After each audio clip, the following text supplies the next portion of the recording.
We now come to the general debate on education and opportunity. I call the Minister to move. Minister Phillipson. Thank you, Madam Deputy Speaker. And can I just begin by saying what a pleasure it is to see you in the chair, and congratulations on your election. I am grateful for the opportunity to speak today on the mission of the Labour Government to break down the barriers to opportunity. We are bringing change to this nation. But I know that any change we deliver will be done in partnership with our wonderful workforces. So let me take this opportunity at the end of the academic year to thank them for all they do for our children, our young people and our country. And Madam Deputy Speaker, before I go on, I'd just like to say two things. Firstly, I'd like to welcome the member for North East Hampshire to his place. East Hampshire, forgive me. I welcome him to his place. In the previous government, the Right Honourable Gentleman stood out for his commitment to his brief, his passion and dedication in this area, and the collegiate and effective way in which he worked with colleagues on all sides of this House. We have disagreed on many things, and I'm sure we'll go on to disagree on many things. But I hope that wherever we can work together to build a country where children come first. And secondly, Madam Deputy Speaker, I want to make an announcement here and now because our mission is urgent. Today, I am pleased to announce that the Department will undertake a short pause and review of post-16 qualification reform at Level 3 and below, concluding before the end of the year.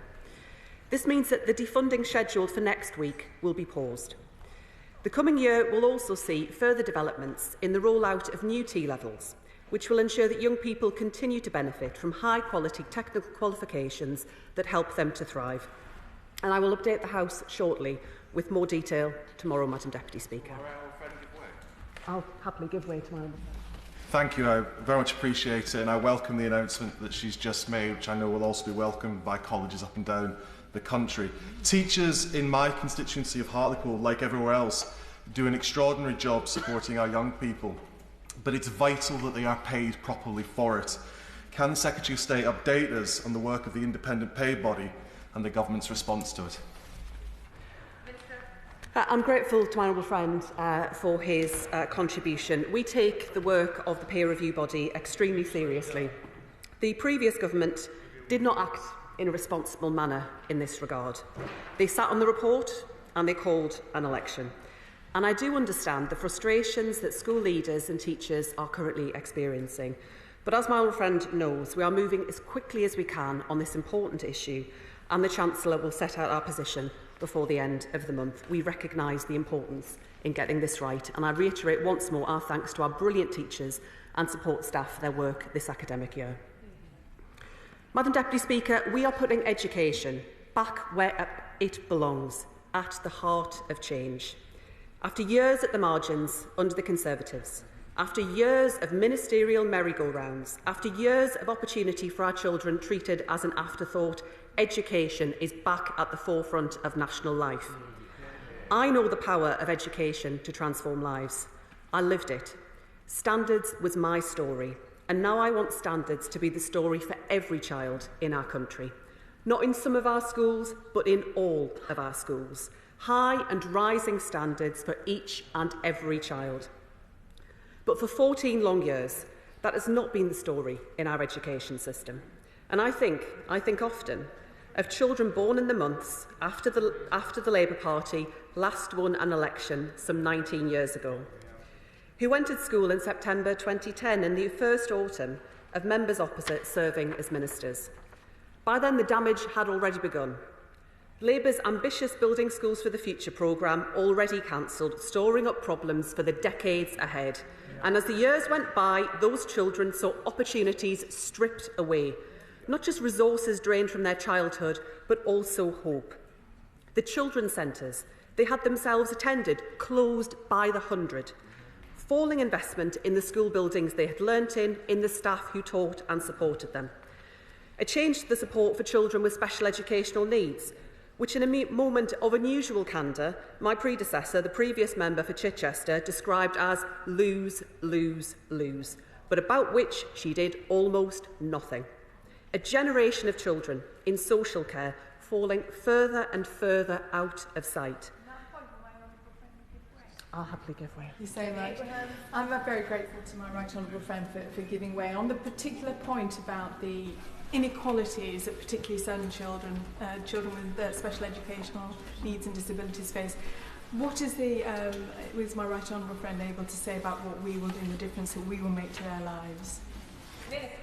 I'm grateful to my honourable friend. I recognise the concern that she raises and the concern that members right across the House have raised on this incredibly important issue, and I will come on to say more as I continue my contribution, but I don't for 1 second underestimate the challenge that we face, and I give her my commitment that I want to make sure we deliver a better system for children, for families and for schools, a long way from the broken and adversarial system that too many people experience at the moment. Madam Deputy Speaker, young people in unregistered schools missing out on not just the education that they should have, but on the childhood they should have. And for that generation, as they grew older, they saw a government response to a once-in-a-lifetime pandemic that made clear that they were quite simply an afterthought. Pubs reopening to punters before schools welcomed back children. Examination grading first a farce, then a fiasco. A government that forgot almost altogether about further education and that saw apprenticeship starts tumble year after year. Earlier this month, the people of this country turned the page on that government and on that era. They turned to Labour and to the hope that drives us, as it drives so many who work in education. That tomorrow can be better than today and that our best days lie ahead of us. And in the belief, today distinctively Labour, that the role of government is not merely to administer but to transform, to deliver for all of our children the freedom to achieve and to thrive, the freedom to succeed and flourish, which has been withheld for so many of them for far too long. And I'll give way to the honourable gentleman. Thank you, Deputy Speaker, and I thank the Secretary of State for giving way. On turning a page in opportunity, the Secretary of State will be aware that young people today have fewer opportunities than we enjoyed in our generation due to the disastrous Tory policies on removing their freedom of movement and also Erasmus, and that included apprenticeships. Will she turn the page on that disastrous Tory policy? Madam Deputy Speaker, what I would say to the honourable gentleman is that I welcome the opportunity to meet with my opposite number in Scotland recently. I do want to find areas where we find agreement, we can do so constructively and collaboratively. On the specific point that he raises, I'm afraid I cannot give him that commitment. I do want to make sure that all young people have the chance to travel, to learn and to study. Madam Deputy Speaker, the hope I want for our young people comes to the opportunity this government will deliver. Now, members know opportunity is a journey that lasts a lifetime, and the first steps are in early years education, because the barriers to opportunity erupt early in a child's life. So we will bring about a sea change in our early years system beginning right now. That's why I am fully committed to rolling out the childcare entitlements promised to parents. But I need to be frank to the House.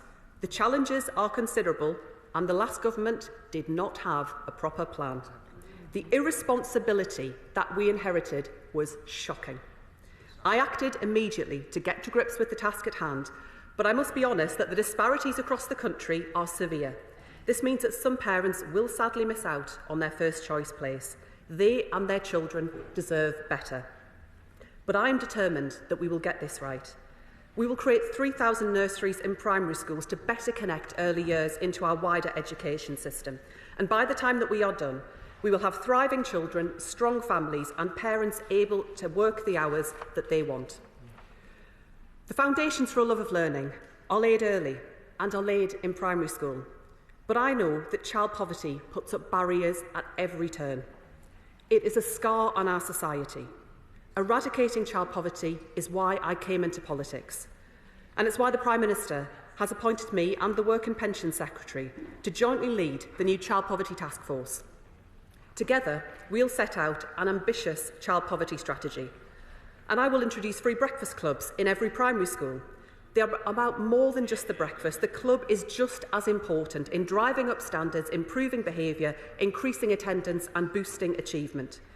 But what children are taught once they are in the classroom, that matters too. We must start early with maths, inspiring a love of numbers in our youngest learners. And this government is committed to fully evidence-based early language interventions in primary schools so that all children can find their voice.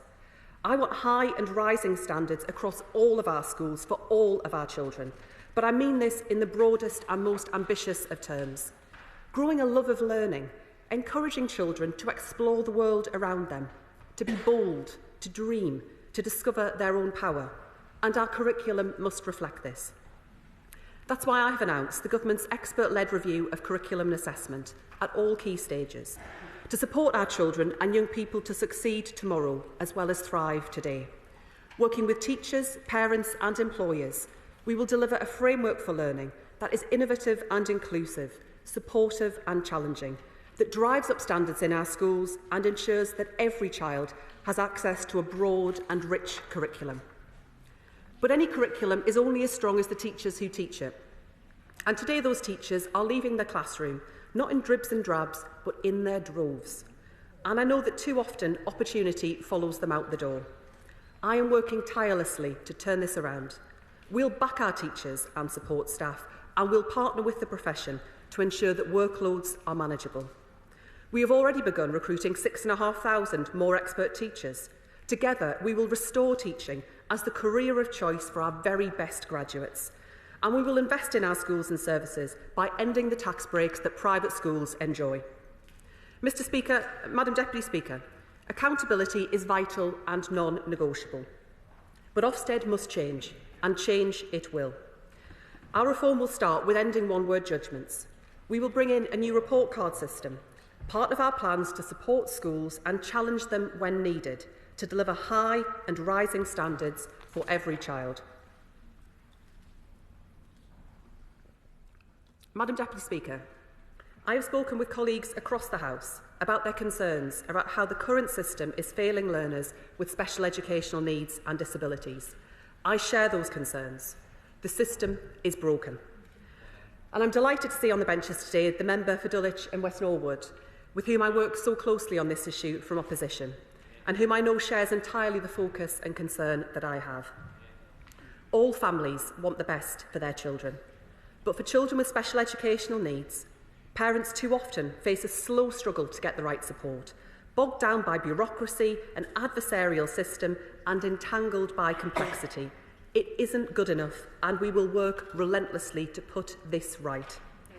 We are committed to taking a community-wide approach, improving inclusivity and expertise in mainstream schools, as well as ensuring special schools cater to those with the most complex of needs. And I've already restructured my department to start delivery on this commitment. There can be no goal more important, more urgent, than extending opportunities to our most vulnerable children, and that also means reforming children's social care. Madam Deputy Speaker, young people and adults deserve high-quality routes to build the skills they need to seize opportunity. And businesses need staff with the skills to help them grow. These are two sides of the same coin, the key to our future prosperity and growth. For this, we need a skills system fit for the future. But we have a fragmented system that frustrates businesses, lets down learners and grinds growth into the ground. It is time for a comprehensive strategy, and it's time for our country to take skills seriously. So this week, alongside the Prime Minister, I announced Skills England, a new body that will unify the fractured landscape. It will bring together central government, combined authorities, businesses, training providers, unions and experts. And businesses have told us that they need more flexibility to deliver the training that works for them. So we will introduce the new Growth and Skills Levy to replace the failing apprenticeship levy. Post-16 education is all about giving learners the power to make choices that are right for them. For many, that will be university, and I am immensely proud of our world-leading universities. They are shining lights of learning, but their future has been left in darkness for too long. This must and will change. No more talking down our country's strongest exports. Under this government, universities valued as a public good, not treated as a political battleground. We will move decisively to establish certainty and sustainability, securing our universities as engines of growth, excellence and opportunity. Madam Deputy Speaker, this government will break the link between background and success. We will create opportunities for children and learners to succeed. We will give them the freedom to chase their ambitions, the freedom to hope.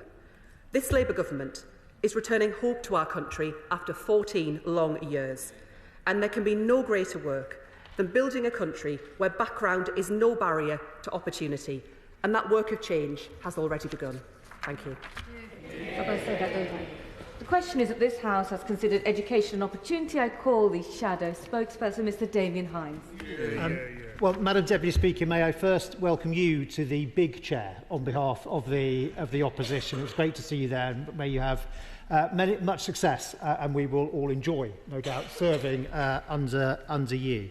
Can I also welcome the Secretary of State and her entire team to their places, to what are among the most important jobs in government, and without doubt the best jobs in government, because while their colleagues will be out visiting wind turbines and distribution sheds, they will be spending time with children and with the inspirational adults who teach them, and that is altogether a better way to spend a day. Look, Madam Deputy Speaker, while we may have our differences, we do, to be clear, we do have our differences, but we don't for a moment doubt their commitment to this crucial endeavour, and our exchanges across these dispatch boxes will always be in the spirit of seeking the very best for children and for our society and our country.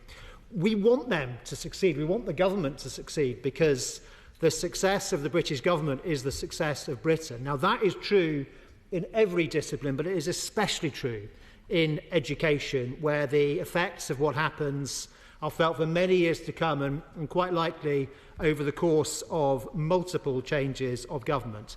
We will scrutinise them, we will hold them to account, as they know, but where they look to build on what has been achieved, we will also support them.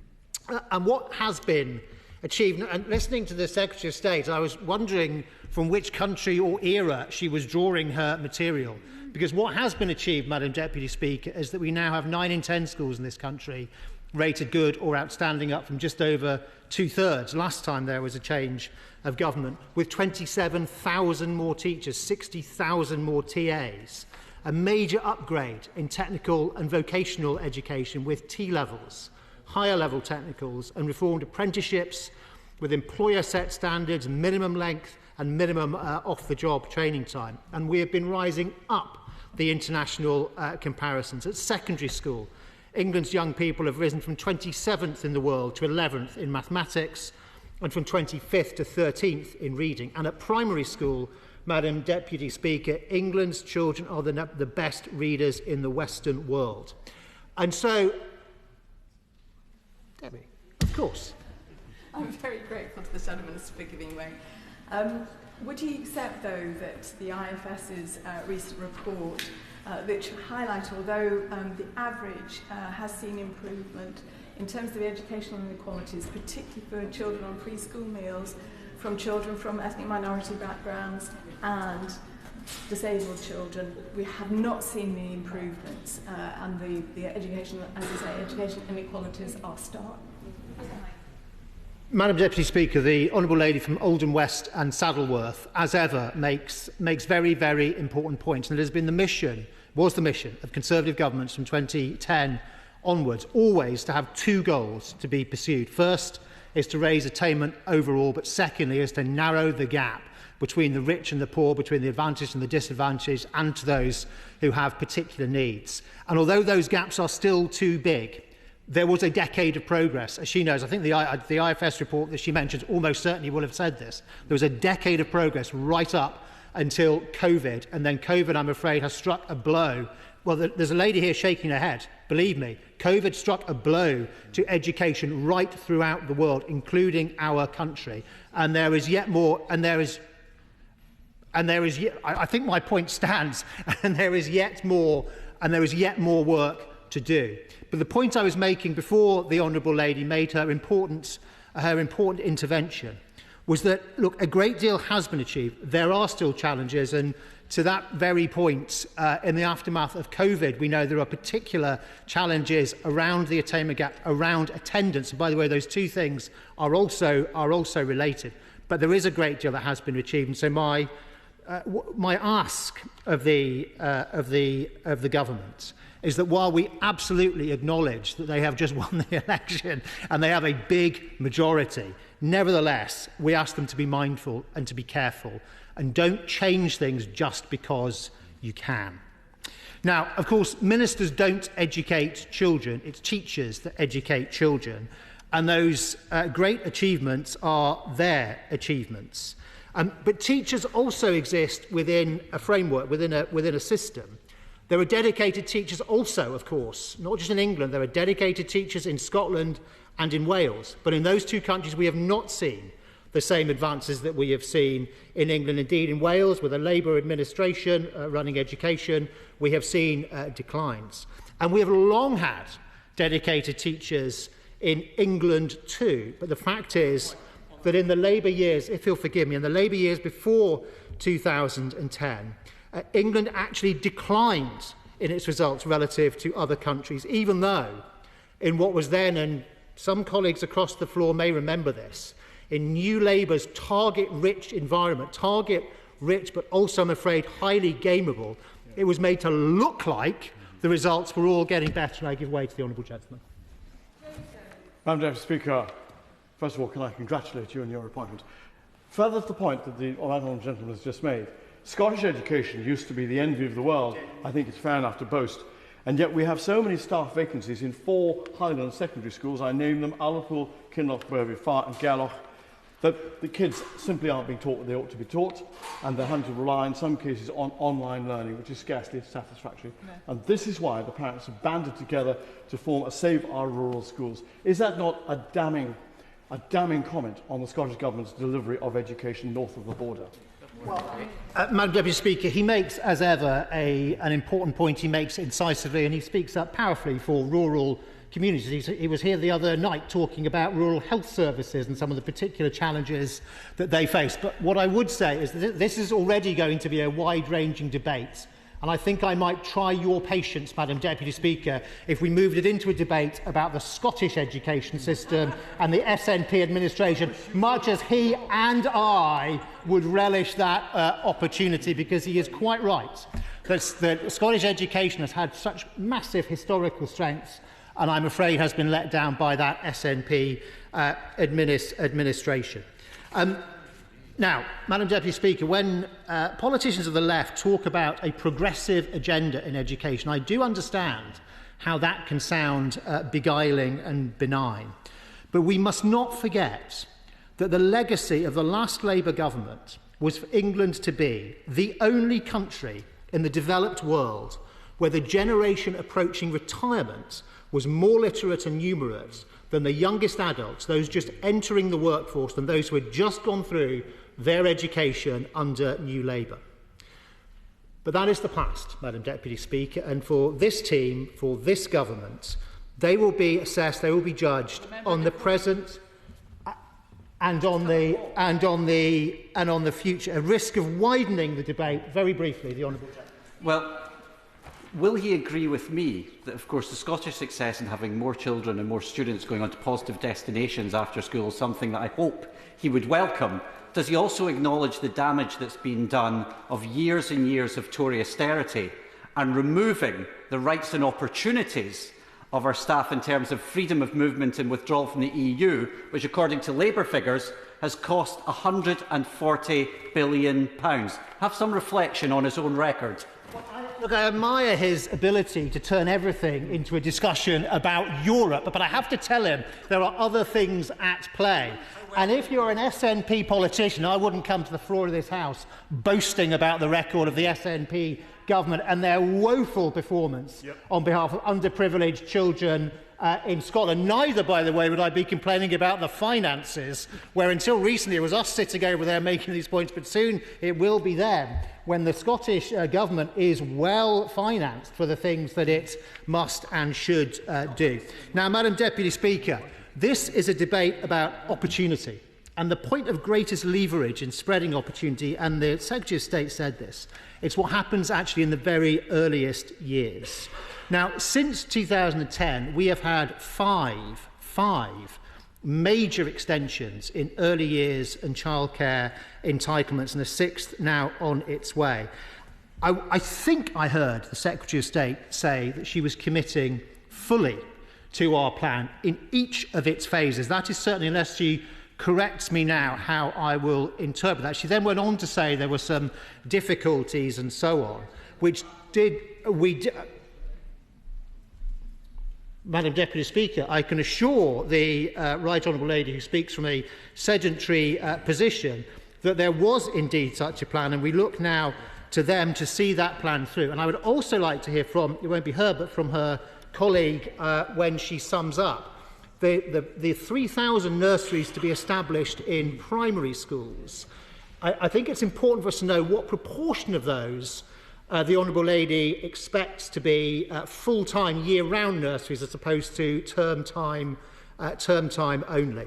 But, Madam Deputy Speaker, we know that however much time young children spend in nursery or in childcare, they will spend more time at home. And the social mobility literature is clear that what happens at home makes a big difference to opportunity later in life. It's a difficult area, of course, for governments and requires great care. But I do hope that this new government will look to build on the home learning environment programme that we put in place, Hungry Little Minds, and then reprised during COVID, and do so in a supportive and not an invasive way. I hope also they'll continue with family hubs, recognising that while the 0 to 2 age group is absolutely vital, actually many issues go on right through childhood and adolescence. And the Supporting Families programme, which actually, of course, is a cross-party story because it was brought in during the Cameron government from 2012, followed a pilot under the previous Labour government, but with its key worker approach has so much potential. Now, of course, 3,000 families, not the original 120,000. And now that it has been brought into the Department for Education, I think that is a great opportunity for the Right Honourable Lady, and I hope they will make absolutely the most of it. At school, Madam Deputy Speaker, the success story that we have been discussing, as seen in the results in PISA and PIRLS and other studies, has been based on 3 legs to the stool. The first is school autonomy with transparency and accountability. The second is having a knowledge-rich curriculum and proven learning methods like phonics and maths mastery, and the Education Endowment Foundation evaluating and accrediting programmes. And third, the spreading of good practice through academy trusts and schools learning laterally from other schools, teachers learning from teachers, rather than things being imposed top-down, and it's done instead through a nationwide network of hubs in key subjects and in key areas like behaviour. Now, it's not yet clear to me exactly what the new government's plans are in each of those 3 areas. But if they do seek to undo what has worked and what does work, we will argue the counter case robustly. They have, as the Right Honourable Lady said, they have announced a review of the curriculum as of course they can, and as we did in the past. But again, I would urge them to reflect on what has worked and what does work. In particular, not to see a conflict between skills and knowledge. Clearly, growing up and developing and being educated, you need both. But it is through having a depth of knowledge that you best develop skills. And as to what knowledge, I hope the review will also acknowledge that a strength of our national curriculum is that, unlike what a lot of people think, it is not, in fact, a detailed specification of everything you will learn in history or literature. Rather, it is a framework. And that guards against political interference, and that, Madam Deputy Speaker, is a principle which absolutely must be maintained. I hope Labour did learn the lesson of the literacy hour and the numeracy hour, that seeking to set out to schools in 10-minute or 15-minute segments exactly what should be taught to children is a capital B, capital I, bad idea. On behaviour, it's a basic requirement for learning that you need a calm and ordered environment, and indeed that is what children themselves tell us they want. Now, of course, nobody wants pupils to be suspended, still less expelled. But that option does need to be available as a last resort.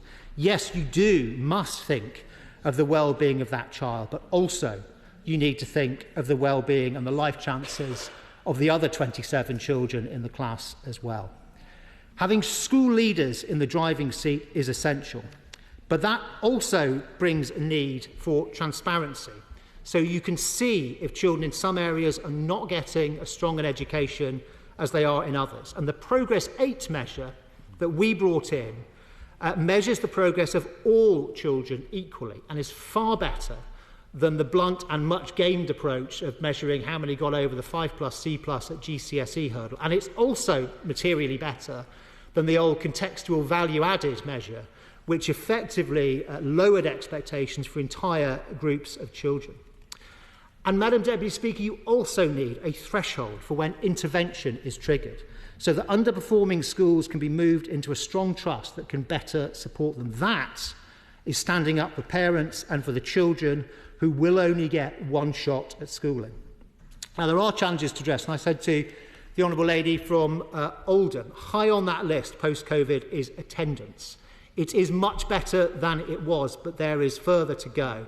And I do hope the government will keep and build on the measures that we, together with schools and the wider education family, put in place. We do always need to strive to do more to support children with special educational needs and disabilities and enable them to maximise opportunity. I was encouraged by what the Secretary of State said, and I do call on her and the government to keep and grow our capital programme for more special school places, as well as she rightly said, striving in further work to support inclusion in mainstream where that is possible and beneficial. There's also today a greater prevalence of mental ill health in young people, and crucially this is not an issue that's specific to this country. You see it in most comparable countries, or at least those where there is data that you can look at. You see a similar trend. I know they had in their manifesto to have mental health professionals for schools. With the Department for Health and Social Care and the NHS, we of course already, when in government, were rolling out mental health support teams to clusters of schools, and I do urge them to look at that. But of course we and other countries must also ask the question why there is this increased prevalence of mental ill health in young people. And because it is international in nature, some of the ready answers that might otherwise be thrown out cannot be correct. And we will work constructively with the government as they look to build on the landmark Online Safety Act, for example, and ensuring its most effective implementation. Now, schools are all about teachers, and we welcome their plan to recruit 6,500 more. Of course, 6,500 is a large number. It's not quite such a large number when you put it in the context of the total number of teachers, which is 468,000. And it should be noted that over the last Parliament, the increase in the number of teachers was considerably more than 6,500, in fact more like 15,000. But it is true that some subjects like computer science, like physics, like modern foreign languages have been tough to recruit for, and I welcome the Right Honourable Lady's focus in that area. Do you know what? I think I better press on, if he'll forgive me, because I think I might be stretching Madam Deputy Speaker's patience, and it's early in my time facing her in that chair. I don't want to get off to a bad start. We will be looking to see exactly what the 6,500 target covers, by when, and crucially how it will be achieved. Now, on the one subject in education that did get a lot of coverage in the media and elsewhere during the election campaign, that is the taxation of independent schools, we recognise, of course, that was in their manifesto, but it is still wrong-headed. It won't hit the famous big-name schools. It will hit small town schools. It will hit families of children with special educational needs. It will hit certain religious faiths, and most of all, in the biggest way, it will hit state schools. Now, we don't know how big the displacement effect will be of families who can no longer afford to send their children to that independent school. We don't know, and we can't know, because there is no precedent to look at. But we do know it is going to be a material number. I will briefly give way, with apologies. Yes. I'm very grateful to my right honourable friend for giving way. One thing that hasn't been discussed in this whole debate about extra taxation on private schools is that this generates £1 billion a year in export wins, and actually this could also have an effect on the current account deficit of the country in terms of exports. My honourable friend is right. We mustn't get into a long debate about this, but my honourable friend is absolutely right that export earnings is part of it. About choice of this country for multinationals and where they site their headquarters. All of these things are consideration. The Ministry of Defence, all of these things are consideration. And as I did inadvertently skip over the honourable gentleman. Thank you, right honourable member, for my question. These figures on teacher numbers are very interesting. Would he not recognise that over the last Parliament, the retention rate of teachers has been at an all-time low, with a third of teachers leaving within 5 years of going into the profession? Madam Speaker, again, I mustn't get into too long a debate about this. Actually, in the last couple of years, we've... but I can. In the last couple of years, actually, we found that retention was better than had been anticipated. We do want teachers to stay. We do want teachers to stay longer in the profession. That's one of the reasons, by the way, why we brought in. It was when I was my first time at the DFE, brought in the early career framework specifically to address that issue. And that needs to. I don't know. The Secretary of State has said they will continue to evolve that. I welcome that. Too. But the fact of the matter is, we do have 468,000 teachers in the profession. Part of that is to do with retention. Part of it, by the way, is to do with return. So people returning to the profession, which again has been at times has been better than it had been anticipated, and also to do with a very significant programme to get people into teaching in the first place through bursaries and scholarships.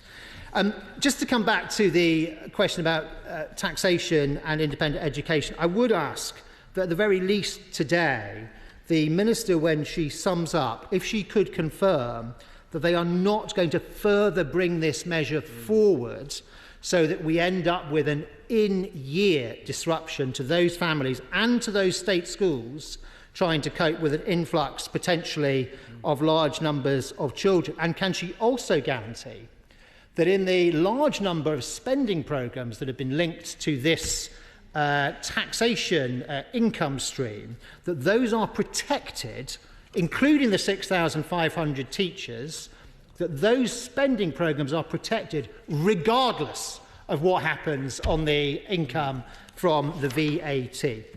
Now, Madam Speaker, I'm coming close to the end. We set about, as I said, a major upgrade in technical and vocational education. The Secretary of State in her speech said something important, I think, and new today about what was going to happen. I hope they will see through T-levels and the reform of technical and vocational education on the blueprint, and we always did this in government with a cross-party approach, on the blueprint of Lord Sainsbury.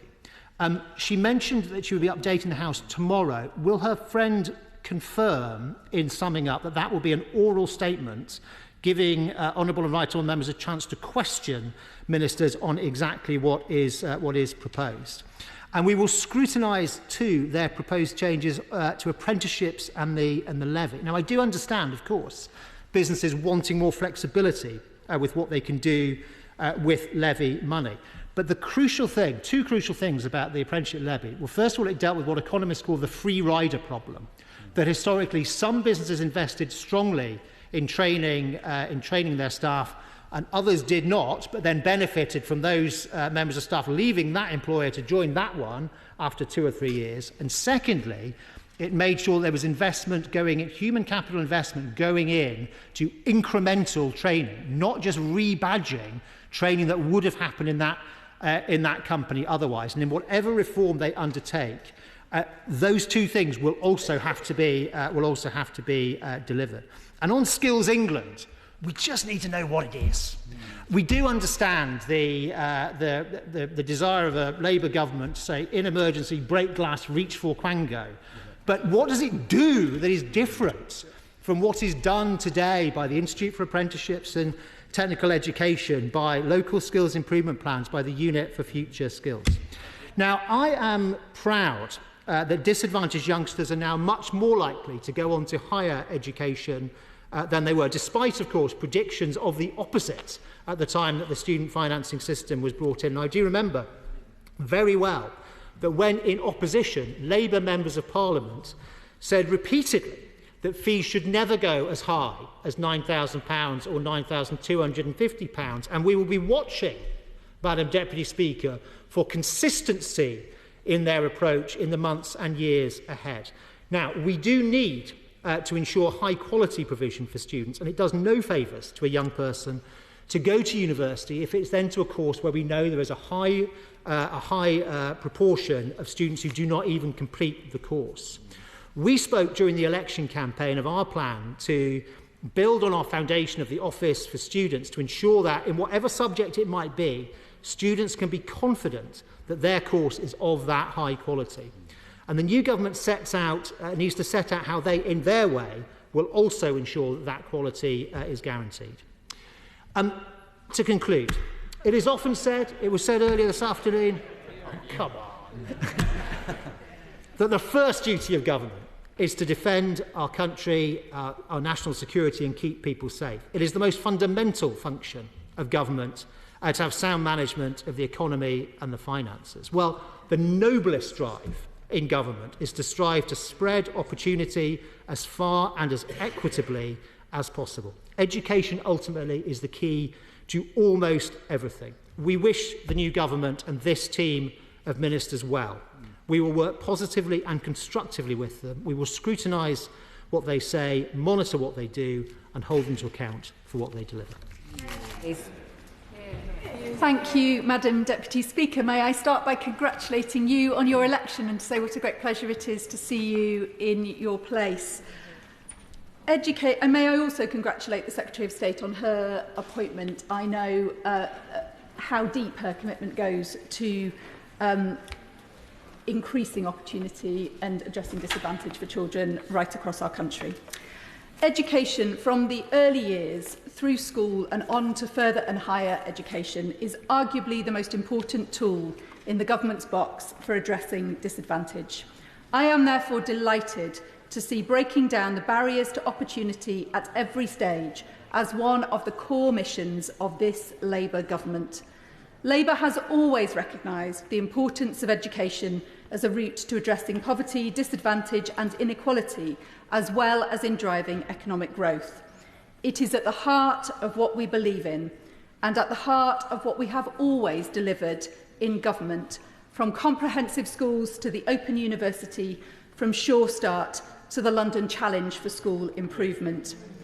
This new Labour government will continue in that proud tradition of delivering for our children and young people, with free breakfast clubs in every primary school, new nursery places across the country, open access mental health support in schools and communities, more teachers in our schools, a new fit-for-purpose curriculum, a further education sector to deliver the skills young people need to thrive and our economy needs to grow, and new support to protect young people from serious violence. I want to highlight today, as we discuss the commitment of this new government, but also the mess that it has inherited after 14 years of Conservative cuts to children's services, some of the issues that are most pressing in my constituency, services that are now really stretched to the limit as they seek to support children, young people and their families. The first is the funding crisis facing maintained nursery schools. Maintained nursery schools often provide a gold standard of early years education, and 64% of them are located in areas with the greatest deprivation. I have two in my constituency, Effra Nursery School and Dulwich Wood Nursery School. They are constituted as schools and therefore have the additional expertise but also the additional costs of fully qualified head teachers and teaching staff. The number of maintained nurseries has already dropped dramatically and only 400 now remain, many of these facing severe financial difficulties. I therefore urge the Government to bring forward measures in the budget to ensure that the depth of knowledge, expertise and quality in our maintained nursery schools is not lost and that they are put on a sustainable financial footing for the future. The second issue I wish to raise today is SEND support. I'm grateful to the Secretary of State for mentioning the work that I've done in this regard from opposition. In a context of the decimation of local authority funding since 2010, and with increasing presentation of additional needs across the country, local councils and schools are simply buckling under the pressure of resources they do not have and needs they cannot meet, while families are suffering the consequences. At a recent visit to an outstanding school in my constituency, the head teacher broke down as she described the conflict of seeking to be an inclusive school with the reality of simply not having the funding that she needed to deliver for children with additional needs, while increasingly local authorities are being driven to the edge of financial viability by the costs of SEND support and SEND transport. I really welcome this government's focus on the inclusivity of mainstream schools, but they will need to work very closely with the Department for Communities and Local Government and the Department for Health and Social Care to ensure that there is a sustainable approach to funding SEND support, which schools cannot deliver in isolation on their own. Third, the outcomes for care-experienced people after 14 years of Conservative government are utterly disgraceful. The system is so broken that frequently the state takes the decision to remove a child from their family because they are not considered to be safe and places them in an environment in which they are even less safe and secure. Care-experienced people are so overrepresented in both the criminal justice system and the homeless population because they are being so badly failed that if the government is serious about tackling these challenges, it must turn its attention to delivering better support and better outcomes for care-experienced people. One way in which this situation could be turned around is through the development of a new care experience covenant placed on a statutory footing, requiring every part of the public sector to take the responsibilities of corporate parenting seriously, supported by a national care leaver offer. And I wonder whether the Minister could make any commitments in this regard today. Finally, the government changed the previous Conservative government changed the schools funding formula to remove the disadvantage weighting. That had the effect of proactively funnelling funding away from schools in constituencies like mine with high levels of deprivation to more affluent areas of the country, and my local schools are really feeling the impact as they seek to provide an excellent education for every child.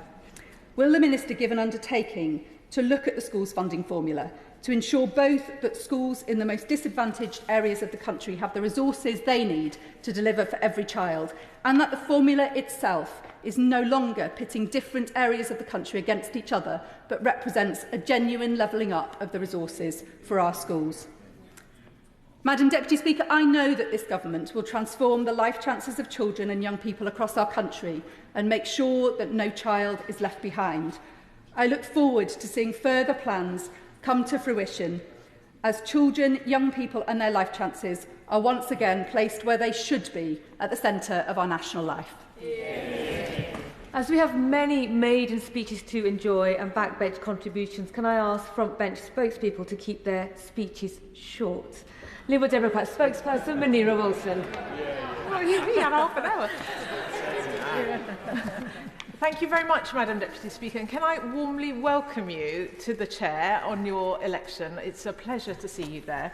And also, could I please warmly welcome the Education Secretary and all her ministers to their posts. As the Right Honourable Member for East Hampshire said, I absolutely think you've got the best jobs in government. I'm very jealous indeed.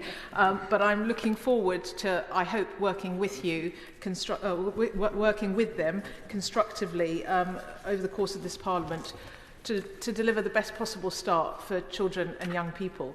And I'm delighted to be speaking today on behalf of the third party, on behalf of the vastly expanded Liberal Democrat benches.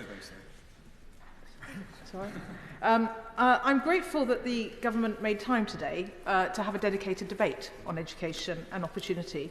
Over the past few years, children and young people and education have frankly been sidelined on the political agenda.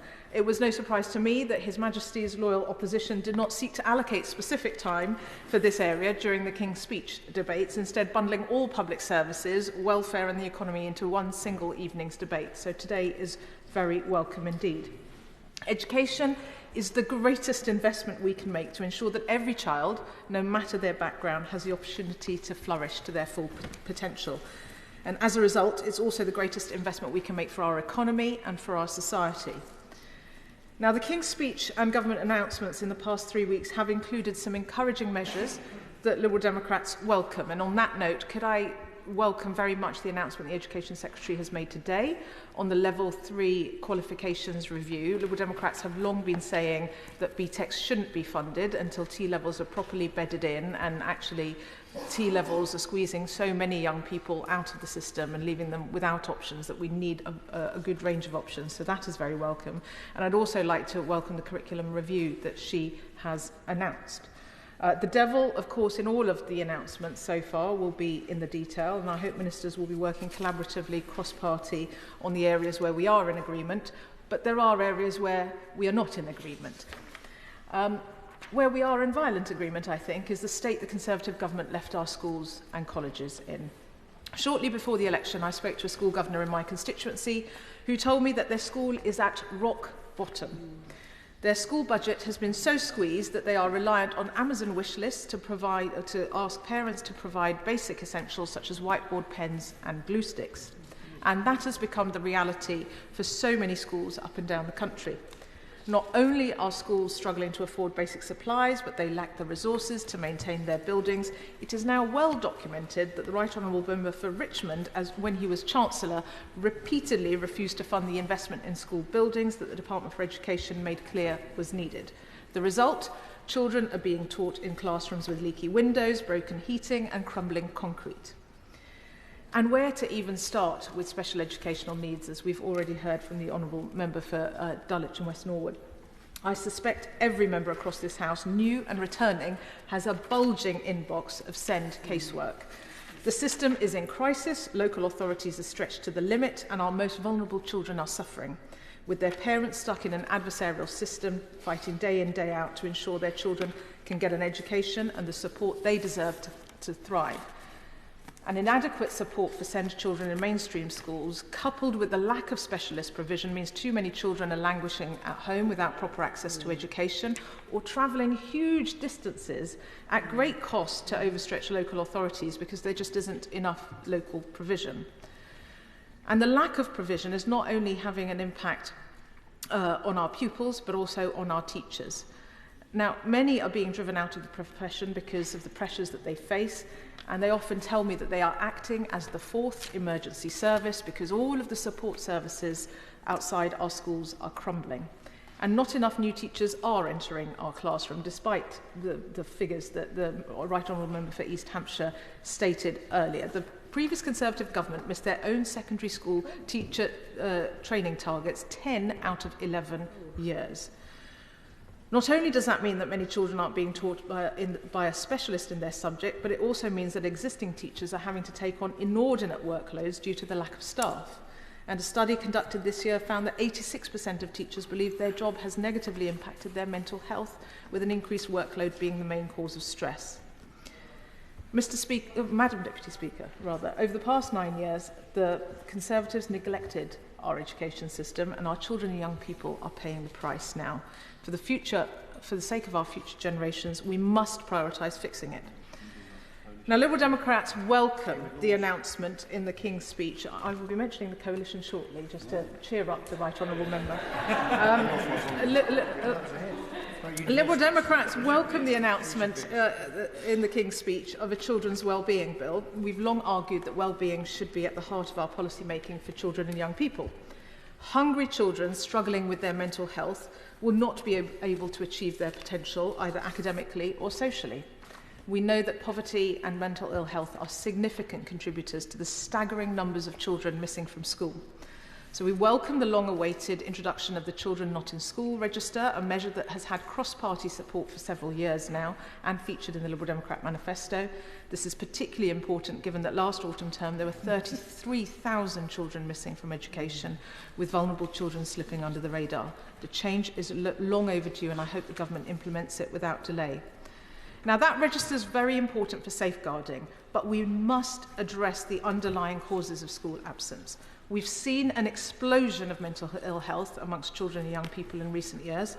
It's estimated that 1 in 5 children between the ages of 7 to 16 have a probable mental health disorder. Madam Deputy Speaker, that's 6 in every classroom. A lack of available mental health support means that many children are left languishing at home, missing out on key learning time, and it also has much more serious consequences. The day after the election was called, I spoke to one of our the local secondary head teachers in my constituency, where several children in recent months had ended up in A&E after attempted suicide. A broken mother, whose teenage daughter earlier this year had tragically been successful at taking her own life, approached me in a local park and spoke to me about how local services had let her daughter down. Madam Deputy Speaker, Prevention is better than cure. Liberal Democrats welcome the government's commitment to introducing a mental health practitioner in every secondary school, but we must start at a younger age. That's why the Liberal Democrats have long called for the introduction of mental health practitioners in every primary and secondary school. And I do recognise the mental health support teams that were introduced by the previous government, but the reality is they are shared across far too many schools, and the average primary school is getting half a day a week, and the average secondary school is getting maybe 1 or 2 days a week. Those schools need full-time dedicated support given the level of need we see in schools. And we know that 50% of all lifetime mental health disorders develop by the age of 14, and that's why putting mental health practitioners in every primary school would allow us to address those issues before they become permanent, ultimately saving our health services money in the long term. Now, another underlying cause of absence from school and pressures on school staff is the growing number of children living in poverty. It's disappointing that the government continues to refuse to lift the 2-child cap on benefits, and Liberal Democrats will continue to campaign for this cruel policy to be removed, which would immediately lift 300,000 children out of poverty. Children up and down the country cannot afford to eat, with some children being forced to pretend to eat out of empty lunchboxes or reportedly even eating rubbers out of desperation. In a country as wealthy as ours, no child should be going hungry at school. And that's why I'm immensely proud that it was the Liberal Democrats in government who introduced free school meals for every infant school child. It was a Liberal Democrat policy that we had to fight for in government. The benefits of a free school meal are immense. The benefits of a free school meal are immense. It saves parents time and money, it helps children eat more healthily, and has even been proven to boost educational outcomes. And whilst Labour have proposed free breakfast clubs for children in primary school, which will be beneficial, often the children most in need are those living very far from school in temporary accommodation with extremely long journeys who simply cannot get to school in time for breakfast. On the other hand, free school meals guarantee that these children have access to a hot, healthy meal in the middle of each school day to give them the energy they need to learn. And most importantly, Madam Deputy Speaker, hunger does not stop at the age of 11. According to the Child Poverty Action Group, there are an estimated 900,000 children in poverty that miss out on free school meals, and many of these are in secondary school. And that's why Liberal Democrats are committed to rolling out free school meals to every child in poverty, whether primary or secondary, in line with Henry Dimbleby's recommendations to the previous Conservative government, which they completely ignored. Madam Deputy Speaker, sadly, research shows that the inequalities within our education system are deepening. And as we've already heard, according to data published by the Education Policy Institute just last week, by the time students from a disadvantaged background leave secondary school, they're 19.2 months behind their peers. This is the highest attainment gap that there has been in over 10 years. Now, established by the Liberal Democrats in government, the pupil premium was once a vital fund to support disadvantaged children. But unfortunately, we have seen that value erode by some 14% in real terms since the Tories were left to their own devices in 2015. One proven method to tackle the attainment gap is small group and one-to-one tutoring. In fact, the research conducted by the Education Endowment Fund shows that over the course of the year, an average 4 months of additional progress is made because of tutoring. Now, whilst flawed in its delivery, the National Tutoring Programme, which was introduced during COVID, and the 16 to 19 Tuition Fund did have a transformational impact for many pupils. And talking about his experience of tutoring, Aidan from the London South East Colleges said that he was only aiming for a 4 at the third time of retaking his English GCSE, and he wanted to just get it over and done with. He now has a 6, and it's all thanks to his tutor, and he's now going to go on to do higher level qualifications, and he hopes to go to university and become a paramedic after that. Now, it wasn't just Aidan whose grades improved. As a result of government-funded tutoring, there were 62,000 additional passes in GCSE English and Maths over its 2 years that it was in existence. But sadly, at the last budget, the Conservative government refused to continue funding for the National Tutoring Programme or the 16 to 19 Tuition Fund, and that runs out pretty much today because it's the end of the academic year.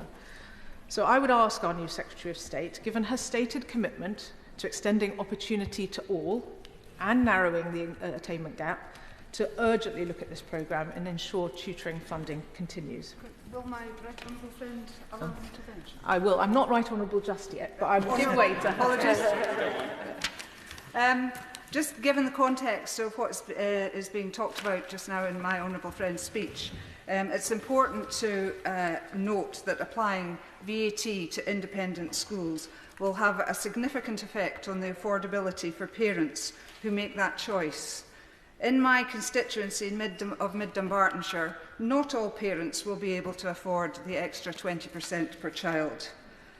Does the honourable member agree with me that there will be significant additional costs to the state, and we are already hearing about the pressure that the state is already under, significant additional costs to the state in Scotland as well as England and Wales should...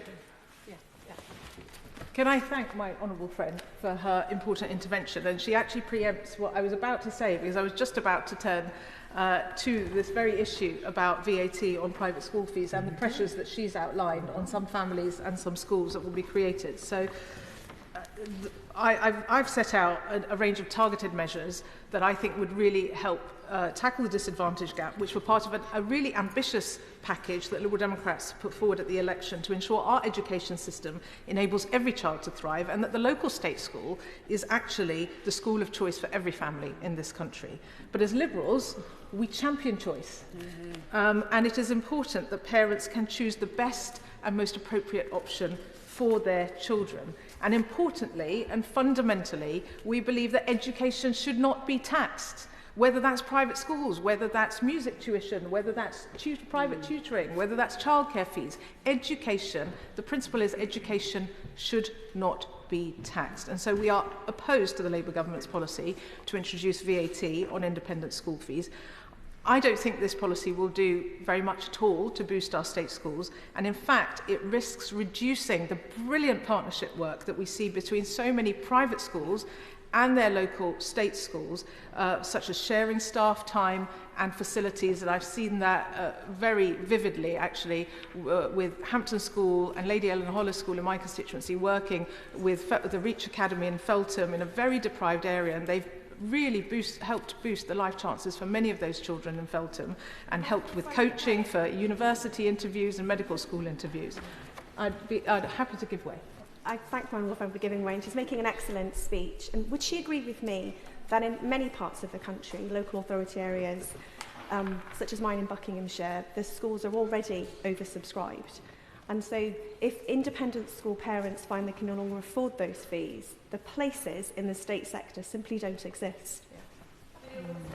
Can I thank my honourable friend for that intervention? And I'm hearing that repeatedly across the country, that there are areas where schools are full and parents are wondering where on earth they're going to be able to send their children to school, because it's simply not true that it's just the ultra-wealthy who send their kids to private school.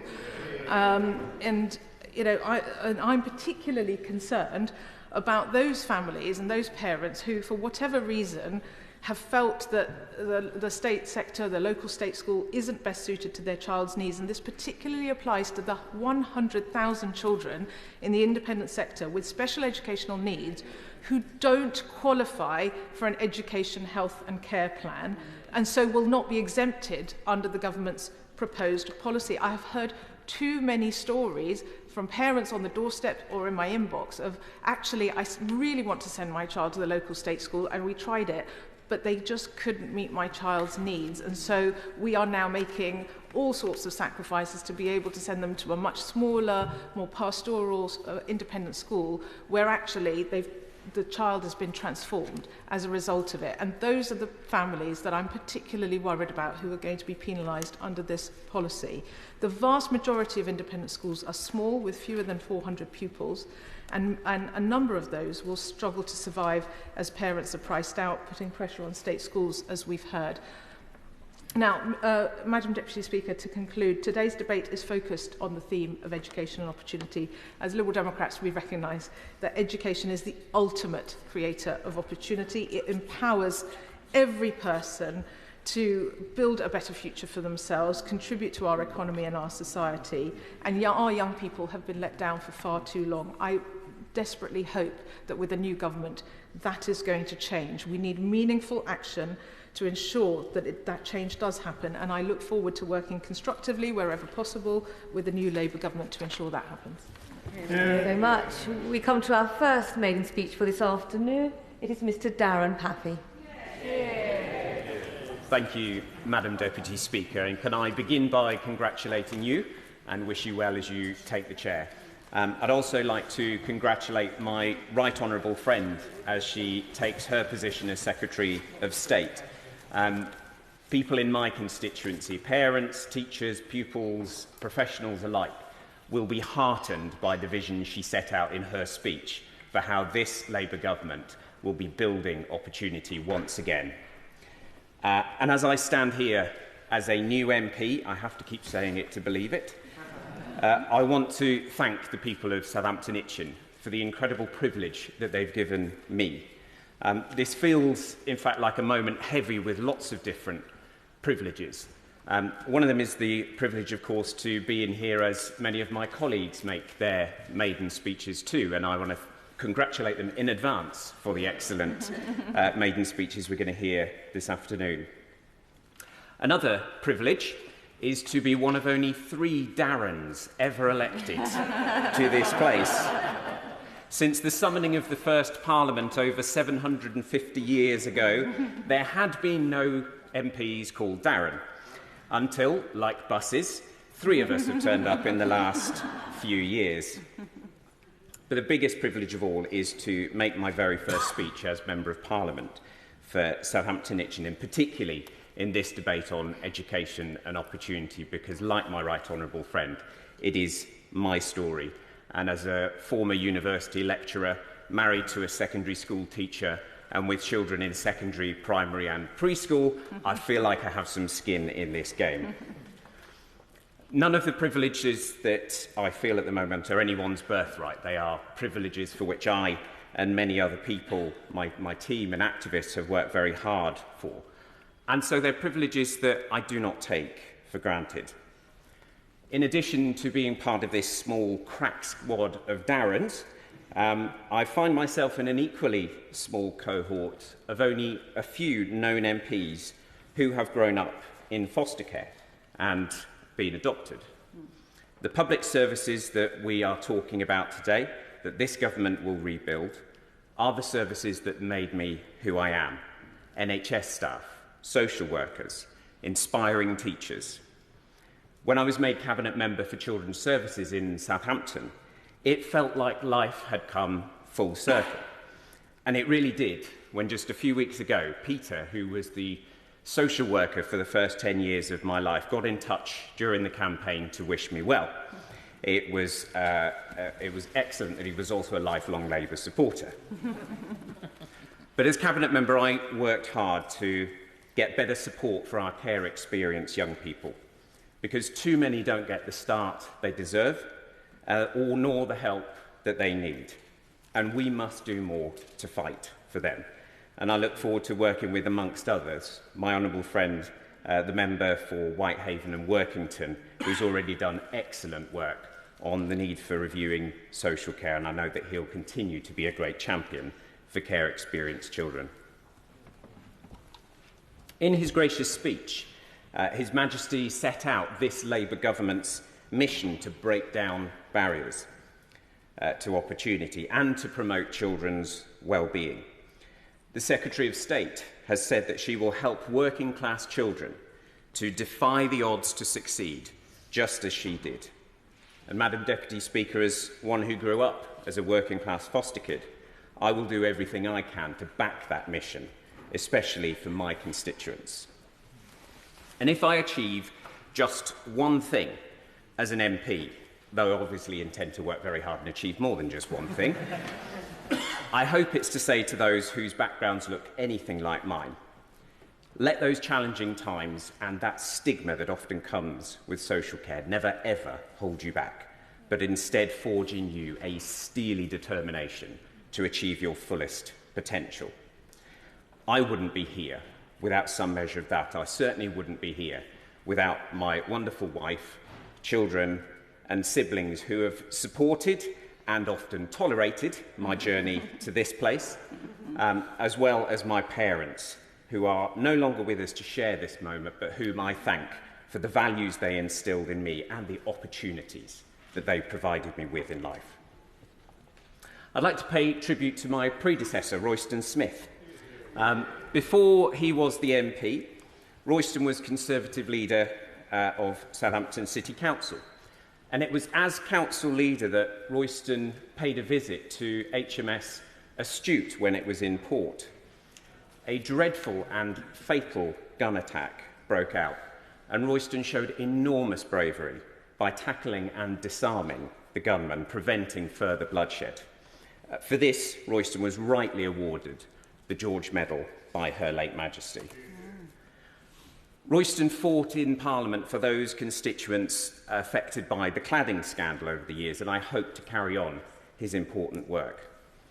And party politics aside, I was touched to receive a very gracious letter from him, congratulating me and offering some wise words of advice. I think it's a measure of the man. One of Royston's other accolades was that he was only the second Conservative to beat Labour in Southampton Itchen since the wars.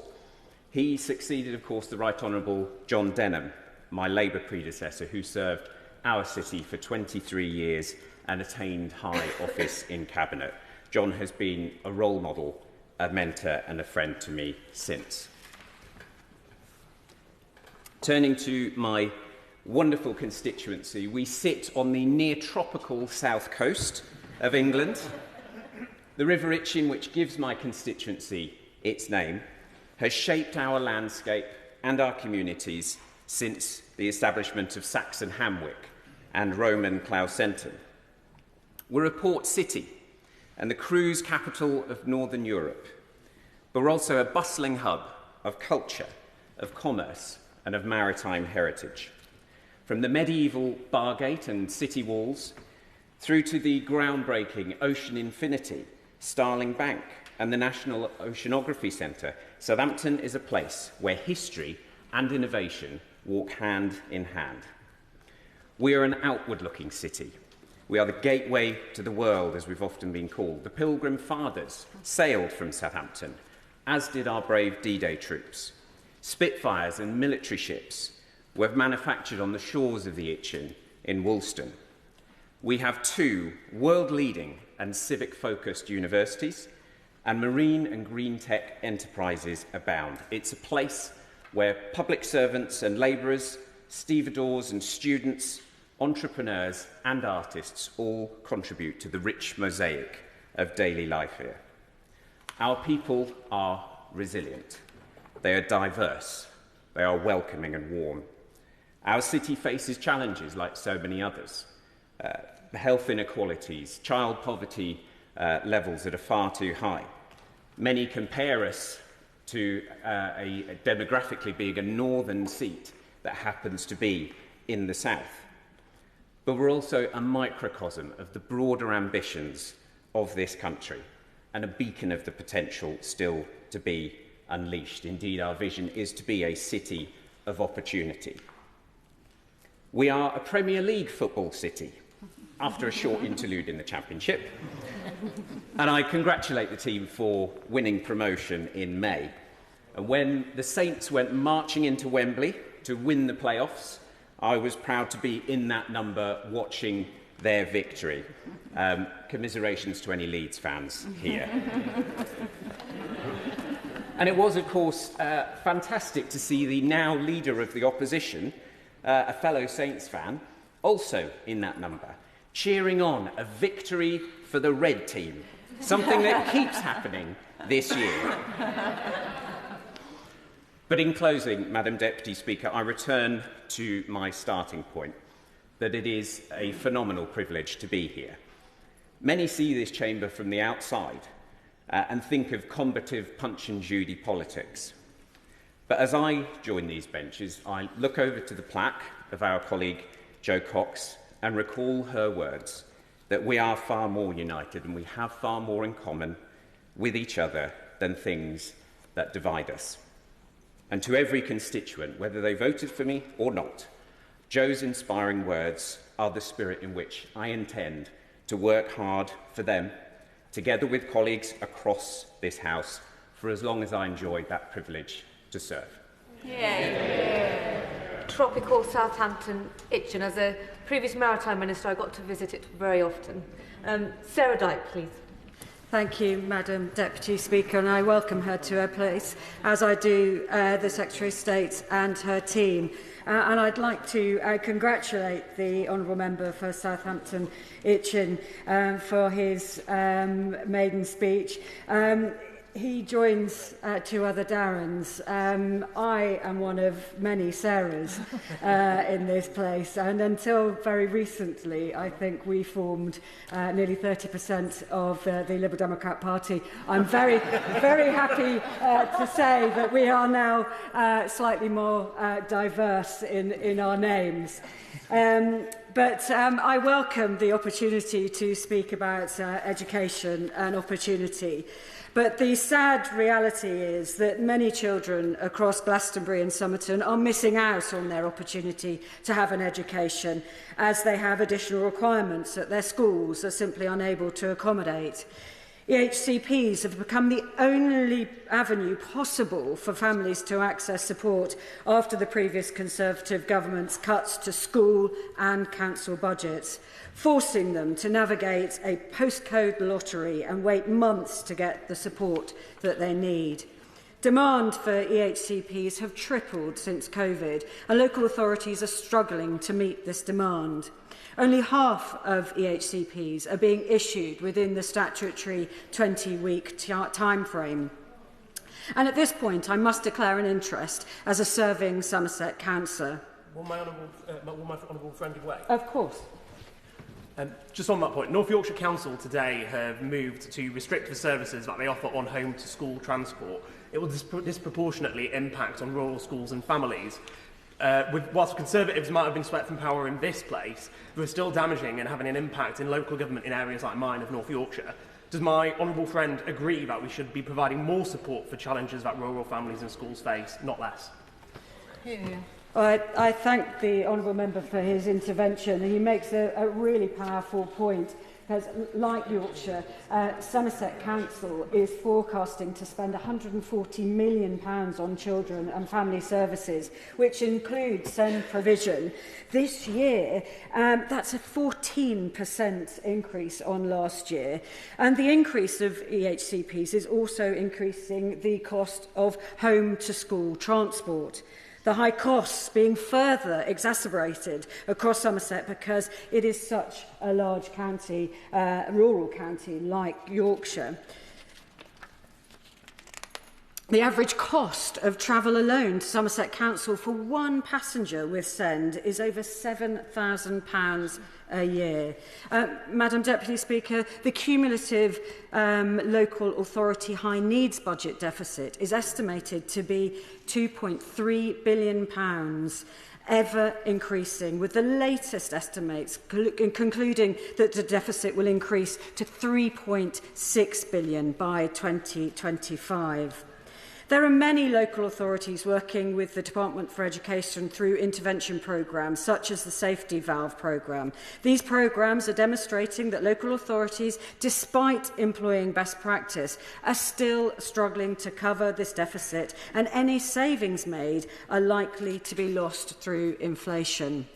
The Liberal Democrats want to see an end to the postcode lottery families face in SEND provision by giving local authorities extra funding to reduce the amount schools pay towards children's EHCPs. Madam Deputy Speaker, this is urgent because the reality is that children are suffering, they're unhappy, they're missing their friends, they're missing their education, and as a result, their families are suffering too. Now, I was recently speaking to the parents of a child in Wincanton who had an EHCP that needed an urgent review.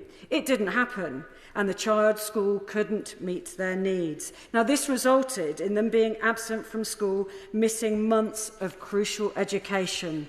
And I've also been working with a group of parents of children with SEND, and one mother from Curry Mallet told me that she believes our education system is going to see a rise in problems with attendance, adverse mental health and an increase for the need of SEND support due to the current inflexibility of the system and its inadequacy to meet the needs of young people living in modern times.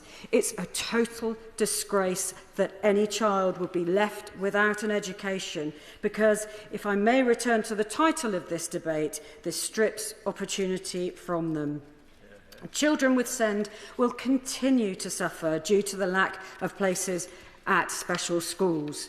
Government statistics from earlier this year revealed that around 2/3 of special schools are full or over capacity, with Department for Education data showing that there are around 4,000 more pupils on roll in special schools than reported capacity. In Glastonbury and Somerton, there are currently 2 special schools, and I hope a third will be ready to open near Ash for the start of the new school year, providing much needed extra provision. Children and their families across the country are in a crisis caused by the lack of specialist provision, and this isn't going to go away. Cuts to council budgets under the Conservatives have made this situation intolerable, so we must act urgently to reverse this. Liberal Democrats will work with the government to ensure that all children can access the tailored learning and support that they need. And I believe we must set up a dedicated national body for SEND to act as a champion for children with complex needs to ensure they receive that tailored support. On that point? Yes, of course. Madam Deputy Speaker, can I first of all commend the Honourable Lady for what she's saying, and she's absolutely right to focus upon SEND education. I'm aware that in the press just in this last week it was indicated when it came to autism in particular, children who have that, if there's an early diagnosis and an early treatment and education system put in place, that the autism, no matter how severe it is, can be reduced to a level where that child can then have an education and have a job. So get it right early, and you prepare that child for the future. I thank the Honourable Gentleman for his important and very valid point. Madam Deputy Speaker, I would just at this point like to briefly shift my focus towards the forthcoming curriculum and assessment review. Now, I've been speaking to the principal of Strode College in Street, who currently has around 550 students on BTEC courses that will be defunded following this review. Now, I know that it's this government's policy to ensure that there is a pause and a delay to the defunding of AGQs. And so I would like to encourage the Secretary of State, who's no longer in her place, to ensure that this remains in place to ensure there isn't any unnecessary interruption to students' education. So, Madam Deputy Speaker, I believe that every child, no matter their background, can achieve great things, and that we must give them the opportunity for them to be able to do this. Thank you. Helen. Thank you very much, Madam Deputy Speaker, and I'd like to congratulate you on your election and taking your place. It's wonderful to see you here. I wanted to start with congratulating as well the Honourable Member for Southampton, Itchen, on his maiden speech. It was very moving and informative and funny, exactly as maiden speeches ought to be. So I hope that he has a successful period of time in this place. I wanted to welcome the Secretary of State's comments on the issue of children with special educational needs, but really raise the issue that has already been mentioned a number of times in this debate about the lack of available spaces for children with special education needs. There are 2 schools in my constituency of Great Grimsby and Cleethorpes, Cambridge Park and Humberston Park. The parents of children with special education needs are so very concerned about the education for their children because the schools lack capacity and places to be able to meet the needs of the local area. And in addition, the expectation that if they cannot go to local schools, that they will have to go out of area, not only adds pressure to children perhaps moving away from friendship groups, but having to go further away from home, it adds pressure onto the families as well because of the additional travel time being further away should issues arise with the child in the out of area placement. That is incredibly difficult for families, and also to mention the issue of children with special education needs or disabilities when they reach the 16 plus point in education, that sometimes they can be trapped in this never-ending cycle of trying to achieve level 1 or level 2 qualifications in maths and English that sometimes are just not going to be achieved, and it just sets them up for failure repeatedly. And I would urge the new Secretary of State and her team to take a look at that and perhaps consider being more flexible in the way that we consider education to be supporting young people to achieve their maximum potential and not just focusing on those very narrow kind of academic qualifications. I also wanted to just associate myself with the comments from the Honourable Member for Dulwich and West Norwood on state-maintained nurseries. We've got Greatcoats state-maintained nursery in my constituency, Scatha Nursery, which sits just outside of my constituency but services children within. They are facing an increasingly challenging environment. In my previous time in this place, championed those nursery schools and achieved securing additional funding for them, but that was only temporary. And again, our local Conservative council is seeking to reduce the number of state-maintained nurseries due to a funding shortage, so ask that that is looked at as a matter of urgency. I did want to talk specifically about BTECs, and it has just been mentioned that the previous Conservative government had started to undertake a process of scrapping BTECs, a decision which the Protect Student Choice campaign described as reckless. So it's been welcomed and will be welcomed across the sector that this new Labour government has decided to pause and review this decision, because BTECs are qualifications that are well understood by employers, applied general qualifications that lend themselves well to young people who are unsure about their career path, but do have an interest in a particular sector or industry. And when I talk about the young people with disabilities and SEN who perhaps do not suit going through the cycle of repeating maths and English, perhaps BTECs are the right route for them. They are flexible, they sit well alongside other academic qualifications like A-levels or apprenticeships, and can be studied as standalone courses. When we talk about opportunity on this side of the House, flexibility and a range of options that support young people through their learning and education must surely feature. And when the Secretary of State speaks of breaking the class ceiling, BTECs enable that very thing. For those for whom the strictures of the current school system have not fully captured their skills or their energies, BTECs allow for broad exploration of a working area and provide another route into university or employment. Now, Franklin Sixth Form College, which is my alumni college in my constituency, has had great success with their BTEC students going on to work as paramedics, in nursing and in engineering. And I have to just take the opportunity to commend the outgoing principal, Peter Kennedy, on the excellent work that he's done during his time at the college, moving it from requiring improvement to outstanding in its recent Ofsted inspection. And I know that he would also want me to recognise the excellent support that he has had from his governors and the staff who have supported his vision for the growth and improvement of the college. And they've really done some amazing work providing an outstanding education establishment for a growing number of young people. And I wish him well in his retirement and would very much like to welcome the incoming principal, Wendy Ellis, who I'm very confident will continue the excellent work and, like Peter, never lose her enthusiasm for young people. But it is imperative to Great Grimsby and Cleethorpes young people that a swift plan is put in place for BTECs to ensure that there is sufficient time for colleges to advertise courses and for students to know what is available in time for the 2025 terms. And I was going to ask a question about how long the review process was going to take, but the Secretary of State took the wind right out of my sails by saying it will be complete by the end of the year, which is excellent news, and I'm sure it will be welcomed, and would like to congratulate the team on taking it very seriously and putting a swift set of measures into place.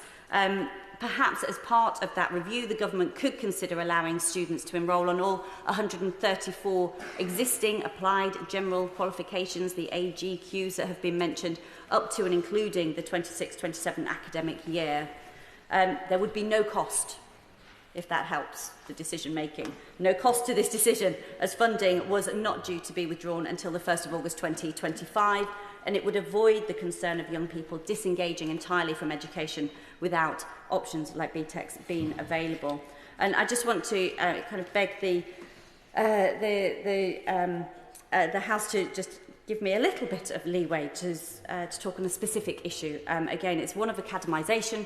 I would not ordinarily rise to speak in favour as a broad brush principle for education around academies, but this is the landscape that we currently find ourselves in, and one that Franklin College would like to explore as an empty mat, which would be a local, substantial, system-led mat for northern and coastal Lincolnshire. This route has been applied for through a very exceptional route, as I understand it, but is currently sat with regional directors of the DFE, despite it being something that is widely supported by local stakeholders.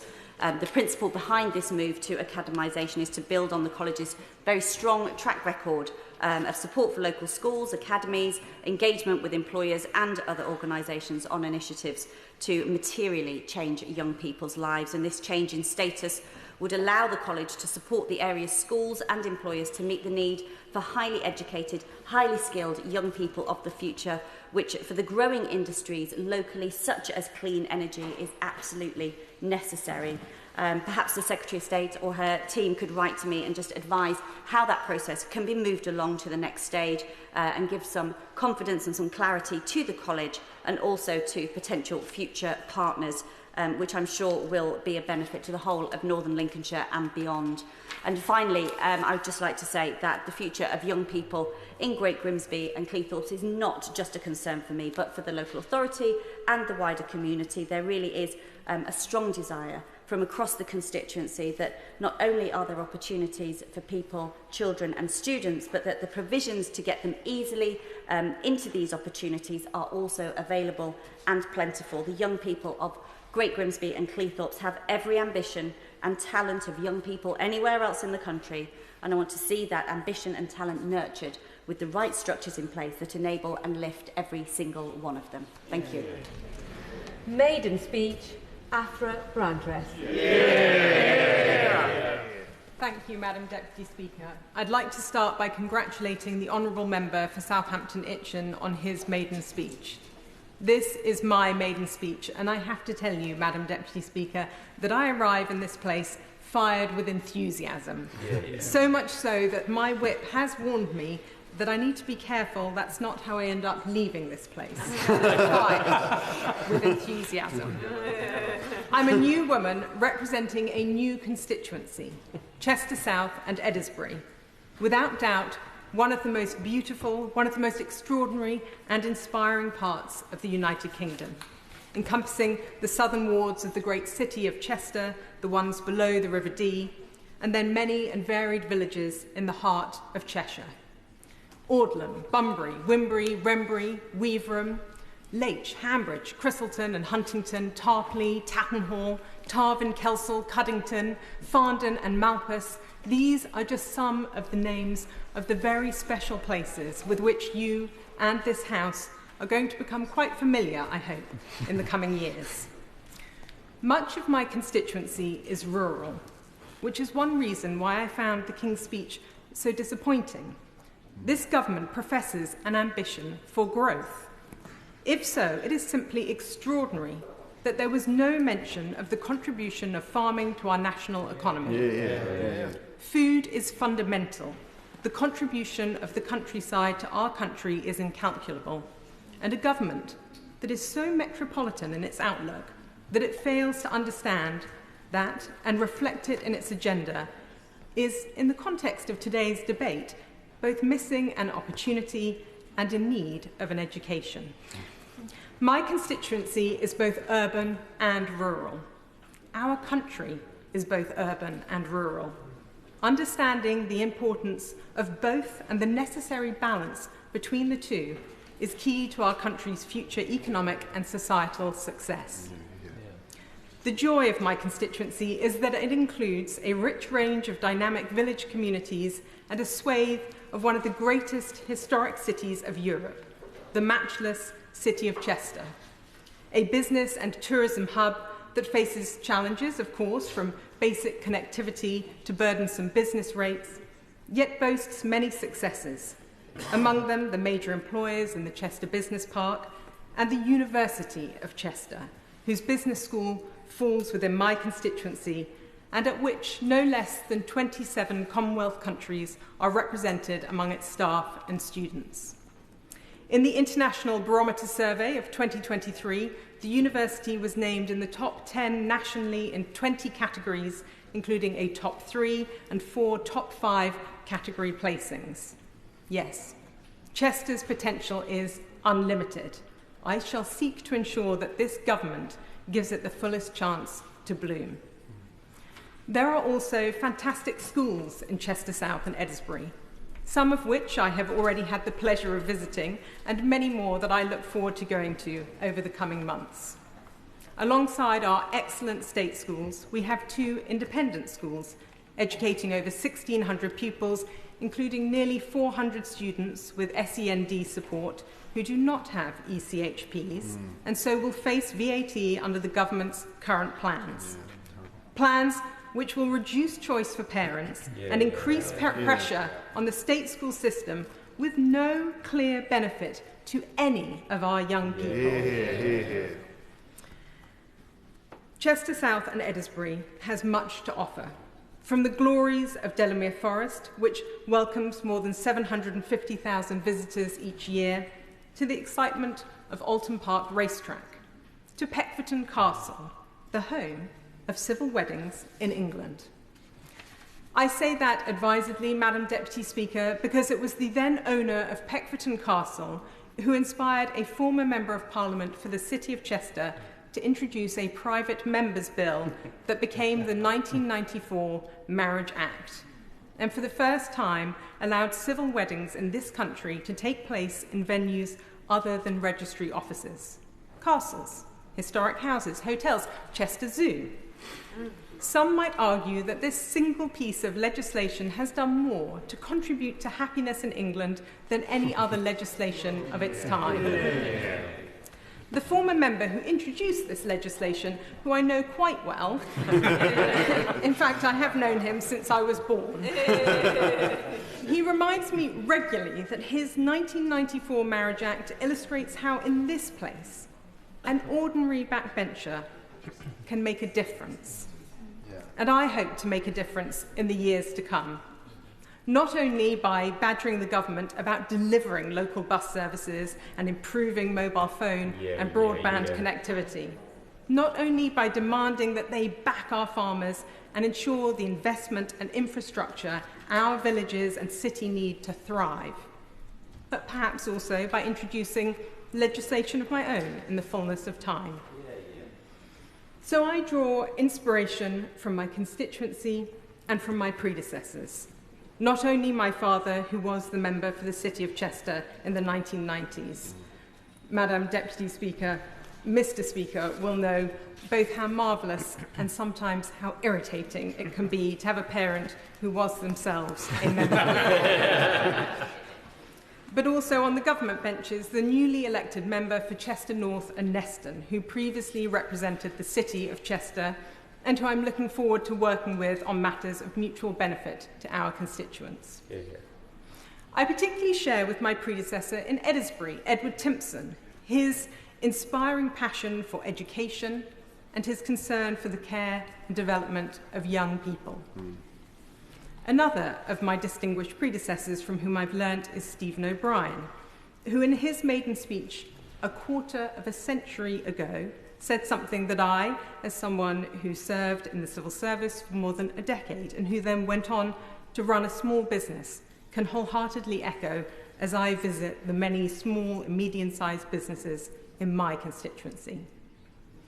The prosperity of those businesses is primarily dependent on less government less tax, less interference, and above all, a release from the stranglehold of regulations choking as they do a business's ability to compete and an entrepreneur's incentive to take the risk. With such a constituency and such predecessors, I know that I stand on the shoulders of giants with much to do and prove. Madam Deputy Speaker, the House of Commons Library, who I have to say I'm already finding invaluable, advised me that I'm the first Member of Parliament in its entire history to have the forename Afra. I am named after Afra Ben, the 17th century playwright, poet and author who was the first British woman to earn her living as a writer. The great 20th century novelist Virginia Woolf said of her, "All women together ought to let flowers fall upon the tomb of Afra Ben, for it was her who earned them the right to speak their minds." What a privilege it is to be in this place, in the 21st century, able to speak my mind on behalf of my constituents across Chester South and Edinburgh. Thank you. I call on K.Atkinson to make her maiden speech. Thank you, Madam Deputy Speaker. I congratulate you on your new position, and I congratulate the Honourable Member for Chester South and Edinburgh on her first speech. I begin mine by paying tribute to my predecessor, Amanda Soloway, who was a committed advocate for those struggling with their mental health, part of the generation of parliamentarians who've helped make it acceptable to talk about. I also want to pay tribute to a woman who has been an incredible inspiration to me. Her work representing our city, the first woman leader of the Labour Party, the first woman Foreign Secretary, the Right Honourable Dame Margaret Beckett. And I am very pleased that we will continue to benefit from her wisdom in the other place. Looking out from the top of the Derby Cathedral Tower to the north, you can see the River Derwent that wends its way to Darley Abbey and the magnificent mills in the Derwent Valley, the birthplace of the Industrial Revolution. And you can see the communities of Mackworth, New Zealand, Mickleover, Littleover, Stockbrook, California, Chaddeston, Bredsall Hilltop, Normanton, Oakwood, and Darley, each with their own distinctive character, with a wonderful diversity of faiths and backgrounds. My own background, a mix of Lancastrian and Mexican-American, is perhaps an unusual one, but I've never felt out of place. Many communities, Madam Deputy Speaker, but one Derby. And you can see the Derby Royal Hospital and the medical school where my right honourable friend, the Health Secretary, visited, and which will benefit from the doubling of medical school places. You can see some of the sites where building work is regenerating the city, including the new Derby University Business School. And if you look over to the constituency of my honourable friend for Derby South, you can see some of the industries in which many Derby North constituents work.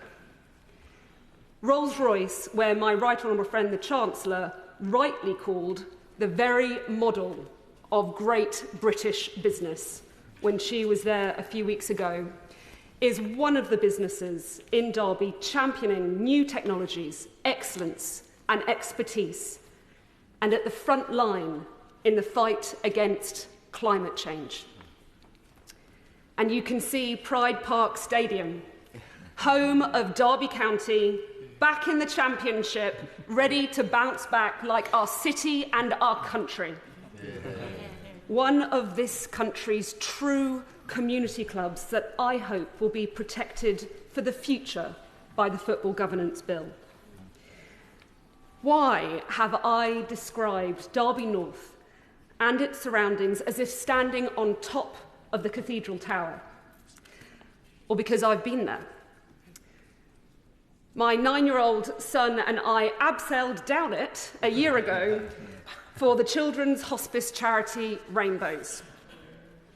The reward was that awe-inspiring view. But the feeling was very similar to the fear I'm experiencing now. People might assume that after 17 years as a barrister, speaking in this place would be easy. They would be wrong.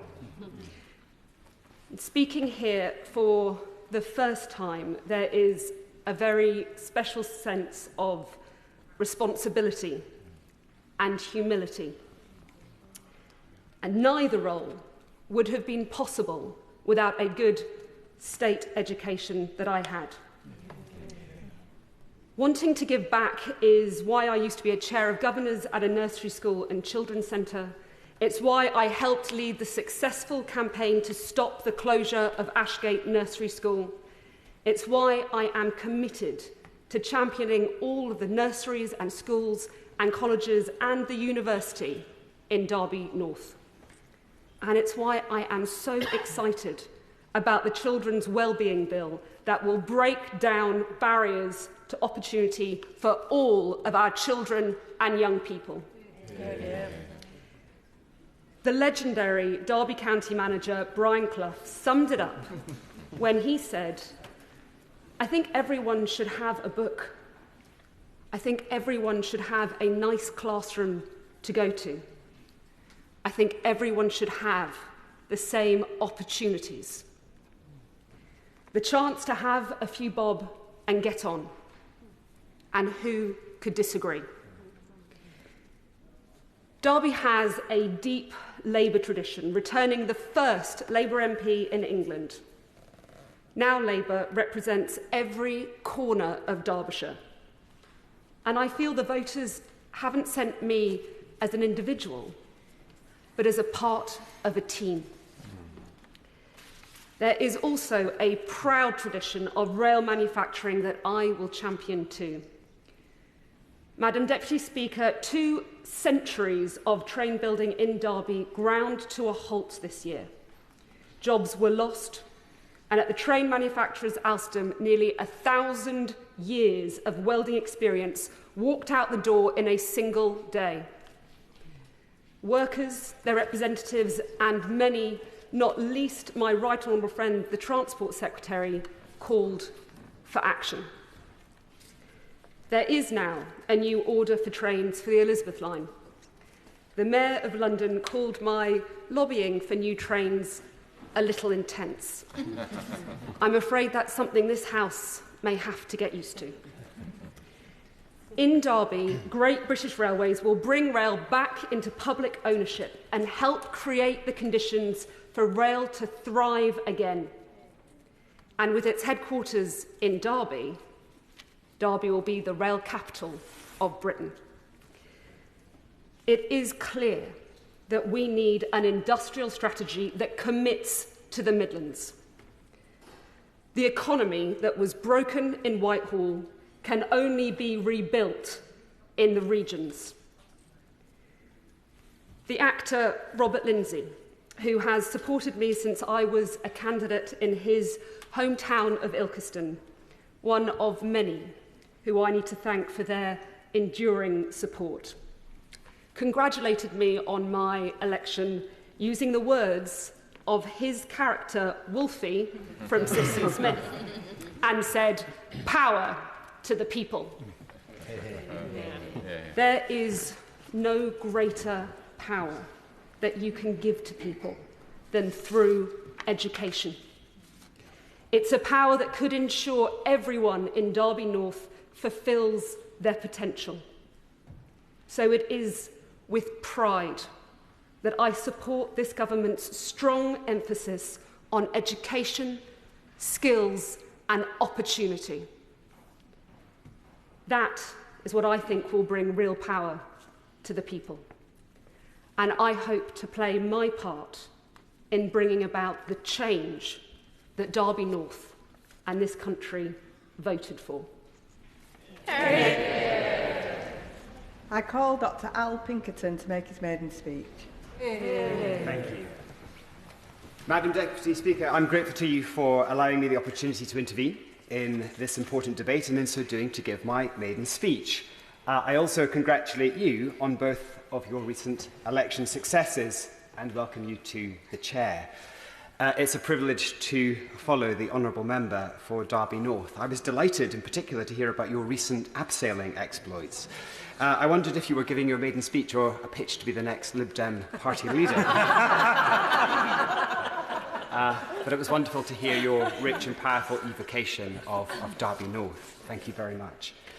I also pay tribute, if I may, to the other maiden speakers today and last week. The quality of speeches and the intellectual energy of those new members suggests that this Parliament will be enhanced by a new generation of thinkers and doers who will serve this place and their constituents well. Madam Deputy Speaker, I'm especially grateful to you for allowing me to catch your eye on an occasion when education is placed into the parliamentary spotlight. I have dedicated my working life to teaching and researching in higher education, most recently as a Professor of Geopolitics at Royal Holloway University of London. There, I have worked with generations of incredible students who have gone on to incredible things in the public, private and charitable sectors. I'm very proud to say that 3 of my former students were candidates in the recent general election. At least 2 are current heads of office or special advisors to senior members of this House, with 1 a rising star of the lobby press. I take no credit for what they do, what they have achieved. They've achieved themselves, but I hope they will forgive me if I feel some sense of pride in what they do and the contributions they make, even if those contributions are all too often disproportionately favoured towards the Conservative Party. Surrey Heath is blessed with an extraordinary state and independent school system within and local to our constituency, and I would like to take this opportunity to pay tribute to the work that teachers and senior leaderships do in supporting generations of young people, providing them with knowledge and the critical and practical skills that are vital preparations for further learning and successful careers. As was reinforced in the recent general election campaign, Surrey Heath State Schools achieve all of this while edging ever closer to financial crisis. I welcome and will support any initiative put before this House that raise educational standards and drive opportunity. Education, after all, is the engine of social mobility and our country's future economic prosperity. And I sincerely hope that with this change of government, the hostility that has been directed towards the UK's genuinely world-leading universities will come to an end. This new government now have an opportunity to walk the sector back from the brink of financial crisis, indeed catastrophe, as I saw in the newspapers this week, and to recognise again the intrinsic value of higher education and the role of our universities as powerful instruments of local economic growth and the foundation of our national success in research, innovation and skills. Madam Deputy Speaker, Surrey Heath is a wonderful place to live. We are blessed with striking and historic landscapes. As the name of the constituency suggests, we're defined by ancient lowland heaths, lasting remnants of prehistoric woodland, cleared over the centuries and kept clear by grazing, burning and cutting. Although not strictly natural, these heaths are the preserve of unique ecosystems and biodiversity. Chobham Common is today one of the finest remaining examples of lowland heath left anywhere in the world, and wildfires are common, increasingly so as we're gripped by the climate crisis. And we are grateful to the brave men and women of Surrey Fire and Rescue who battle the toughest of conditions to keep residents and their property safe. They deserve our fullest support, especially now as they go into battle again, facing another round of cuts to this vital-to-life service. Surrey Heath is a borough and a constituency with a long and proud military tradition, from the development of Chobham Armour in the 1960s to the present-day home of ATC Pirbright, a place that any new recruit to the British Army will come to know all too well. Surrey Heath is also home to Gordon School, founded in 1885. It's both an award-winning state boarding school and a national monument to General Gordon of Khartoum. The Royal Military Academy in Sandhurst The place where British Army officers are trained straddles the boundaries of Surrey Heath and nearby Bracknell Forest. Although most of the RMA's buildings are technically in Berkshire, I'm going to claim them a little bit for Surrey Heath today, there can be no doubt of the connection that exists between Sandhurst and Surrey Heath's main market town of Camberley. Camberley is a product of the Royal Military College, which was formed in Sandhurst in 1812. In the years that followed, settlements formed at the margins of the college, including the planned community of Cambridge Town, named after the Duke of Cambridge, the head of the British Army at the time. As the town grew, so did confusion between Cambridge Town and Cambridge, its much less well-known and less distinguished namesake somewhere in the Midlands, with apologies to honourable members representing Cambridge.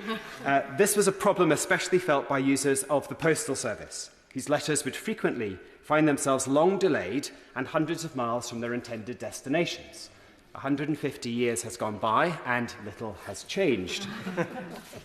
The Royal Mail requested a name change, and it was the newer upstart Cambridge Town that obliged and relented, changing its identity in 1877 to Camberley, a portmanteau referencing the River Cam that still runs underneath the town, Amber in reference to the nearby Amber Hill, and Lee, the Anglo-Saxon for a forest clearing, and commonly used in suffixes of nearby place names such as Frimley and Bisley, also in Surrey Heath. Now, Surrey Heath has a rich musical and artistic tradition. Camberley was the childhood home of Sir Arthur Sullivan, Bros, and is today home to rich musical tradition, and is today home to musician, astrophysicist, and animal welfare activist Dr. Brian May. Daphne du Maurier wrote Jamaica Inn while living in Frimley, and we're hopeful that a blue plaque may soon mark that spot in Surrey Heath's contribution to British literary history. We are home to extraordinary local, national and international businesses, too numerous to mention, as well as a vibrant charitable and voluntary sector, and a community of multiple faith traditions, ethnicities and nationalities, including a large and historic Gurkha community. During the pandemic, residents self-organised into remarkable community-wide response to COVID-19. Surrey Heath prepared, delivered essential food parcels and thousands of prescriptions to the isolating and the vulnerable, an expression of community resilience and solidarity when it was most needed. And I hope that contributions of that kind, of the likes of Surrey Heath Prepared and similar mutual aid groups across the country, will not be forgotten in the inquiries now underway into the way that the UK responded to the pandemic. Following the recent boundary review that brought the beautiful villages of Normandy and Purbright into the constituency, Surrey Heath is now officially the resting place of at least two significant figures of empire. Sir Henry Morton Stanley is buried in Purbright, near the home he created for himself after his return from Africa. But perhaps worthy of greater celebration is John Pennycook, an extraordinary engineer and colonial administrator with the vision and skill to construct the Mullaperia Dam. Since its construction in 1895, the dam has been credited with saving tens of thousands of lives by protecting communities from seasonal flooding and in bringing nearly 250,000 acres of land into crop-bearing productivity. Today, Pennycook is revered in the Indian state of Tamil Nadu. Children are given his name in his honour, and yet he's almost unknown here in the UK. I hope his mention here in this House today may be a small contribution to addressing that historical absence. Today, drivers on the M3 motorway slip quickly and efficiently, when it's not clogged up, as they travel between London and the southwest, often without even realising they're passing through this fine constituency. Surrey Heath road users, on the other hand, may be more aware of the less smooth and much less efficient point of entry onto the M3 at the junction with the A322. And my predecessor, Michael Gove, more on whom in just a moment, spent many an hour at that particular road junction over the years, but even his formidable talents couldn't resolve this serious shared local frustration. I hope I can make some headway on that issue in months and years to come. In Restoration England of the 1600s, hold-ups on the highways of what's now Surrey Heath were of a rather different kind.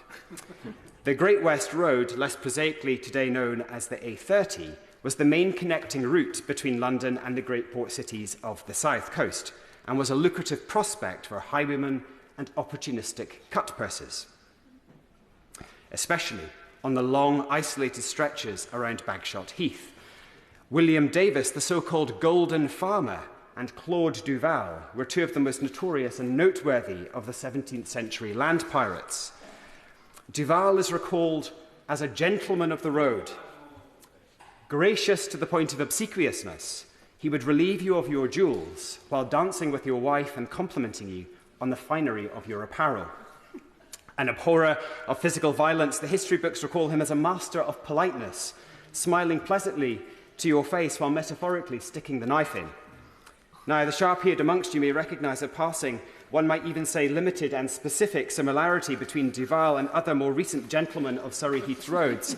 I refer, of course, to the former member for Surrey Heath, my predecessor, Michael Gove, who served the constituency and this House with considerable distinction and flair for just shy of 20 years.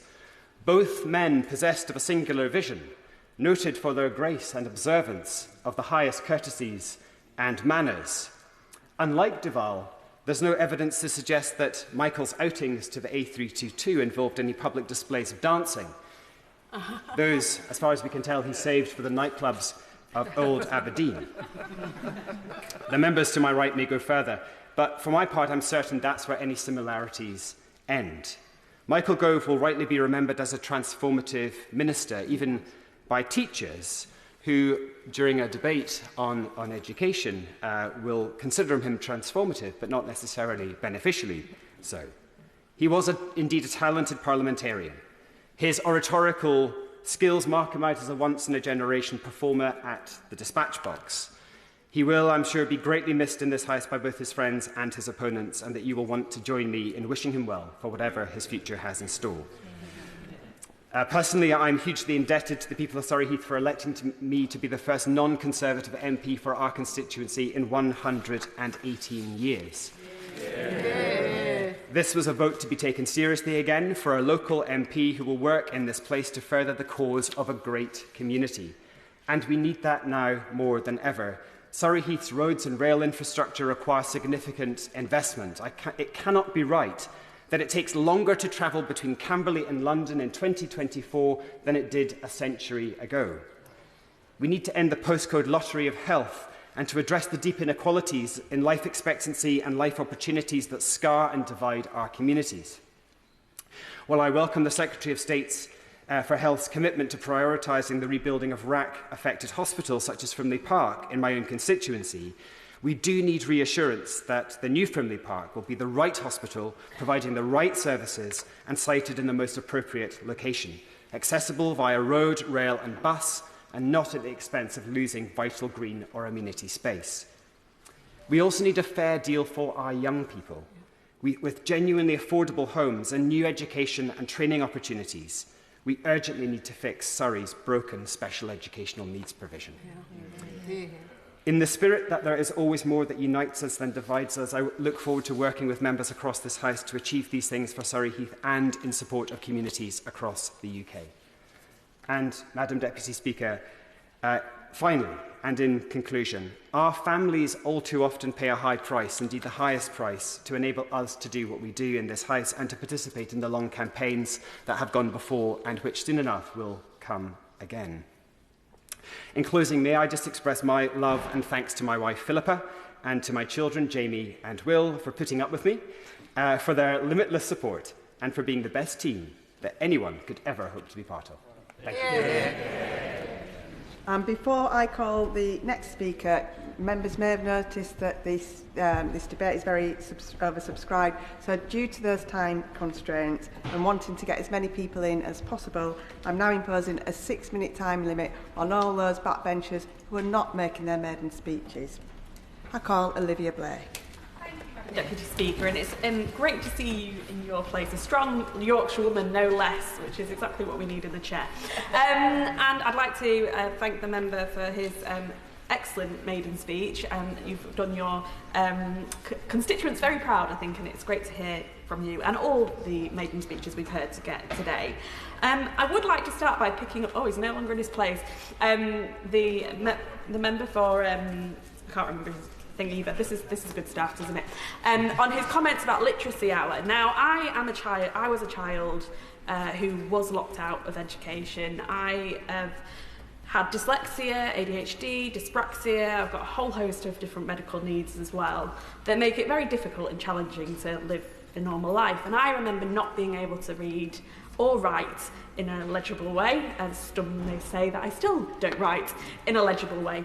And I remember the great influence when I was 7 and 8 years old of that literacy hour, and how that change in model of education to 15 minutes of doing different tasks suited me to a T, and actually has given me a lifelong love of literature and English literature, and meant that by the time I got to my GCSEs, instead of being failing and locked out of education, I got an A in English literature, which I'm still very proud of today because it was against all the odds. And I have been chairing the APPG on SEND because I think it is so important that we give that opportunity to young people. And the narrowing of the curriculum that we've seen over the last 14 years really horrifies me. I'm a scientist and I loved drama and art at school. They unlocked creativity, which allowed me to go on and be the scientist that is creative and thinks outside the box and does great things. And I want all children with the struggles that I have faced to have those same opportunities as I did under a Labour government. But I'm going on about myself too much, because really what we're here to talk about is the opportunities for our young people in our communities. And it might sound like a cliche, but it is still true to say that education is one of the main ways to create opportunities in our communities. So it's really excellent that we're having this debate so early on in this Parliament. And it's good to hear from colleagues on the government front benches about the positive steps that they are taking to create an education system fit for all. I want to focus my comments on the provision of special educational needs and disabilities and how we ensure we create opportunity for everyone in the education system. It's no secret that the new government has inherited an SEND system in crisis, underfunded, under-resourced and understaffed. Estimates from F40 suggest that the total level of underfunding in the last Parliament came to £4.6 billion. With the previous government promising only a fraction of the expenditure needed to bridge the gap. Combine that with the chronic underfunding of local authorities, and it is easy to see why so many stories of LAs are unable to meet their statutory obligations. And it's no wonder that parents who rightly want the best for their child have ended up in tribunals, and more often than not, in fact, only 1.7% of cases that go to tribunal find in the local authorities' favour. A damning statistic in two senses. First, it demonstrates the tenacity needed by parents in order to get the basic right to education for their children. And it wasn't me, but the former Education Secretary that the Secretary of State mentioned said that the system was lose, lose, lose for families. She was right. A tribunal decision in your favour is a bitter victory when all you ask is that your child has the same opportunities as everybody else. But the extent of the skew in the tribunal figures also shows that the problems are endemic and need a systematic response. Unfortunately, that wasn't the approach we had from the previous government. Too often we saw messaging of statistics instead of a serious approach to tackling the underlying realities of too many young people. We saw the same with the target to cut the number of education healthcare plans that was kind of skirted around. It's right that we aim to reduce the reliance on EHCPs. Every child should have the opportunities they need, whether or not they have a diagnosis, formally or not. And we also need to see action to make sure that people do get those diagnoses, which are so important, especially for young girls and women who often have to wait, like I did, till their late 20s or 30s or sometimes 50s and 60s to get the diagnosis of why they've been struggling their entire lives. It's so important. And it's a key task for the new government to rebuild the infrastructure for early years intervention that we lost under the last 14 years. The cuts in Sure Start have been dramatic, but we also need more health visitors out in the community. The Institute of Health Visitors estimates a shortfall of 5,000 in England, and 48% saying they will leave the profession in the next 5 years. And shockingly, over a quarter of people surveyed said that they were servicing the needs of 750 children, 3 times the recommended ratio for health visitors. It's simply not good enough. And those early interventions are so important because they can change the life course of that child. They can open those opportunities that can be cut off if the right support is not in place, and they can be that passionate kind of person who has the right training, who can spot something in a child that no others have said. That spark that can really... yes, I'm happy to give away. I thank the member for giving way, and I just also like to say that I really appreciate your remarks. Indeed, I'm also thinking about those young people possibly with a SEND diagnosis who struggle at post-19, and one of the things I've learnt from the other place in Northern Ireland where I sat was that actually the model here, where it's combined between health, education, a much more holistic model, actually helps those young people at post-19, and would the member agree with me that actually we need that model throughout all of the UK, where indeed that post-19 careers advice is done in a holistic way?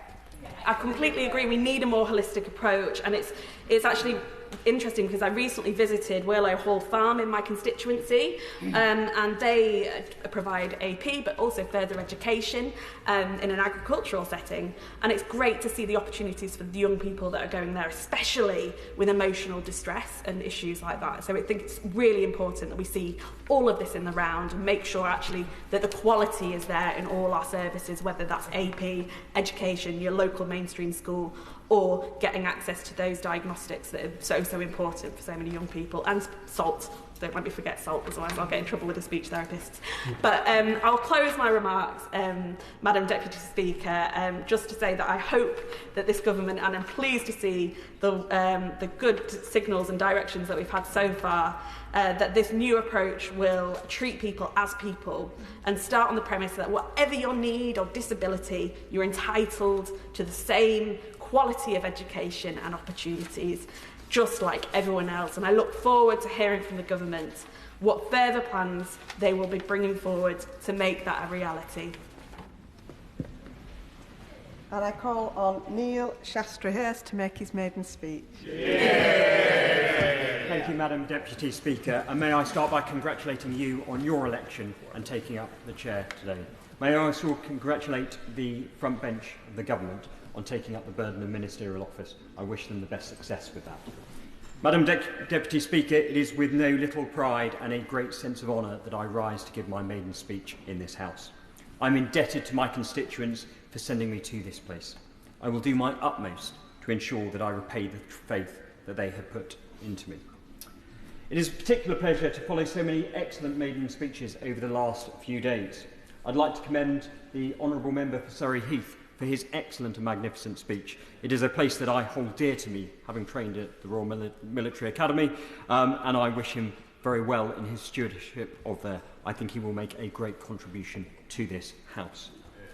My constituency is Solihull West and Shirley, and like many others, it was newly created following the boundary review.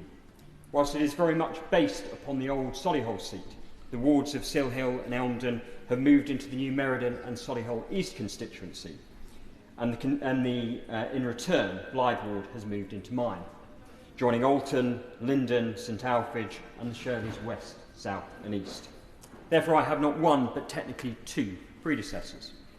As I've alluded to, Madam Deputy Speaker, the Blythe Ward was previously represented in the last Parliament by my honourable friend, the member for Meriden and Solihull East. I'm delighted to join him in this place, and I thank him for his support and help over the last few weeks. Julian Knight served as the Member of Parliament for Solihull for 9 years. He gave particular service as Chairman of the Culture, Media and Sports Select Committee. I'm sure that honourable members on all sides of the House will join me in wishing the whole Knight family the very best for the future. I would also like to pay tribute to Julian's predecessors in this place. Laurelie Burt is still held in great affection by residents who remember her as a proactive constituency Member of Parliament. The late John Taylor, an avuncular man, was Solihull through and through, and he is fondly remembered for his dedication to public service. His widow Anne is still a stalwart of the local community. And before John came a fellow member of the Bar, Percy Grieve, Queen's Counsel. Now, famously, Percy once had the campaign slogan, "Grieve for Solihull." Well, I'm delighted to tell the House, Madam Deputy Speaker, there is no need to grieve for Solihull any longer. Yeah. For those honourable and right honourable members who have not had the good fortune of visiting Solihull West and Shirley, we may be compact, being a mere 40 square kilometres in area, but we pack a good punch. We're a diverse community, welcoming to all. We benefit from our confluence of cultures, which serve to create a greater societal bond. Together, we are greater than the sum of our parts. And I am particularly proud that several thousand Hong Kong British nationals overseas have chosen to make the area their home. The land now forming Solihull West and Shirley was once covered by the ancient forest of Arden on the banks of the River Blythe. The earliest settlement in the area can be dated back to the Iron Age. The density of the forest of Arden was such that even the Romans found it impenetrable. For throughout the Roman occupation of these isles, it was held that no Roman roads passed through it. By the time of the Anglo-Saxons, Madam Deputy Speaker, the Forest of Arden was part of the Kingdom of Mercia. A clearing in the woods was established and the settlement of the manor of Overley was founded, and it is here that the town of Shirley now sits, the name Shirley meaning a bright clearing. The town of Solihull itself is thought to take its name from the site of the stunning Arden church of St Alphege, which can be dated back to the 13th century. Built on a mound of marl, this soily hill gave rise to the name Solihull. Of course, over the years, the two towns have changed somewhat. They are a bustling centre for business and enterprise. We're the home of the Touchwood Centre. We have some fantastic businesses, such as Gymshark, and nearby Jaguar Land Rover remains a significant employer for many of my constituents and a major economic driver for the local area. We are blessed with good and outstanding schools, providing our young people with the skills and opportunities to succeed in life. Through the enterprise and the leadership of the local council and the former West Midlands Mayor Andy Street, there have been ambitious brownfield first housing policy, delivering sustainable homes for the future whilst protecting the Greenbelt. However, Madam Deputy Speaker, whilst many will associate Solihull West and Shirley with prosperity, there are pockets of deprivation. And I will therefore be working tirelessly to ensure that those parts of the constituency have the investment and opportunities to shine in the years to come. When one first enters this place, Madam Deputy Speaker, it is impossible not to be struck by the history that comes before you. It makes you reflect upon your own place in the annals of time. Now, there have been many doctors who have entered this house before.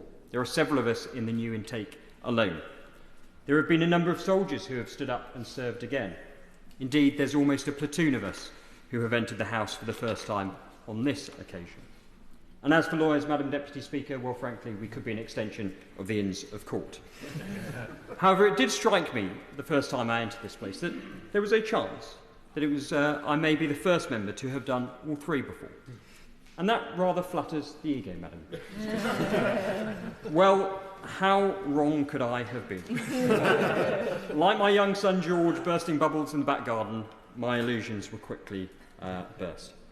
For the former member for Wimbledon, Charles Goodson Wicks, had done all of this before, and then he added being chairman of the Countryside Alliance to boot. So alas, Madam Deputy Speaker, my place in the history books will have to wait for the time being.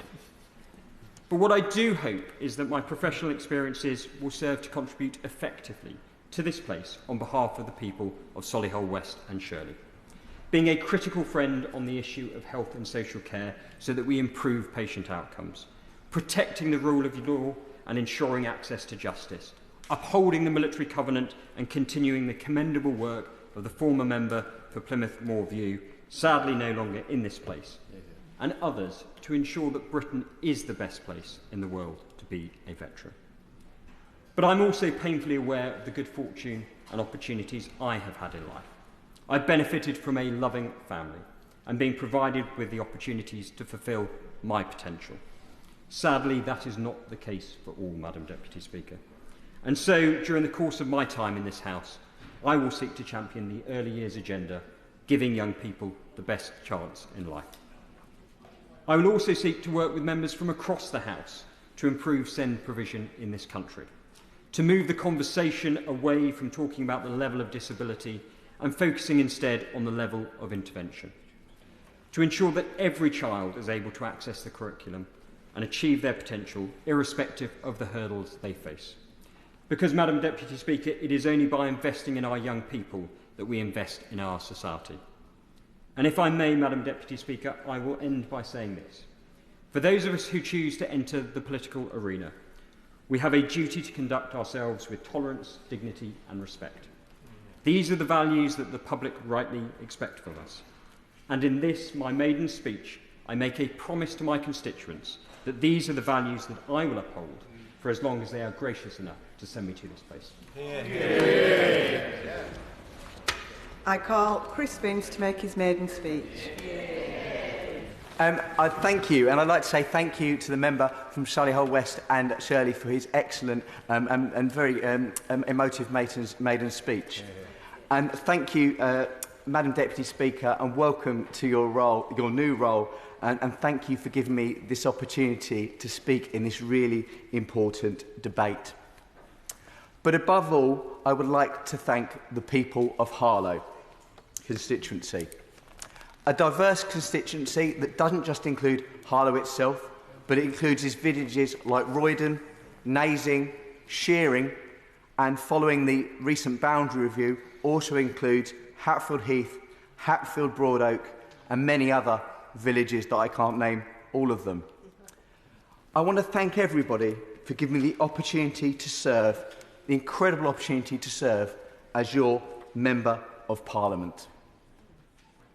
That word service is one that's been used by the new Prime Minister throughout the election campaign and here in this chamber. And in fact, it was even used by the Leader of the Opposition in his opening remarks to this House. Harlow constituency is a constituency that demands and deserves the utmost service from its Members of Parliament. And in my direct predecessor, Robert Houghton, it had an MP who constantly championed and worked hard for the constituency, and I genuinely want to thank him for his service. Likewise, his predecessor, Bill Rammell, who went on to be a good friend and mentor for me, is still remembered fondly on the doorstep by residents he has supported. Both of them have shown how to persevere in the face of obstacles, to beat the odds. And although my story is far less humble, I hope I can live up to the high expectations that they both have set. Likewise, I want to thank Bill's predecessor, Jerry Hayes, an MP who believed in the importance of public scrutiny. And finally, I want to pay tribute to the late Stan Ewens. I got to know Stan quite well in his later years because all of our co-op party meetings were held at his house, and if anyone enjoys a trip back in time through literature, I would recommend a visit. At the end of every co-op meeting, Stan would come over to me and he would whisper into my ear, "You'll be an MP one day." Well, Stan, I didn't believe it at the time, but it turns out you were right. Yeah. My background is one in service. I spent 15 years as a secondary school maths teacher, and more recently I've worked for a charity in Harlow called Streets to Homes that supports homeless people, and for a charity, Action for Family Carers, that supports unpaid carers and in particular young carers. And I just had a conversation with the Liberal Democrats just a while ago about his excellent contribution to the report into young carers. I also want to pay tribute to a wonderful charity that I'm a trustee for, Raise Roof. It's an inclusive theatre company, and I have to say a big hello to Simon. Like many people in this room, it's my experiences that shape my politics and my interest in politics. But I tell you what also shapes my priorities, and that's the constituency of Harlow itself.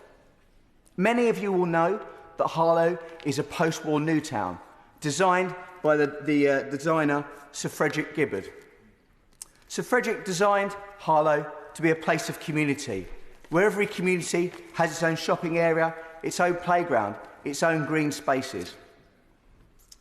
It's what a local historian described as being designed on, if you'll excuse me, Madam Deputy Speaker, on socialist principles. It's actually somewhere you can see a Barbara Hepworth and a Rodin just by walking down the street. That sense of community was put to the test recently in what have not only been dark times for this country, but also dark times for the entire world during the pandemic. But I'm absolutely proud to report to everybody in this house that during those dark times, Harlow's community stepped up. They supported the most vulnerable people across our town and across my community. And I'm proud to say that Harlow passed that test. But perhaps it's no surprise, considering it's a town that invented the fibre optic cable, the home of Harlow College, and the birthplace of Rupert Grint. And I've no idea why I did it in that order.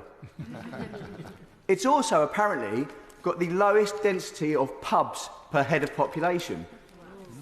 But it's okay, there is one 5-minute staggering distance from my house. Excellent.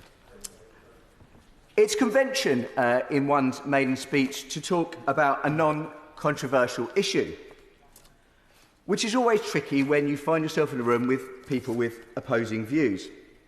I thought perhaps I might talk about football, but I'm a Leeds supporter and I've just had the member from Southampton and the member from Derby go first, so I think perhaps I'll leave that alone. But I'm sure that this House will join me in congratulating the mighty Harlow town on their League Cup victory last season. Let's not worry about what league it was.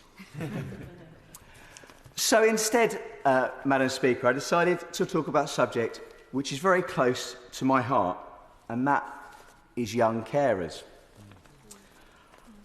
I was a teacher, as I say, a secondary school maths teacher for 15 years, and in one of the schools I worked in, I had a boy in my form. I'm going to call him George. That's not his name, but we're going to go with George. And he was a lovely lad, but every Friday my job was to check their homework planners, to check that they'd got it signed by their parents, you know, to make sure that they were recording their homework properly and they were doing it. And George never got it signed. Now, anyone that knows me as a teacher, I was a bit of a softie, so I let it go. But over time, you know, I had to keep him back after lunch, you know, at break time, at lunchtime, you know, because it wasn't getting signed. And he never argued. He just turned up, did his 5-minute detention, went off on his way.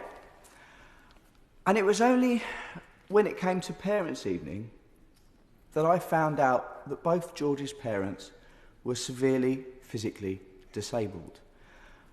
And both of George's parents, both George and his sister, were young carers.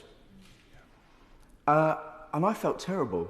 And that's probably that experience which inspired me to become more involved in supporting young carers. Now, of course, the solution to George's issue was really easy. George, like many young carers, didn't want to be treated differently. So what we did, we said, well, your sister can sign your planner for you. As long as your sister gets it signed, and it's signed, no problem. And lo and behold, he got it signed by his sister. And he got a detention if he didn't. And he was happy with that. Now, I'm pleased to say that story is about 10 years old. And I think we have actually progressed quite well when it comes to the recognition and the understanding of young carers. And I thank members from across the House and the leader of the Liberal Democrats and my own leader for their experiences in bringing that to this House.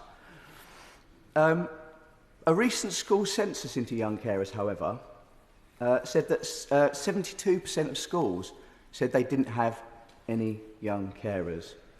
I can tell you from my experiences supporting young carers, that cannot be correct. It's predicted there are over 10,000 young carers in Essex alone. Essex County Council have identified roughly 3,700 of those. So there's a huge number of young carers that we haven't identified, let alone got the resource in place for.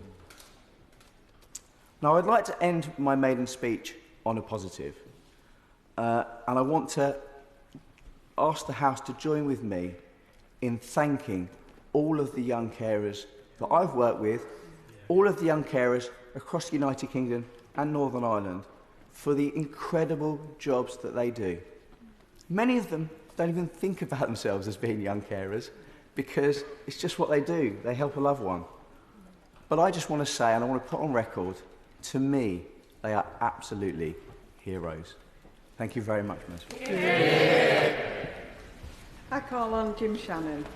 Thank you very much, Madam Deputy Speaker. Can I, first of all, congratulate you on being elevated to the position of Deputy Chair. I think for those of us who know the Right Honourable Lady, we are very, very pleased to see her in that position. I believe that the Honourable Lady will, as she always does, be impartial and fair to everyone.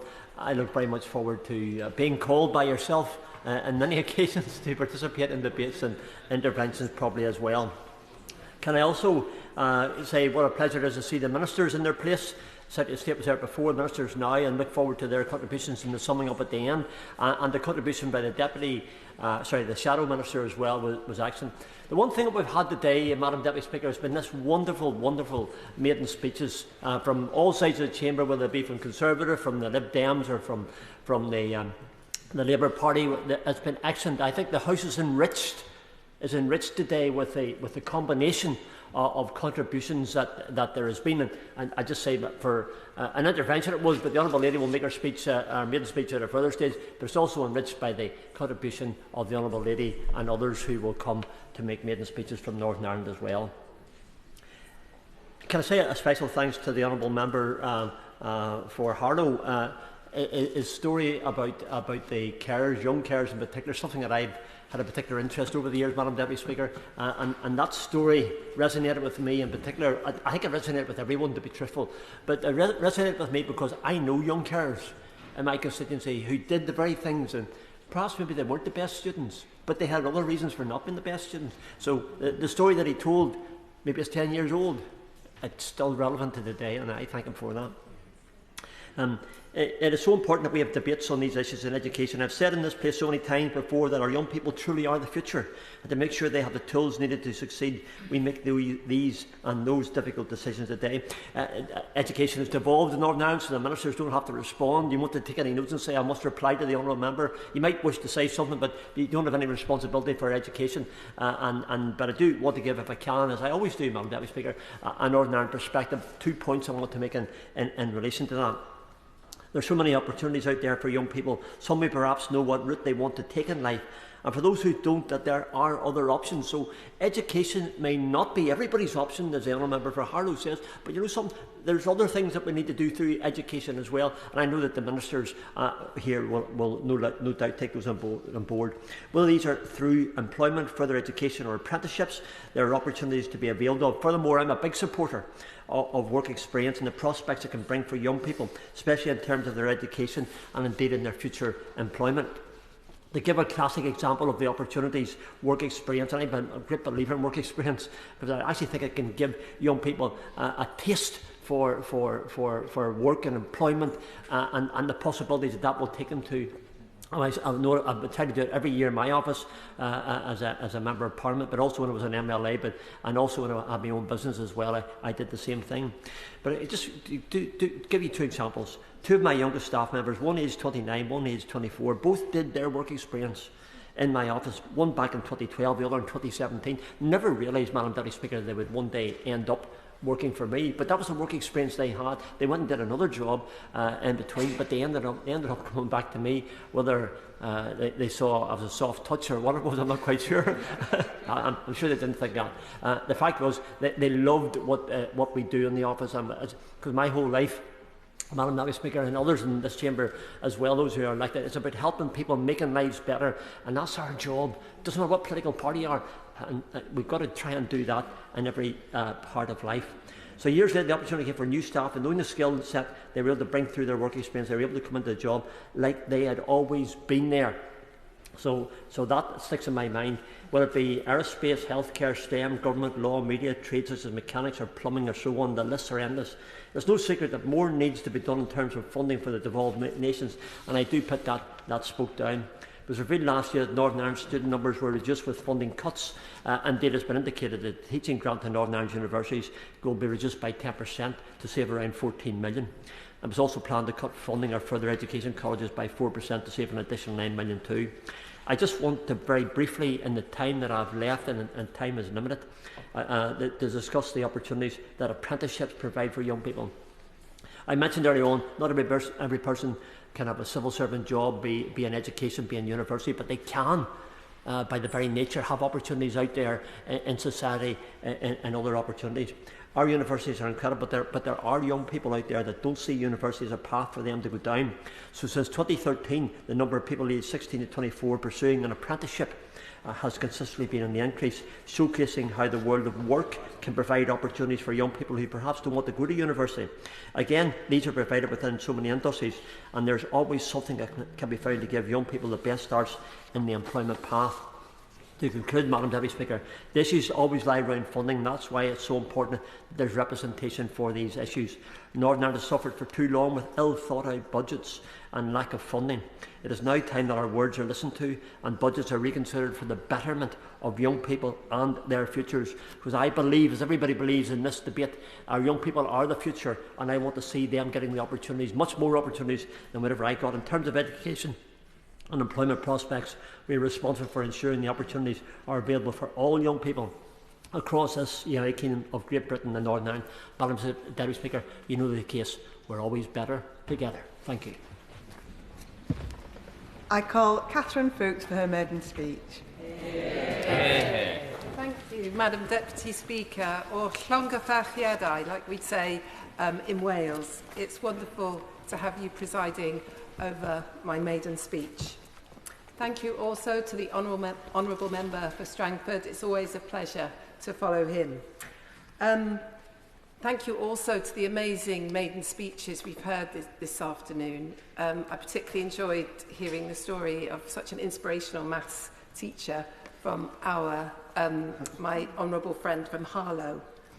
So I'm really pleased to speak in this education debate. Education is so important. I was a governor at my son's school, Cross Ash, in Monmouthshire, as well as a governor at my son's secondary school, and it's so important as we come to the end of term to say thank you to all the governors and all the teachers and the head teachers of all the schools in Monmouthshire.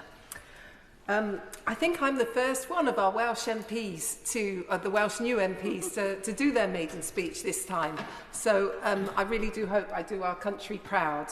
And I also want to say one more congratulations to Ellen Ed-Morgan MS, who's just been announced as our new Welsh Labour leader, another strong woman leading us in the Labour Party. So I have the honour to represent the beautiful, glorious county of Monmouthshire, and I'm its first ever woman MP. As former Chief Executive of the Women's Equality Network Wales, where I campaigned to get more women into politics, I can finally boast that I'm practising what I preached. And I would like to pay tribute not to one predecessor, not to two, but actually to three. Firstly, David T.C. Davis, MP. He was the former Monmouth constituency MP. He served in 4 parliaments. And despite fundamental political differences, we do actually have one thing in common. Our children went to the same fabulous school, Monmouth Comprehensive. I say diolch yn fawr iawn to David, to his dedication to public service and to his constituents. So with redrawn boundaries, Monmouthshire has inherited parts of the Newport East constituency, Caldicot, Magor, Roggett and Undy. That means I owe a huge debt, and thanks to the legacy of my honourable friend, the member for Newport East's service to those communities, and to the exceptional generosity and support that she and her team have given me during the campaign and now as I start my journey in this place. She is a brilliant MP, and if I become half the MP she is, I know I will be doing exceptionally well. However, technically, I have a third predecessor, because many years ago, Monmouthshire was a constituency, and so the last Monmouthshire MP was, in fact, John Rolls, a local man who took his seat in 1880. So my honourable friend from Derby North, who mentioned Rolls-Royce earlier, we also mention it in my speech, because Rolls was father not only to Charles Rolls of Rolls-Royce fame, but also to Eleanor Shelley Rolls, a founder of the Women's Engineering Society, an early campaigner for the electrification of Britain, and founder 100 years ago of the Atlantic Company, an engineering business with a real difference. It only employed women. That combination of technological cutting edge and socially progressive views still represents some of the best of Monmouthshire today. Monmouthshire, particularly with the mega technology corridor, is in many ways very much a 21st century economy. We are also very proud of our agriculture and farming traditions. Some 80% of the land in Monmouthshire is dedicated to farming, much of it carried out on small family farms.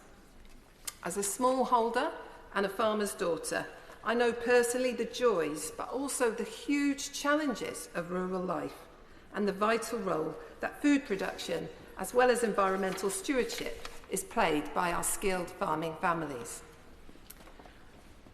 Monmouthshire is also a haven for tourists, home to the renowned Abergavenny Food Festival, the Wye Valley National Landscape, parts of the Banai Brycheiniog National Park, and the Offers Dyke Long Distance Path, not to mention our incredible historic border castles. Please come and visit in the summer holidays. We've got Raglan Castle, Grosmont Castle, and many more. Monmouthshire also has a proud history of fighting for democracy, as home to the Chartist movement of the 1830s. The Chartists' shocking and radical demands. How very dare they demand universal suffrage, secret ballots, salaries for MPs, so ordinary people, and not just the super rich, could enter Parliament. Well, these are now the pillars on which our democracy is based. The same spirit is alive and kicking in a constituency where in 2024, I am so proud to say, we had 30%, our turnout was 30% higher than the average in the UK. As a border county, Monmouthshire is instinctively a place of welcome.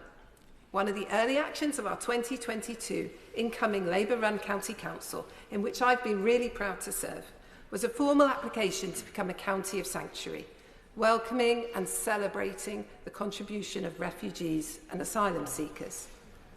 So perhaps it's not entirely a coincidence then that many of our leaders in Monmouthshire are women, from our inspirational council leader, another female first, to the 3 women who bring such tenacity and passion to running our chambers of commerce in Monmouth, Chepstow and Abergavenny.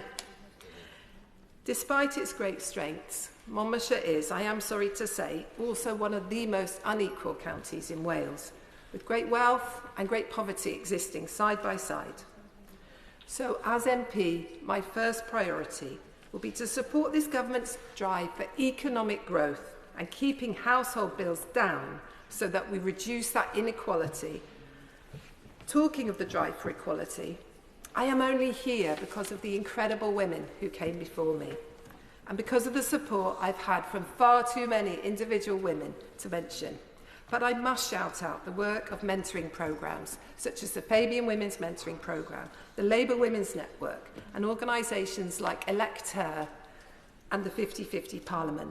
It's thanks to them that we now have a House made up 40% of women. But we still have a long way to go to get to 50% and true equality.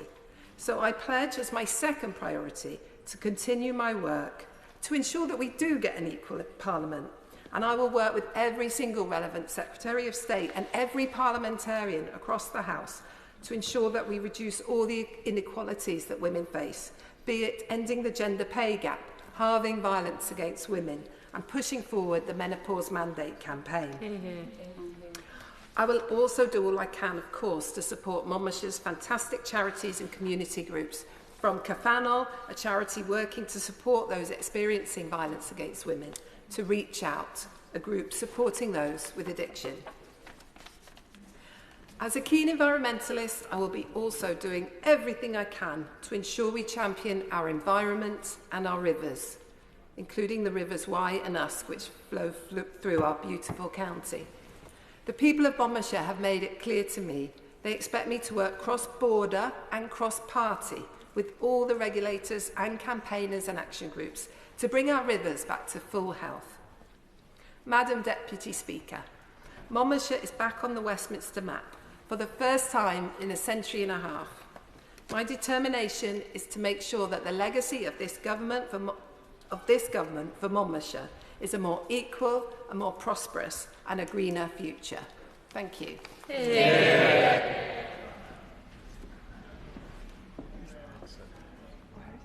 I call Alex Sobel.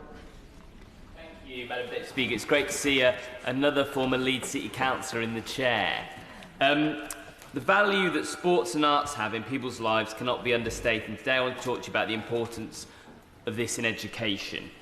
The sad reality is there are significantly fewer access points for people who are from lower socioeconomic backgrounds, who have a disability, who are black or from other minority backgrounds to sports and the arts. My constituency is home to a very special organisation called MAP. MAP stands for Music and Arts Production. It's an alternative provision providing access to credit subjects for young people 11 to 16. Students gain qualifications in art, design, music, as well as in functional skills, but they are also welcomed into a creative community. They can see that actually they are able to make a career from pursuing something creative. They introduce a range of role models relevant to their lives they would not have met without attending MAP. For young people that are struggling to fit into our mainstream education system, this can be life-changing. And the overall effects of society overall are immense. If we can reduce school exclusion rates, providing meaningful, creative alternatives, then we'll be able to reduce youth violence. Young people will be less involved in crime, and some of the strains on CAMS and other mental health services will be lessened. When I visited, staff told me that confidence attending provision like MAP can instill in students. Having access to art subjects allows people to develop a strong sense of identity, transferable social skills, and building a strong base of friendship and community. Children have been pushed to the fringes, celebrated rather than punished. I'm so pleased that Labour plans to commission urgent, expert-led review into curriculum and assessment. What I hope this will mean is a broader, more inclusive curriculum. MAP is mainly funded by commercial activities, which isn't sustainable. We need to ensure that alternative provision which focus on creative education receive similar funding to mainstream provision. I invite the Minister and Secretary of State to visit MAP with me in Leeds. It's not just 11 to 16 where we have issues around provision. By September, 2,500 more 16 to 19 places will be needed in Leeds.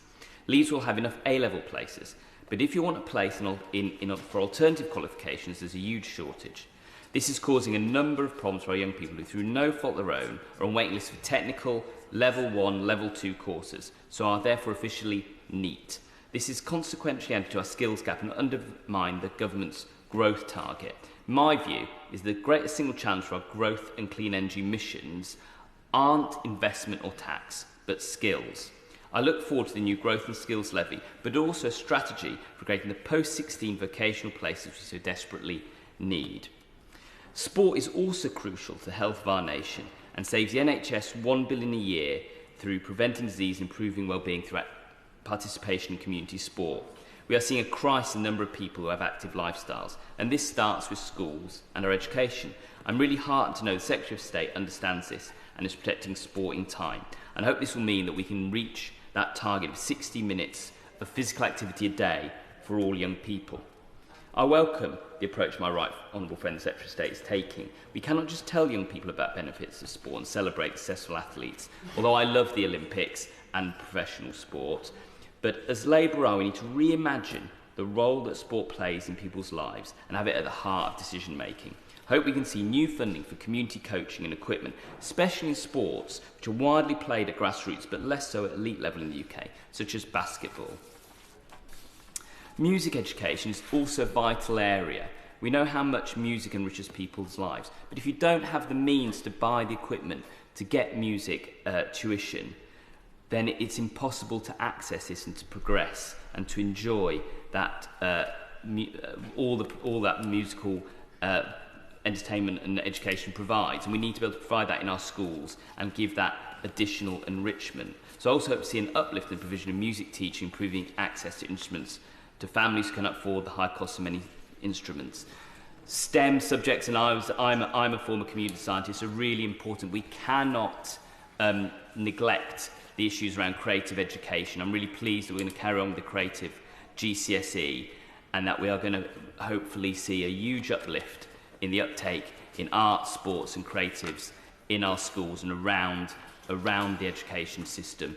And that is what I hope we can see in terms of enriching our country, enriching our curriculum. Thank you. I call B.Shankar to make his maiden speech. Thank you and congratulations, Madam Deputy Mayor, on your new role. There's a number of us on this side who know what it's what it's like to, on your first day of work. So, can I also thank and congratulate the Honourable Member for Monmouthshire on her excellent maiden speech and the important issues she raises about equality, and I'm sure she'll continue pressing on those issues.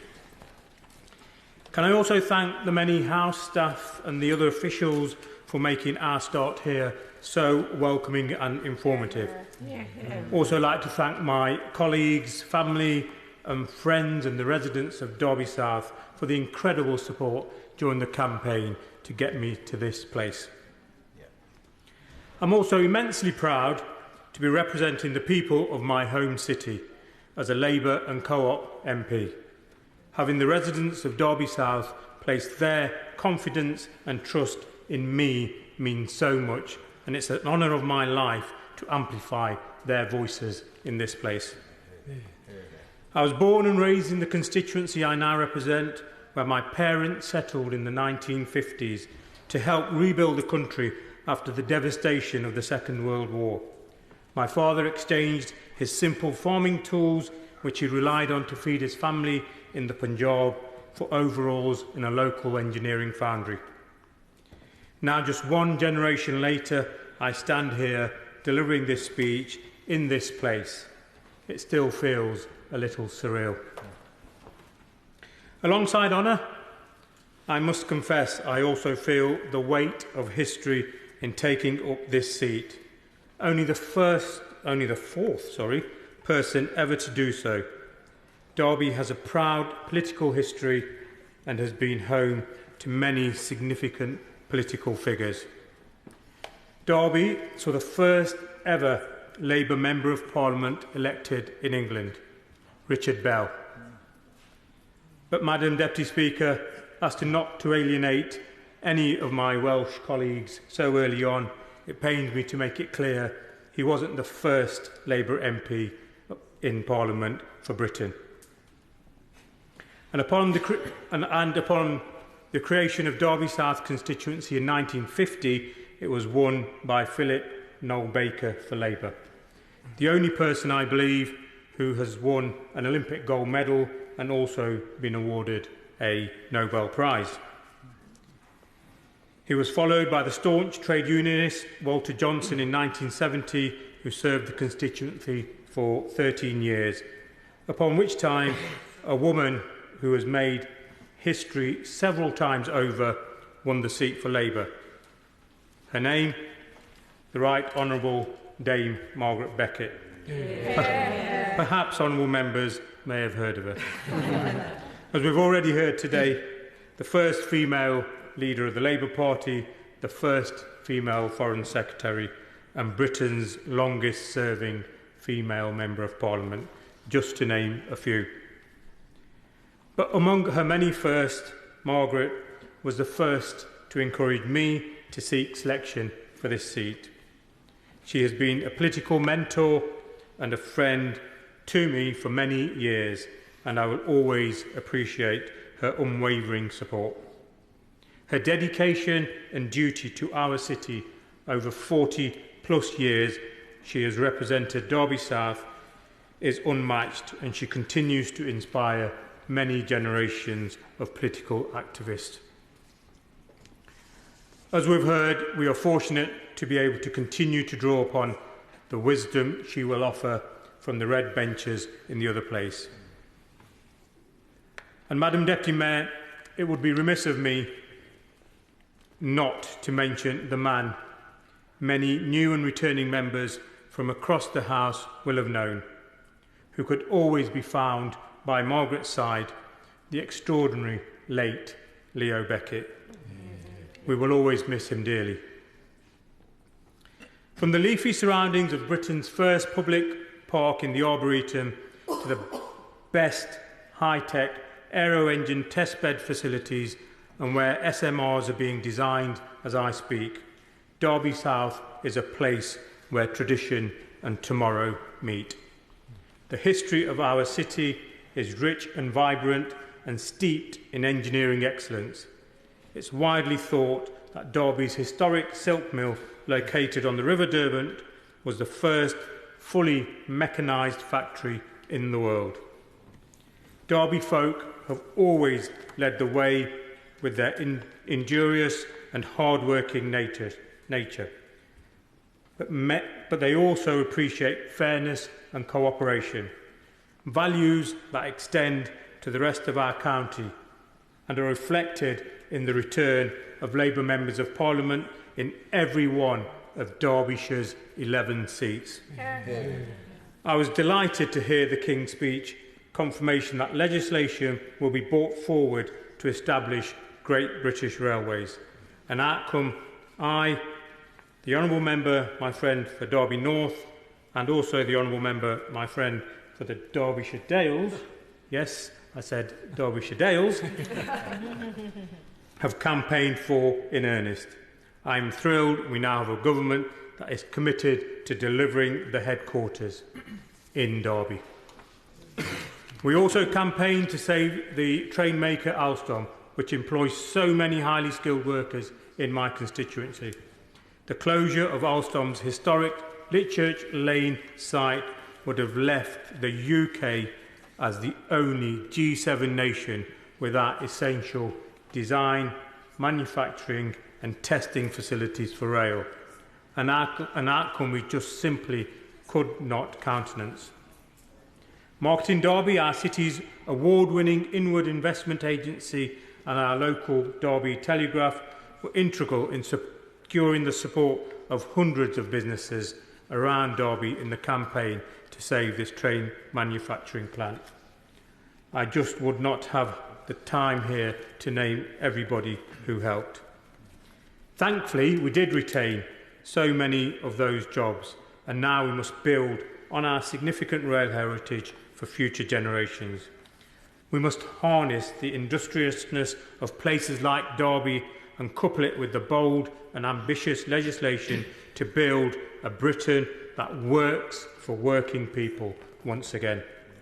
Nowhere is that vision more needed than in my home city and many other cities across the UK. We have significant challenges with social mobility in Derby, and the divides have gotten wider, unfortunately, in the last 14 years, not just in terms of income, but also in life expectancy. Recent information suggests that people living in Derby city centre have the lowest life expectancy of anywhere in Derby, a statistic we must just simply change. Access to decent homes, good education and secure jobs are key drivers for health equality. That's what I will be fighting for the people of my city. I, Madam Deputy Mayor, began an engineering apprenticeship at the age of 16, leading to a rewarding career, and recently spent over a decade at the iconic Rolls-Royce. I want Derby's young people to have access to similar opportunities, not just in engineering, but in other sectors as well, including in the expert design and manufacture of sporting apparel at companies like Hoob in Derby, in architecture, design and construction in places like Ravensmere Homes, or in the cultural and entertainment sector at places like Quad, Daydar and Derby Theatre. In addition to the growth ambitions outlined in His Majesty's speech, Derby people will be particularly pleased to hear the government taking forward plans to introduce an independent football regulator. This regulator will promote the financial sustainability of football clubs, ensuring they make prudent financial decisions. When our beloved Derby County, a founder member of the Football League, ran into financial difficulties, it was saved from administration by a local man and fan, David Clowes, preserving the club for its supporters. The new regulator will significantly reduce the risk of Derby County or any other club faced with a similar prospect, and our cherished clubs will be saved. Derby has so much to be proud of in what we have given the world and what the world has given Derby. As I said, I'm so excited about what we can achieve in Derby. with a thriving public and private sector partnership, now a Labour Council, a Labour Police and Crime Commissioner, a Labour East Midlands Mayor and a Labour government. Yeah. We must work together to retain what is best about cities like Derby and develop what is needed. The contents of the King's speech are just a start of that journey. And once again, I thank you, Madam Deputy Speaker, for the opportunity. Yeah. I call Tony Vaughan to make his maiden speech. Thank you, Madam Deputy Speaker, for allowing me to make my maiden speech today. May I congratulate you on your election. It is a privilege to follow my honourable friend, the member for Derby South. You spoke about your constituency with eloquence and passion, and I congratulate you on your speech. I would also like to pay tribute to my predecessor, Damian Collins, who served as the Member of Parliament for Folkestone and Hythe for the last 14 years. He worked tirelessly here in Parliament, most notably as the chair of the Digital, Culture, Media and Sports Select Committee, which he led for several years up to 2019. He spearheaded several significant inquiries into pressing issues, including doping in sports, football governance, combating homophobia in sports, tackling online disinformation and examining addictive technologies. And as the father of two boys, I'm well aware of the parenting challenges that are posed by online gaming and social media. So I know the work that Damian did to hold tech companies to account and performed a vital public service for which we are all grateful. Recognising his expertise and contribution in this area, Damian was appointed the Parliamentary Under-Secretary of State for Tech and Digital Economy in 2022, and that appointment followed 2 Parliamentary Private Secretary roles in the Northern Ireland Office and the Foreign Office. So I'm sure the whole House would join me in wishing Damian all the best for his future endeavours. I would also like to acknowledge my second predecessor, Michael Howard, Lord Howard, who represented the constituency for some 27 years. He remains a much respected figure locally, and many voters talked of him fondly during the short campaign on the doorsteps. It is the honour of my life to be elected as Folkestone and Hythe's Member of Parliament. I would like to thank the members and the volunteers from Folkestone and Hythe Labour Party who moved heaven and earth to get me elected. Without their efforts, I simply wouldn't be here. I also want to thank my wife and my family who have been behind me all the way. I have the privilege of being the first Labour MP ever to have represented the constituency since its creation in 1950. And before that, the constituency covering the approximate area of the constituency, Hythe, had returned Conservative MPs continuously since 1895. And as a further piece of history, such was the strategic importance of Hythe and also the town of New Romney. Those were 2 ports, 2 of the original Cinque ports on the south coast. They have been represented continuously ever since the Simon de Montfort Parliament of 1265. And that is usually regarded as the first Parliament in England. I first visited Folkestone and Hythe in 27 as a baby barrister sent to Folkestone Magistrates Court, apparently drawing the short straw. The fee wasn't much more than the train fare to get there, and the 2-hour journey down there was bumpy and slow. But the upside was I got fish and chips for lunch and a sea view and a breath of sea air. But by the time I moved to Folkestone in 2014, the high-speed line HS1 had cut that journey time to 53 minutes. And as you can imagine, the dream of seaside living was no longer a distant thought for many. Folkestone and Hythe now today is a cultural hub. We have arts festivals, comedy and theatre, open studios, open gardens, the Folkestone Music Town Initiative and live music to suit every taste. We have the Royal Gurkha Regiment based in the constituency, and one of the largest Nepalese communities in the UK, so it's hard to beat a Nepalese curry from Folkestone. The constituency has around 20 miles of beautiful coastline from the border with Dover down to the Kent-Sussex border near Canberra. So it's little wonder that Folkestone and Hythe is a tourist hotspot, a creative and digital magnet, and a place to find solitude and peace. We also have a large wind farm in Romney Marsh, opened by Ed Miliband in 2009, and it was a privilege to visit that with him a few weeks ago, earlier this month, following his announcement to ban onshore wind, dropping the ban on onshore wind. But what I love most about Folkestone and Hythe is the strong community spirit and the drive of so many in the area to make the area the best that it can be.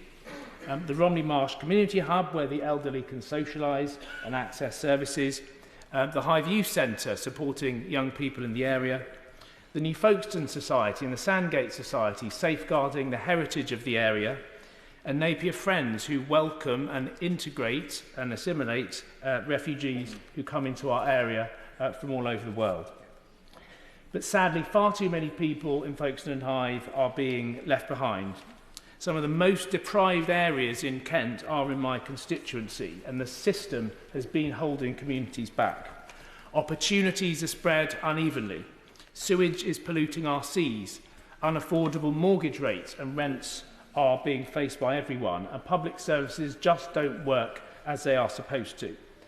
Having lived on Folkestone and Hythe's coastline, I, like many residents, have seen overloaded small boats arriving on our shores.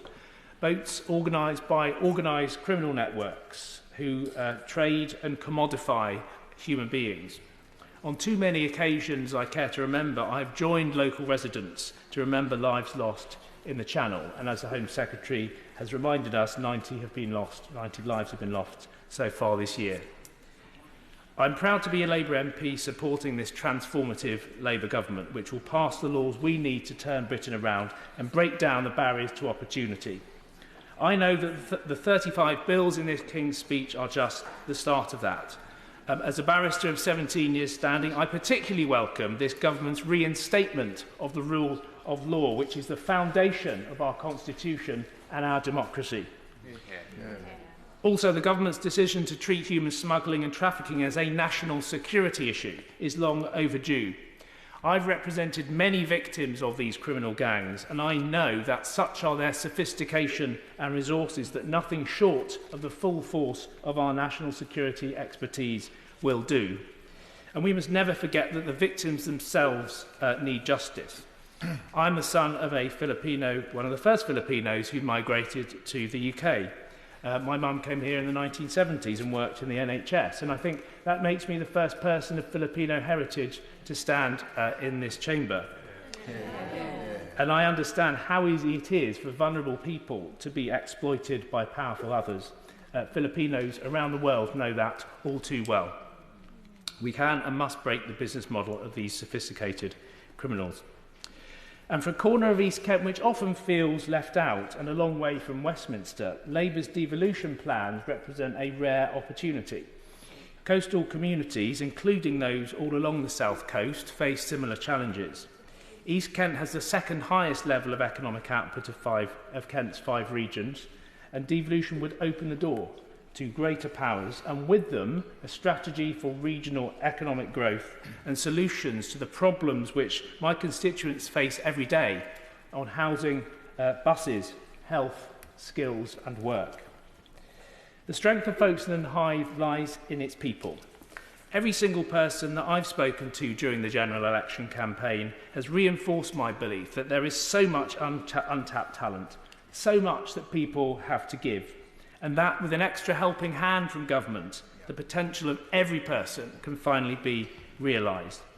So to everyone in Folkestone and Hythe, I stand here ready to help you, whether you voted for me or not, and I promise to use all of the energy, expertise and dedication to be your advocate and your voice wherever it is needed.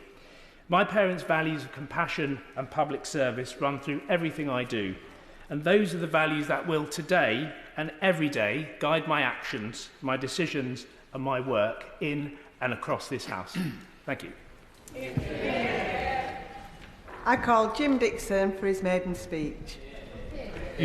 Thank you very much, Madam Deputy Speaker, for allowing me to make my maiden speech, and can I welcome you to your place?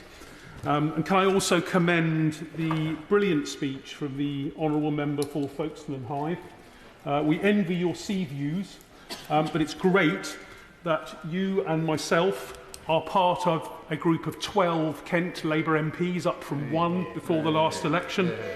And I'm delighted that I think my speech is likely to be followed shortly by that of the maiden speech of the Honourable Member for Gravesham, who is also one of our new number. Brilliant to see her here as well. And it's been said that when Labour is strong in Kent, we are strong in the country, and I think we are proving that with our presence in Parliament. I'd also like to very much welcome the new team of education ministers, and particularly their promise of new investment and additional teachers for Kent schools and Dartford schools, and welcome the priority for education under this new government and the investment that can't come soon enough. And it's particularly at a time when Kent County Council is looking at reducing the rights of the parents of special educational needs pupils. Again, the arrival of a Labour government can't come soon enough. Madam Deputy Speaker, I'd like to say a very warm thank you to the electors of Dartford for placing their trust in me to represent them. It's truly an honour for me that they've done so. They don't change their Member of Parliament very often. There have been as few as 8 since 1945. Needless to say, Madam Deputy Speaker, returning the same MP for many years is a tradition I strongly approve of, and I hope to see continue long into the future. But it prompts me to remember the contribution of 2 of my immediate predecessors as Members of Parliament for Dartford. Gareth Johnson, who represented the constituency for 14 years until this recent election, is a former Dartford Grammar School pupil whose commitment to the constituency and its residents cannot be questioned, and who, to his great credit, has already provided assistance to me as I start this role, and I really do wish him well. I first came to Dartford more than 20 years ago to knock on doors for the constituency's last Labour MP, local GP Howard Stote, a member whose commitment to public service above all else is still warmly remembered by residents, and whose example I will do my very best to emulate. Madam Deputy Speaker, amongst other things, I've spent many years both as a council leader and more recently a Cabinet Member for Health in the South East London local authority of Lambeth. So I stand here as a passionate advocate for better public health and for central and local government action to prevent ill health for all our population, which is why, in addition to the really welcome steps that the new government is taking to restore the NHS, I am particularly supportive of their decision to retain the bill proposed by the last government to prevent all those born after 2009 from starting smoking. In Dartford, nearly 10,000 people, that's almost 12% of the population, smoke, with the resulting health and care costs of more than £24 million a year, according to the organisation ASH. And of course, tragically, many early deaths. When it comes to smoking, Madam Deputy Speaker, it's vital that we stop the start. Madam Deputy Speaker, it's been rightly observed that Dartford has at this election continued another tradition, the longest in the country, of electing an MP of the same party as the government. And I know that Dartford residents are rightly proud of the canniness and the common sense that this reveals in their outlook. It's a place where strong values coexist alongside, thankfully, an openness to change. It's also worth noting, Madam Deputy Speaker, that it's nearly 63 years since 2 former pupils of Wentworth Primary School in Dartford bumped into each other on platform 2 of Dartford Station and began discussing their shared interest in Black American blues music.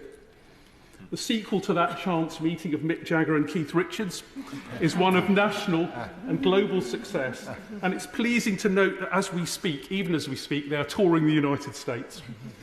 Madam Deputy Speaker, so Dartford remains a bellwether constituency and the Rolling Stones are still playing live.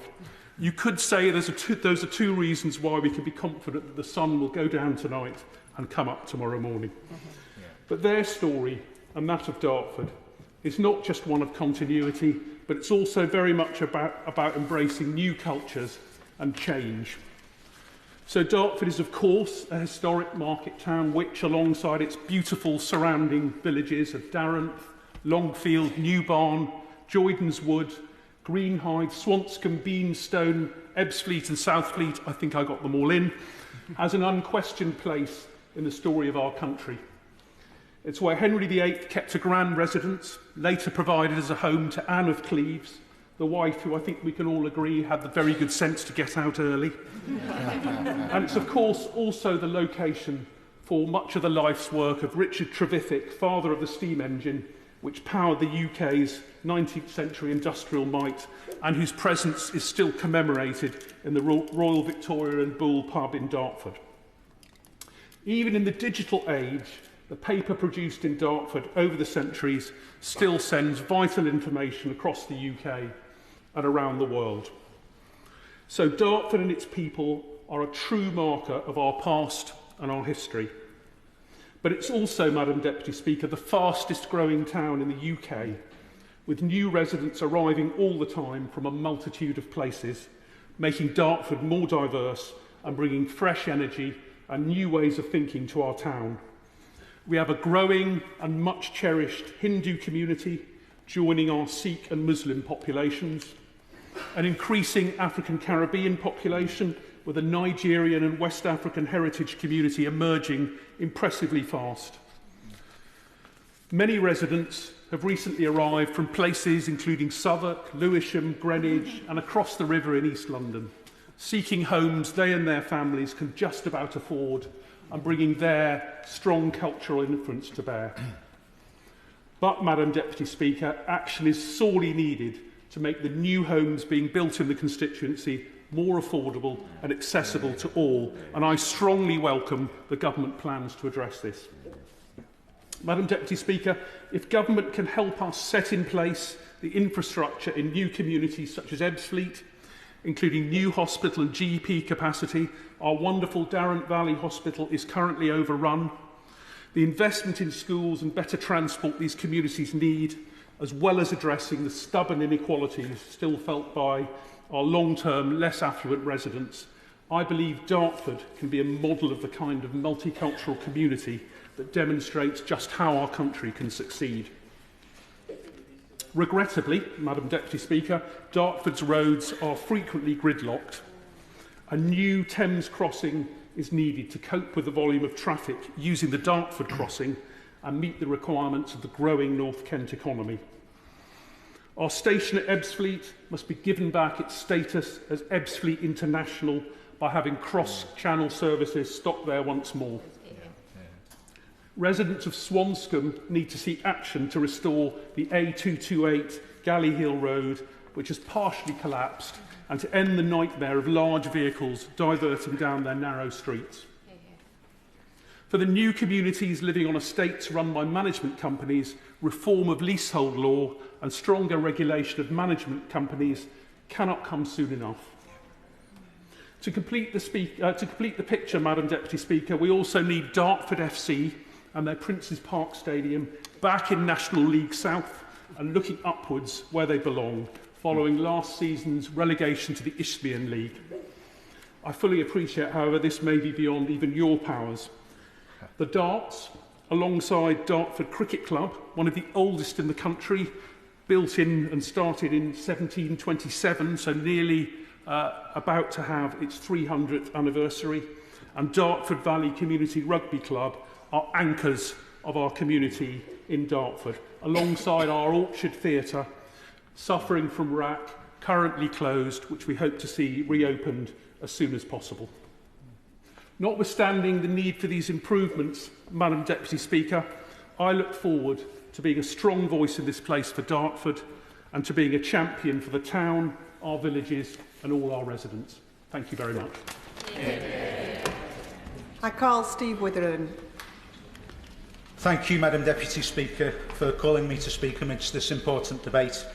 I would like to congratulate you on your election to your new role, and I would also like to congratulate Eluned Morgan as First Minister for Wales, echoing the sentiments expressed by my honourable friend, the member for Monmouthshire. I would also like to thank my honourable friend, the member for Dartford, for his speech. It's lovely to listen to someone who's so knowledgeable and passionate about their constituency. As my first time speaking, I would first like to pay tribute to my predecessors, as my constituency is a 35% 65% split between two former constituencies. Firstly, to Craig Williams for all of his excellent work representing the people of Montgomeryshire. Craig was always affable, gentlemanly and respectful towards me and my wife on every occasion we met with him. On polling day at the count, he conducted himself with decency and dignity at what must have been an extremely difficult time for him and his family. He was a credit to both himself and his family, and I believe that that needs to be acknowledged. Secondly, to Simon Baines, the last ever MP of Clwyd South. Clwyd South being partitioned 4 ways, with the largest piece, Glyndŵr, all of South and West Wrexham, going into my constituency. I would like to salute Simon's work in bringing Llwynenion Woods near Llwynefrigog into public ownership, into community ownership. I grew up in Glyndŵr, but this was 4 miles outside of the constituency, the pre-1996 Glyndŵr not having identical borders to the current incarnation. Having lived in the constituency for 15 years, long having put down roots there. Glyndŵr has an incredibly rich industrial heritage. Until relatively recently, Air Products and Monsanto, which straddled the villages of Acraffair and Cyfanmawr, dominated the landscape, with the famous Rwabon red brick dominating many towns and villages within and beyond the boundaries of the constituency. Going back further, I would argue that Chirk is second only to Bourneville in the history of chocolate production in the UK, and Bersham Colliery was the final coal mine to close in North Wales in 1986. It was also in Bersham on the River Clywedog that British iron making began in 1670 and smelting iron ore with coke began in 1721. Montgomeryshire makes up the larger part of the constituency and also has a fantastic history. It was here that Robert Owen, the pre-Marxist socialist, was born in 1771 and died in 1858 in Yddrynnewydd, the largest town in my constituency. Montgomeryshire has been at the forefront of environmental and green initiatives. It is the home of the Centre for Alternative Technology, of which my father was a founder member in the 1970s. And to this day, Montgomeryshire produces approximately 96% of the power it uses through renewable energy sources. This taking me on to what has to be one of my objectives and one of the priorities of this government, Madam Deputy Speaker, and that is the creation of Great British Energy, a publicly owned energy company which will see a vast increase in renewables. What else are my objectives? As until earlier this month, a national executive member of the NASUWT Teachers Union, our New Deal for Working People is incredibly close to my heart. The banning of fire and rehire, and even more so, the abolition of 0 hours contracts, is one of the things that this country so desperately needs, and we will bring it about in the first 100 days of government. As a teacher since 2005, having been a community governor, a parent governor and a teacher governor at multiple different schools, plus having held an array of different elected teacher trade union roles since 2009, I feel I am qualified to speak on matters pertaining to education. Our education system is in crisis. The number of teacher vacancies, especially in key subject specialisms, and the number of teachers leaving the profession is alarming. Whilst I thoroughly welcome the government's proposal to recruit thousands of new teachers, retention of them, once they have qualified, is of equal importance if statistics of teachers leaving the profession within the first 5 years of qualifying is anything to go off. Schools underfunding, especially secondary schools underfunding, is a ticking time bomb. My own experiences made me want to become a teacher. I was statemented dyslexic and dyscalculic at a time when a lot of people didn't believe such terms existed. I was completely illiterate until the age of 11 and was placed in bottom sets at school for many years and written off by many. I joined the profession to not write off anyone and to fight for children to believe in themselves and realise their potential. This has gradually become more and more difficult for even the most dedicated teachers, Madam Deputy Speaker, as hungry children cannot realise their potential. And this House needs to do everything in its power to ensure that there are no hungry children in the 6th richest country in the world. Finally, I would like to thank the House and all of the staff of all of the political parties for the kindness and support I have received after the recent death of my mother a fortnight ago today. In those final weeks of the short campaign, I think my mother had perhaps not told me how ill she was. I also believe that even in a period of deathly illness, she may have used her unforgettable influence, a 3-line whip of her own, to try to persuade my sisters and father to not tell me just how ill she was.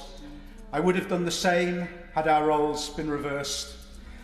I thought we had weeks, but after Blackrod and during the Speaker's speech on the 9th, I was called out of the chamber and told we had hours. Thanks to the efficiency of the staff here in this building, to whom I'm eternally grateful, I was able to get straight back on a train to Wales in time, and thanks to the exemplary care of Dr McAndrew and Nurse Catherine and their colleagues at Wrexham Maylor Hospital, I was able to see my mother before she died, not suffering or in distress, to tell her that I love her and to hold her hand while she passed away. When nearly everyone thought that Montgomeryshire would remain the only seat in Wales never to have a Labour MP, my mother believed I would win it. She never gave up on me, just like she never gave up on believing that I would be able to read one day and make something of myself when I was a boy. I'm glad that she got to see me elected, because I know it made her very happy. And if it's permissible, Madam Deputy Speaker, I would like to dedicate this maiden speech to my mother. Diolch yn fawr. I call Laura Kirk-Smith to make her maiden speech. Thank you, Madam Deputy Speaker, for this opportunity to address the House, and may I congratulate you on your successful election. I'm sure the House will want to join me in extending our deepest sympathies to the Honourable Member for Montgomeryshire and Glyndŵr for the death of your mother. I'm so sorry and sad to learn of that. And may I congratulate you on a wonderful maiden speech and for speaking with such passion about our children and the potential of the next generation too. I'd like to pay tribute to my predecessor in Aylesbury, Rob Butler, who I know has such affection for Aylesbury and served the constituency with great loyalty and goodwill. And it is a true honour for me to be here as the new member for Aylesbury. Given that my constituency houses the county town of Buckinghamshire and has returned a long line of Conservative members to Parliament, as you might expect from this county, I'm particularly proud to be here as Aylesbury's first ever Labour MP and first female MP. Yeah. My constituency is a very diverse one geographically, from the rapidly growing town of Aylesbury itself to many lovely villages like Whitchurch, Wing, Cheddington and Edlesborough, and the historic woodlands and farmlands and the Chiltern Hills. My constituency also has very diverse communities, with people of Christian, Muslim, Hindu and other faiths, and people of Asian, African and Eastern European heritage, living alongside elderly residents and young people whose families have called my constituency home for many generations. We're a historic constituency too. Britain's oldest road, the Ridgeway, crosses through to Ivanhoe Beacon. The remains of an Iron Age hill fort lie beneath Aylesbury town, and an Aylesbury constituency has existed in some form since 1554. It was from Aylesbury that John Hampden defended Parliament against Charles I in 1642, and his statue overlooking Market Square in the town centre still celebrates the parliamentary freedom that he championed. Perhaps I won't dwell on our conservative-leaning political history from then onwards for too long, but I do want to highlight three other ways in which history shapes our brilliant constituency today. First, our vibrant culture. Roald Dahl made Buckinghamshire his home, and today we host the Roald Dahl Children's Gallery at the Discover Books Museum. We're the birthplace of the Paralympic movement, host to the first competition for people with spinal injuries in Stoke Mandeville back in 1948. For decades, Aylesbury was home to the iconic Friars nightclub, where acts like Queen and U2 performed. David Bowie's first performance of Ziggy Stardust there is now marked by a bronze sculpture in the town that bursts into song, catching visitors by surprise. Second, my constituency has a history of offering a friendly welcome, including to many evacuees from London in World War II and the exiled Czech government, which operated out of the old manor house between Wingrave and Aston Abbots. You can still see the bus shelter that the Czech president instructed to be built on that road, having taken pity on the local school children waiting in the rain. We've seen the same welcome for many people who have moved into the constituency in recent decades, and particularly into the many new housing developments in the area. Third, I want to highlight the inequalities in income and wealth that exist in the constituency. Members of this House may be surprised to hear that Aylesbury has high levels of deprivation, but in fact 1 in 8 children in the town live in poverty, and we've always had a history of people struggling to get by on a low wage in the print and car factories in the past or as agricultural labourers.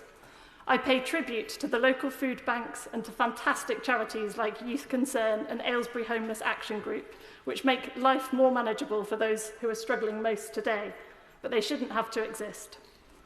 Which takes me to the 4 points that I will prioritise as the member for Aylesbury, and takes me as well to the reason that I wanted to speak in today's debate on education and opportunity, because above all, I want my constituents to feel that sense of opportunity and optimism again.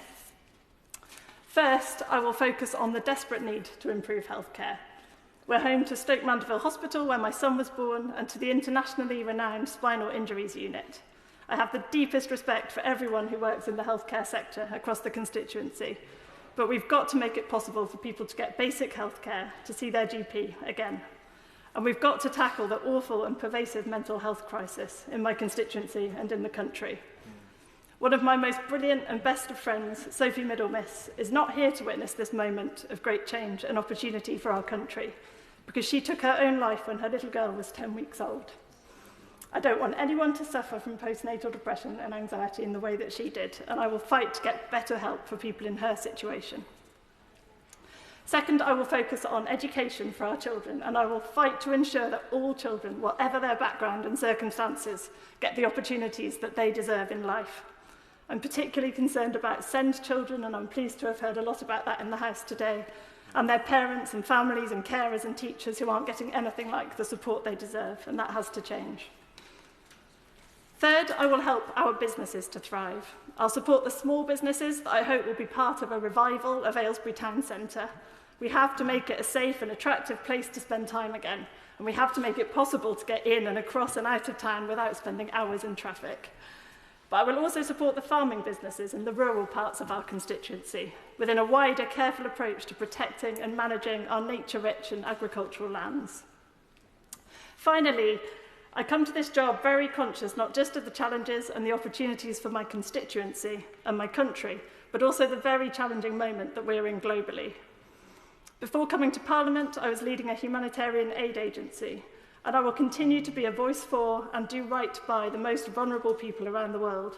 There are record numbers of people caught up in conflict and crisis at a time when geopolitical rivalry is on the rise and the global institutions set up after World War II no longer offer the protections that they used to. A strong and principled Britain can make a real difference in the world. And I know this matters to my constituents, most pressingly in their concerns about the awful suffering in Gaza and the suffering of the Israeli hostages and their families. Let me conclude with one final point. I mentioned that Aylesbury is home to the Roald Dahl Children's Gallery. So I'll end with some inspiration from Matilda, perhaps Roald Dahl's finest character, or certainly that's my daughter's view. Matilda said this: having power is not nearly as important as what you choose to do with it. Every day, in this place of power, we all make choices. I will know if I have made the right choices, if people in crisis around the world, and most importantly, people struggling in my constituency, tell me that I have played my part in making a positive difference to their lives. Thank you. I call Emily Darlington to make her maiden speech. Thank you, Deputy Speaker, and can I welcome her to her role, and can I also say how fantastic it is to have an all-women Deputy Speaker team. Thank you for calling me in the debate around education and opportunity. In that, I would like to pay tribute to my great-grandmother, Emily Jones, who married Thomas and she made sure that her 7 children could read, which started our family's journey from the mines of the Welsh valleys to her namesake standing here in the chamber today. Malala Yousafzai told us, "One child, one book, one pen can change the world." Can I also pay tribute to the other maiden speeches here in the House today? To my honourable friend from Derby South, great that you have Great British Railways, but if you come after Network Rail and Milton Keynes, we'll have words. And to my colleague, to my friend from Montgomeryshire and Glyndŵr, I know what it's like to have those strong Welsh women role models, and can I give my condolences, but I'm sure she would be so proud of you here today. And to my honourable member from Aylesbury, one of 5 Labour MPs representing Buckinghamshire now, and she shares a passion with me for international development. And finally, to the new MP from Monmouthshire, she can count me in on her ambition to get 50% of women into this, and I suggest we have our first meeting in Ask, where I was married. I'm the first MP for the new constituency of Milton Keynes Central. It encompasses half of Milton Keynes North and half of Milton Keynes South, and I'm sure that the new honourable members for both Milton Keynes North and Buckingham and Bletchley will pay tribute to their predecessors, but I would like to wish Ben and Ian luck in their future and thank them for the collegiate way we've always interacted over the years. I would also like to pay tribute to the late Brian White and Phyllis Starkey, fantastic former Labour MPs for Milton Keynes, and to the late Kevin Wilson, the best MP Milton Keynes never had. Another former MP for my seat, who I have very little in common with, is Robert Maxwell. Except, in his maiden speech in 1964, he pleaded against the closure of the Oxford to Bletchley to Cambridge line, which we now know as East-West Rail. And he was right. He also argued that science, research and technology is how the UK would become an economic success and how we would improve our NHS. He recognised the challenge of translating those discoveries into products and services, and that challenge remains today. And I wonder what he would think of this new town of Milton Keynes, which embraces innovation. We have robots that deliver our groceries. We're at the forefront of driverless technology. We're the heart of AI and regulation with the British Standard Institute based in my constituency. We're the home of the Open University, the vision of Harold Wilson and delivered by the fantastic Jenny Lee. First to do distance learning, at its heart, learning and opportunity for all, a true Labour institution. And Milton Keynes College, delivering those opportunities for young people, but also people, members of the House may not realise, delivering the biggest education to prisons across our country. It is innovation which has led to the economic success, but we've also been innovative in our approach to building our city. We are all pioneers. We have all chosen to live in Milton Keynes. We've moved from across the UK or from across the world to build a better life for our families and ourselves. As members may have realised, my mid-Atlantic accent, I too have moved around many times. And while I was born just across the river at St. Thomas's, I'm not sure if it's that way or that way, my father and I immigrated to Canada when I was young due to a lack of science funding in the UK. My summers were spent in South Wales learning my heritage and learning from the strong women in my family. I moved back 24 years ago to care for my gran, and she would be proud that I'm here. I now call Milton Keynes my home with my husband and 2 children.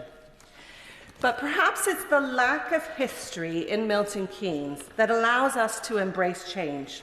We are different by design, We are building a new kind of city. And as we deliver our manifesto commitment to build new towns, we from Milton Keynes have this advice. Apologies. It is not just about homes and roundabouts and hospitals and schools.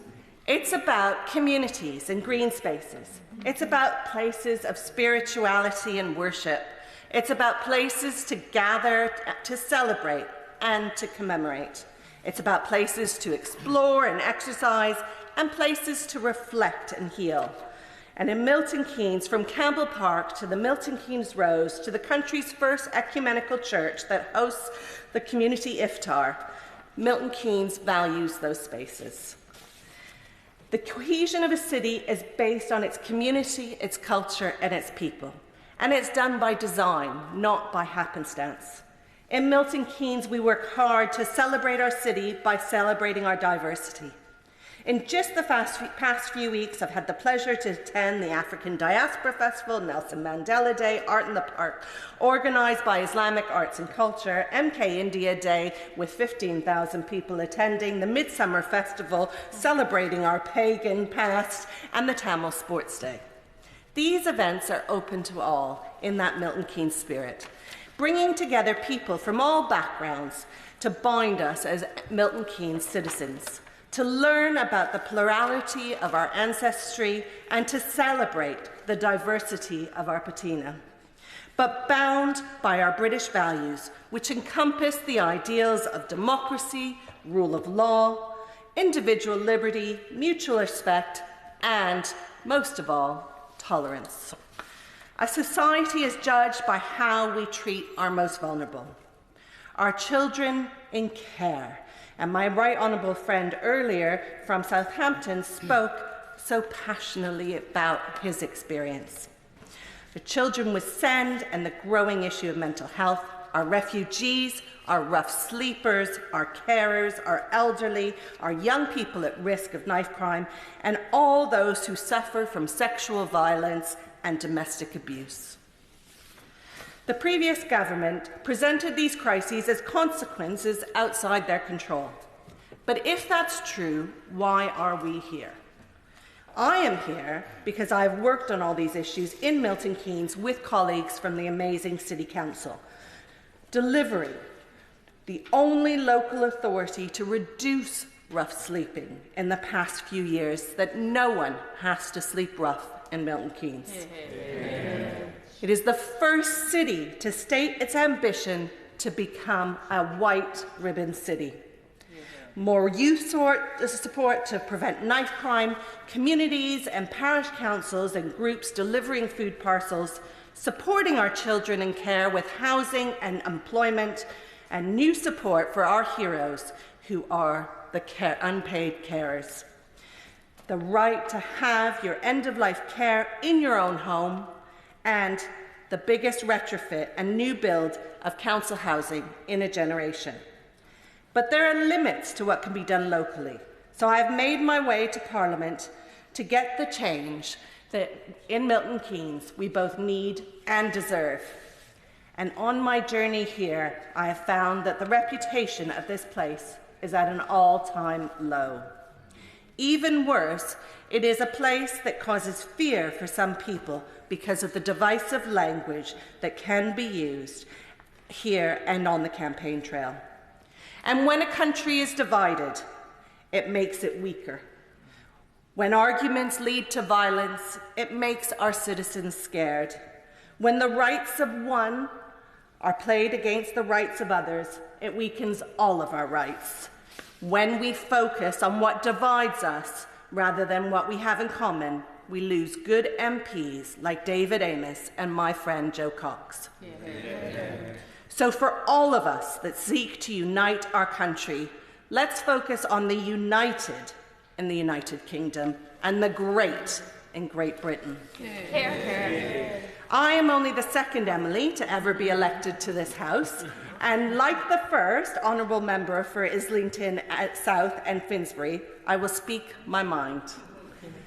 I want to end my speech with another Emily, Emily Davidson. who was never elected but did find herself in a closet in this house. We will be judged by the British people for our deeds, not our words. Thank you. Sam Carling to make his maiden speech. Thank you very much, Madam Deputy Speaker, for calling me to make my first speech in this place today and in a debate on education, a subject which is very important to me. And as this is my first contribution, I ought to start by thanking the people of North West Cambridgeshire for electing me to represent them in this House. I'd like to congratulate my honourable friend, the member for Milton Keynes Central, on her maiden speech, as well as all of the others we've heard today, particularly from my honourable friend, the member for Montgomeryshire and Glyndwr. That was very, very moving, and I'm sorry to hear of his loss. I've thoroughly enjoyed hearing maiden speeches from members on all sides of the House over the past few days, and I'm honoured to be part of a clearly very eloquent and passionate intake of new MPs. I look forward to the debates we will have over the coming years. My constituency of North West Cambridgeshire has not had a new Member of Parliament in many years, as my predecessor Shailesh Vara was elected to represent it in 2005 when I was only 3 years old. Over that time, he made significant contributions to the work of this House, for example through campaigning to broaden the age of routine breast cancer screening, and on a local level, fighting for new infrastructure to support residents as new developments continue to come forward across the constituency. He was very kind to me over the election campaign, which was fought fairly and cleanly, and I wish him well for the future. North West Cambridgeshire is a constituency with an enormous variation of different communities. It has a large urban section in those parts of Peterborough south of the River Nene, such as Fletton, Woodston and Stanground, as well as newer areas such as the Hamptons, which continue to develop. And that urban section also contains the former villages of Orton Waterville and Orton Longville, which grew into one another and expanded when Peterborough was designated as a new town. Despite that growth, the village atmosphere of those areas has been beautifully retained. My constituency also has a number of semi-urban towns, with Yaxley being the largest, and joined by others such as Ramsey. And it has a large number of smaller villages, far too many for me to name now, but I look forward to holding constituency surgeries in as many as possible and engaging with their rich histories as I work to represent and support their communities. North West Cambridgeshire has a very strong military tradition, with 1 in 20 of my constituents reporting in the 2021 census as having previously served in the armed forces. I'm proud to have within my constituency the grounds of RAF Wittering, a station which was extremely active during the Battle of Britain in the Second World War, and I look forward to playing my part to support the causes of those personnel actively serving, as well as the veterans I now represent. Continuing on the theme of the communities across North West Cambridgeshire, it would be remiss of me not to pay tribute to the large farming community that I now represent. I was pleased to meet representatives of that community during the campaign, and I'm thoroughly looking forward to continuing that engagement now. A large proportion of the land in my constituency is used for farming, and that plays a significant role in providing food for our country. Our farmers face numerous challenges, from the impact of rural crime to the effects of climate change on crops and livestock, and I am committed to advocating for farmers' needs and supporting sustainable practices. I'll be taking part in the National Farmers Union's new fellowship programme for Members of Parliament to strengthen their knowledge and understanding of the farming industry and the problems it faces, and would strongly encourage other colleagues to do so too. Now, if I may turn to the subject of today's debate. As I am the youngest member of this Parliament, it will not surprise It will not surprise many honourable members to hear that I haven't been out of the education system for that long. Indeed, I was in the first cohort of students whose A-level exams were cancelled during the pandemic, and in many ways it was that experience that politicised me. I grew up in a deprived rural area and was concerned from a young age to see a progressive decline in local high streets, alongside growing problems in public services, notably within schools. When I was in my final year at a rural school, budget cuts forced the closure of its sixth form, leaving me and many others having to find alternative provision at short notice, which wasn't easy for many, who faced very long journeys indeed to the nearest alternatives. The closure not only disrupted education, but also fragmented the community as students were scattered to different institutions. But I never connected those issues to politics and the decisions being made in this place until I saw the very direct impact of those decisions around schools during the pandemic. The response to the crisis, the decisions about exams, and the support, or lack thereof, provided to students made it clear to a great many previously disengaged young people that political choices have real and immediate consequences. We have got to work across this House to improve engagement with our democracy, and a large part of that must revolve around rebuilding trust in politics, getting to a position wherein we disagree respectfully and work together to make life better for the people we represent. My background is in science, biology in particular, and that has instilled in me the importance of having solid evidence behind the decisions we make here. We saw during the pandemic that communicating the rationale behind decisions taken here and by the government was very difficult, which highlights why there is such a need to improve how we teach science in schools, and I will be a champion for that. I intend to use my direct experience of the problems in our schools in contributing to this government's agenda to revitalise them. And it goes further. We must deliver a robust skills system as part of facilitating lifelong learning as we seek to break down the barriers to opportunity as our manifesto outlined. And on that front, I must pay heed to Anglia Ruskin University, Peterborough. While just outside the boundaries of my constituency, it is delivering a huge amount for residents in the communities I represent, as prior to its delivery, Peterborough was the largest city in our country that lacked a university, as I understand it. I'm proud that a Labour combined authority has made expansion and development of that university a real priority, and I look forward to championing that cause from this place. That is a real example of how devolution works, and having served as a councillor and council cabinet member, I hope to be an ally and champion of local government and the insight councillors and other locally elected representatives have into local communities. I've highlighted just some of the issues my constituents in North West Cambridgeshire face. But of course there are so many more that I don't have time to go into. A lack of affordable housing, insufficient and unreliable public transport, the dental desert we face in Peterborough, wherein no adult dental clinics are accepting new patients and people have to travel as far as Stevenage and Kettering. The list goes on. But I will end this speech by reaffirming my commitment to doing all I can to address these issues, both in my constituency and more broadly through delivering with colleagues the change that we were elected to bring. Yeah. Joanna Baxter for her maiden speech. Thank you, Madam Deputy Speaker, and may I congratulate you on your taking your place. May I also congratulate all of the members of this House who have given such eloquent maiden speeches this afternoon, particularly my colleagues for North West Cambridgeshire, Milton Keynes Central and Montgomeryshire and Glyndŵr. Please accept my sincere condolences of the loss of your mother. Madam Deputy Speaker, I'm grateful to have the opportunity to make my maiden speech, and it's an honour to stand here today as the new representative for Paisley and Renfrewshire South. I want to thank every person who put their faith in me at the election. The people of Paisley and Renfrewshire South have voted decisively for change, real change, a government in their service, and that is what we will deliver. Thank you also, Madam Deputy Speaker, to yourself and all of the staff of this House for their professionalism and kindness that they have shown to every one of us who are new MPs. Now, Madam Deputy Speaker, I would like to pay tribute to my successor, Mary Black. It cannot have been easy for Mary to enter this House as the youngest MP of her time, with the country's press hanging on her every word. I've followed her career with interest, and whilst we disagree profoundly on how we get there, I have no doubt at all that her desire has always been for a fairer and more equitable country.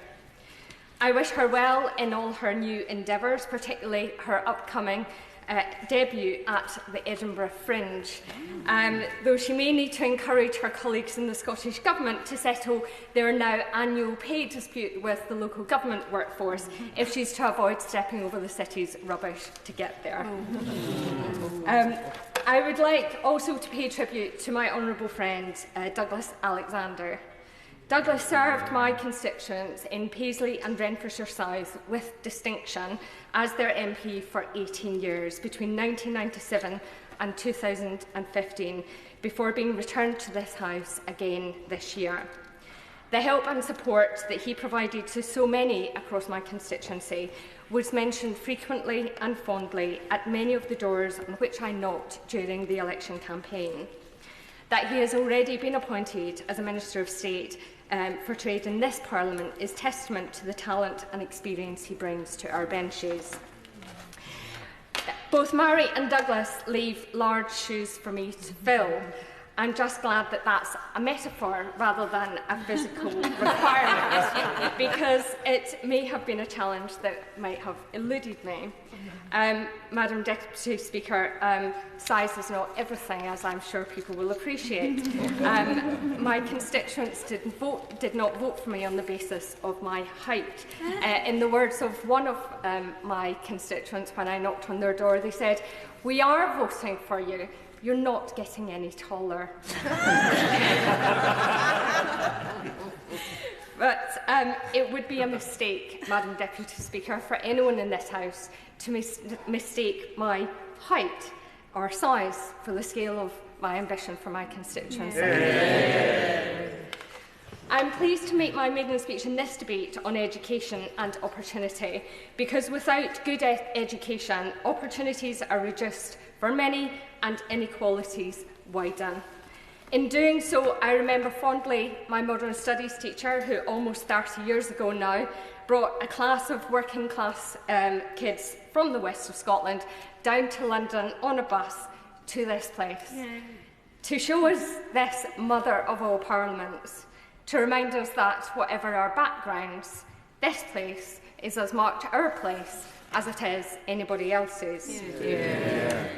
And his passion and belief in the power of politics to improve people's lives gave me the confidence to fight for the values that I believe in, and I will forever be grateful to him for that. And my values were shaped by my granddad, Tadeusz Sadowski. He was a Polish migrant who came to Britain and worked down our pits. The loss and trauma that he experienced by the war waged at his home led him to seeking a better life here and in Scotland. His experiences taught me that no matter your background or birthplace, everyone deserves the opportunity to live a decent life, free from persecution and prejudice. That's why I've spent my entire working life until now in the service of the trade union movement and ordinary working people. Madam Deputy Speaker, my constituency lies on the west of Scotland, covering the southern portion of the Renfrewshire Council area. It includes much of Paisley, Scotland's largest town, the smaller towns of Johnson, Linwood, the beautiful villages of Kilbarkin, Eldersley, Lochwinnock, Howwood, Brookfield, amongst several other hamlets and farmland spreading across the rolling Renfrewshire hills. It has a proud and rich industrial history, the mills of Paisley, the carpet factory at Eldersley, and the establishment of the first machine tool foundry in the world. Whilst the industries people work in may have changed, many now work in our vital public services and at the nearby Glasgow Airport. It remains a place where people work hard and rightly expect to be treated fairly in return. A fair day's pay for a fair day's work shouldn't be much to ask, but wages have lagged behind costs in recent years. Too many people who are in work have had to claim benefits just to get by, and the number of those claiming unemployment benefits in my constituency is above the Scottish average. For too long, our communities have been failed and forgotten by two governments, but no more. I'm proud of the commitment set out by our new Labour government to improve people's lives, particularly the commitment to a new deal for working people. Because making work pay, ending insecure work, extending employment rights will make a huge difference, not just to people's pockets, but to the quality of their lives. They will be the biggest transformation of workers' rights in generations, restoring dignity to work and preparing people for the changing world at work. Madam Deputy Speaker, my constituents have never been afraid for standing up for what they believe in, and neither have I. We are, after all, the birthplace of William Wallace. And it is our persistence in the pursuit of equality, opportunity and justice for all that binds us like the threads of the Paisley shawl. It was their spirit of persistence in the pursuit of equality that prompted the early uprising of the weavers seeking recompense for the small shot thread, an invisible thread without which the Paisley shawl would fall apart. An industrial dispute won by the workers, whose story lives long in our memory and continues to inspire us today. It was their persistence in the pursuit of opportunity that brings my constituents together to provide for others, as exemplified by the brilliant work of Thorn Athletic, the community bus service launched by K.Atkinson's own John McBarron, who stepped up and out of retirement to help his fellow residents by filling a hole in local transport provision. And our West End Growing Grounds Association, which provides raised beds to help grow food and prevent food poverty for their local community. And it was their persistence in the pursuit of justice that gave us the infamous Paisley snail, which formed the basis of tort law. And these are all ordinary people doing extraordinary things. And they are heroes, everyone. They also know that good work should not simply provide the bare necessities you need to live, but the means by which you enjoy a good life too. Like our famous poet, Robert Tannahill, who knew how to weave threads and verses alternatively. Our own St Mirren Football Club provides huge enjoyment to many across our constituency, and I hope that the entire House, including my honourable friend from Inverclyde and Renfrewshire West, because his constituency contains their arch rivals Greenock Morton, might send our best wishes to St Mirren as they head to Iceland tomorrow to face Valor FC in the UEFA Conference League second qualifying round, their first European tie since 1987. And I know the value of people being able to spend time appreciating the beauty of our natural world. Our beautiful Glenaford Braes with their Highland cows, the Clyde Muirshield Regional Park, and the tranquillity of our Lochwinnoch RSPB Nature Reserve, one of the few wetlands left in the west of Scotland where you can watch the whooper swans, widgeon, goldeneye, and if you're very lucky, the elaborate displays of the great crested grebes. And Madam Deputy Speaker, it would be remiss of me if I did not also mention the enrichment provided to all our lives by the pets of Paisley and Renfrewshire South, many of whom I had the pleasure of meeting on the doorstep during the campaign. Now, let me conclude with this message to the voters of Paisley and Renfrewshire South. I will fight for you every day with every fibre of my being. I will work with everybody in this House who has a genuine desire to improve the lives of the most vulnerable people in our communities, because one person living in poverty is one person too many, and we must work together to do everything in our power to combat that. As JFK once said, let's never negotiate out of fear, but let's never fear to negotiate. That's a motto I held true to during my time as a trade union negotiator. And we must ensure we do everything we can to lift people out of poverty, to provide good jobs with decent terms and conditions that allow people to thrive, not just survive. Because people need bread, but they need roses too. Thank you. I now call Dr. L.Sullivan for her maiden speech. Thank you very much, Madam Deputy Speaker, and may I congratulate you on your new position and post and wish you very well. I'd like to pay tribute to the excellent speech made by the member for Paisley and Bedfordshire South. She may be small, but incredibly mighty things will come from her and her standing up for her constituency. My deepest sympathies for the honourable member and friend of Montgomery and Glenelg. Your mum would be so proud, and you moved many people in this chamber today. But also to my new honourable friends from Kent, from Folkestone and Hythe and Dartford. Welcome you to your seats here. You all spoke with passion about their constituencies, and looking forward to working with each and every one of us that have made our maiden speeches today and those across the chamber. Madam Deputy Speaker, I would like to begin by thanking the residents of my constituency of Gravesham for putting their faith in me. I will work to the very best of my abilities to raise the concerns and issues in the House. Further to this, Madam Deputy Speaker, I would like to pay tribute to the member of Gravesham who served before me, Adam Holloway. Adam served the residents of Gravesham for 19 years, and he and his office provided much support, advice and guidance to a range of constituents over these many years.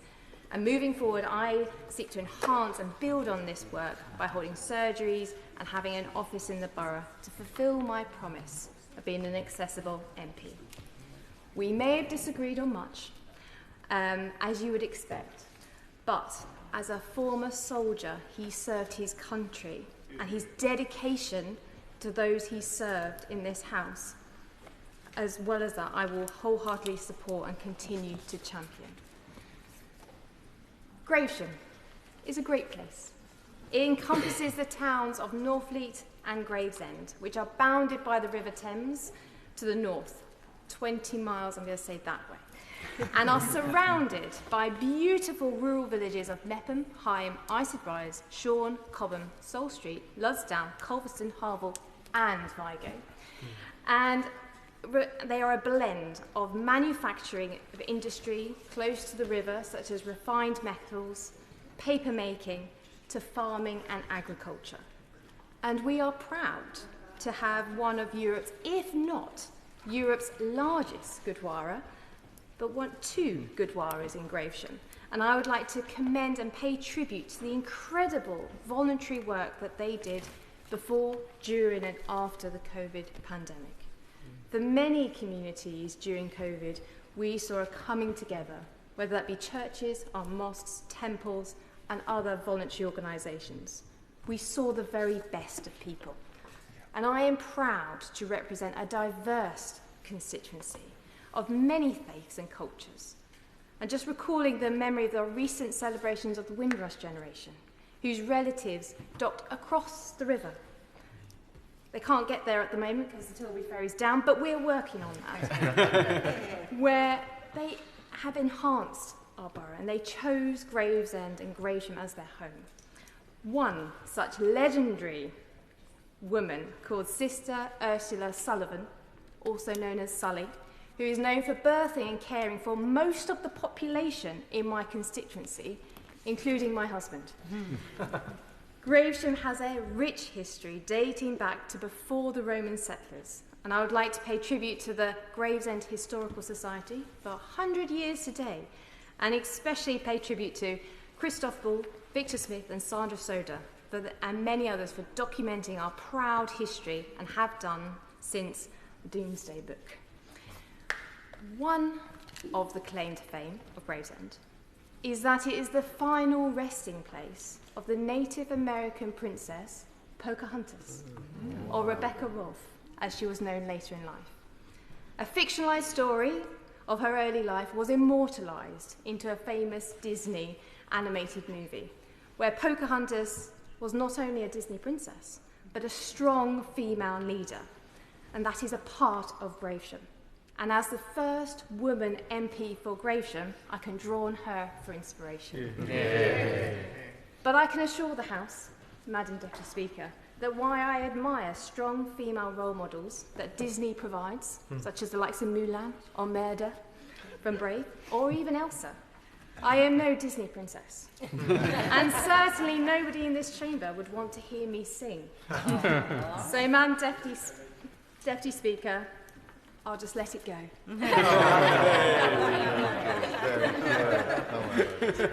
Madam Deputy Speaker, while there is so much to admire about Gravesham, there is much to admire about Labour's plan for education and opportunity. So I turn here back to the debate and welcome the Secretary of State and their ministers to their positions. Having campaigned alongside many of them, I know their passions for all of our young people and children.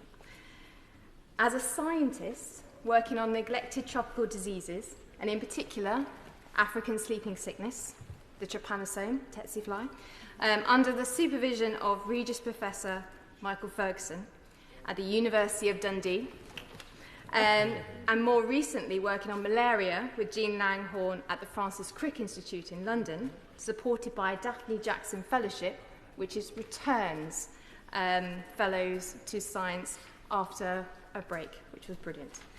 I am a qualified secondary school science teacher and know full well the impact that lessons to instill excitement and inspiration needed for young people to choose to pursue a scientific career, and a career that our nation's growth depends on. So I welcome the proposed modernisation of the curriculum, but especially the curriculum for life, as I hear so many of our young people in Gravesham tell me they do not feel that the current school curriculum prepares them for life's many challenges. And I know from my own children that while they attend a great state school, the stress and pressure of the system on constant testing, even from primary school onwards, is leaving less time for play, creativity, socialisation. Our education system seems, at times, focused on evidencing for Ofsted's needs rather than that of the education and well-being of children, especially those with special educational needs. And while academic achievement is important, we must ensure our young people are included in our education system that leaves them well-rounded with practical skills ready for life. Madam Deputy Speaker, a fully equipped, statutory, universal, open access youth work system will be vital to achieving the same. I wish to end on my thanks to residents of Gravesham, my wonderful campaign team, and finally my family, who are with me today and have behaved incredibly well, who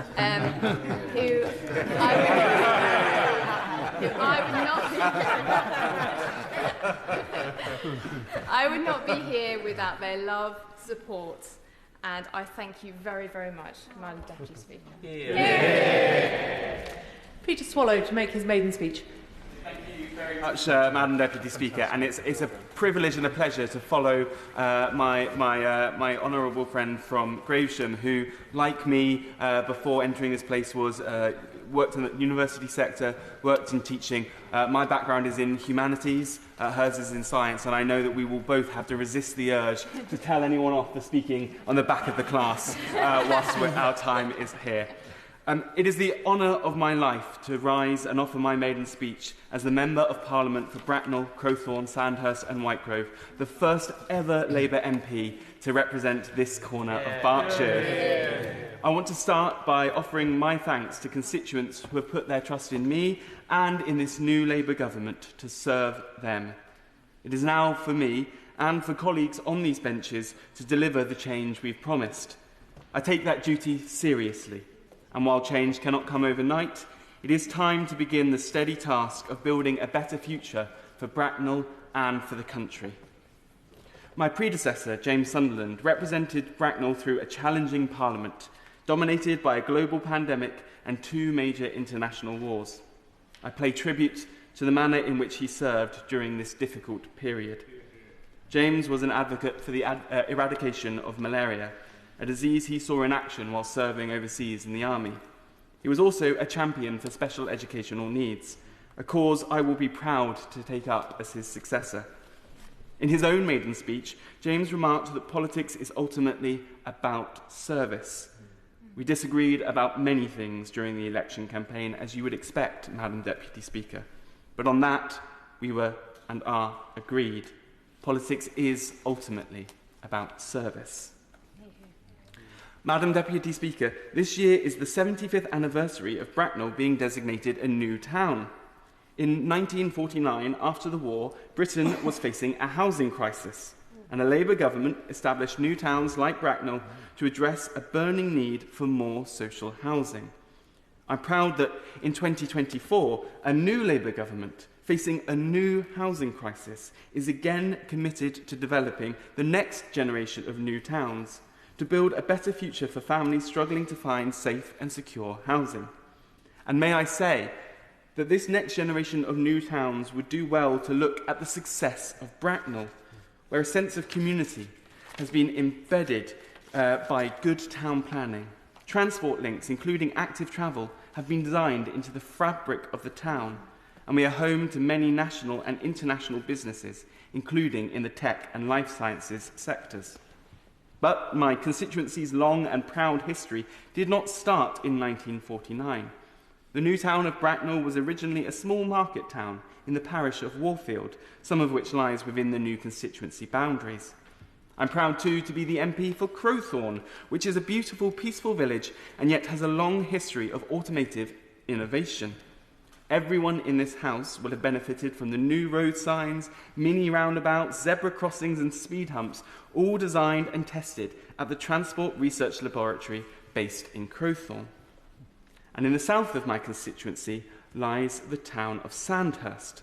It is, of course, home to the Royal Military Academy Sandhurst, where British Army officers receive their training. The close relationship between the academy and the town is commemorated every 4 years with the Sandhurst Freedom March, marking the decision of Bracknell Forest Council to grant the freedom of the borough to the academy in 1997. I was privileged to attend this year's march, which happened to take place in the middle of the election campaign, an important opportunity to pause and to honour those who serve. Mr. Speaker, as I said, before my election I was a university lecturer, and before that a secondary school teacher. I was also a primary school governor. So I've worked in education at all levels. Given that, it's no surprise that I would be keen to make my maiden speech on a topic of great importance to me, and I know to this whole House, education.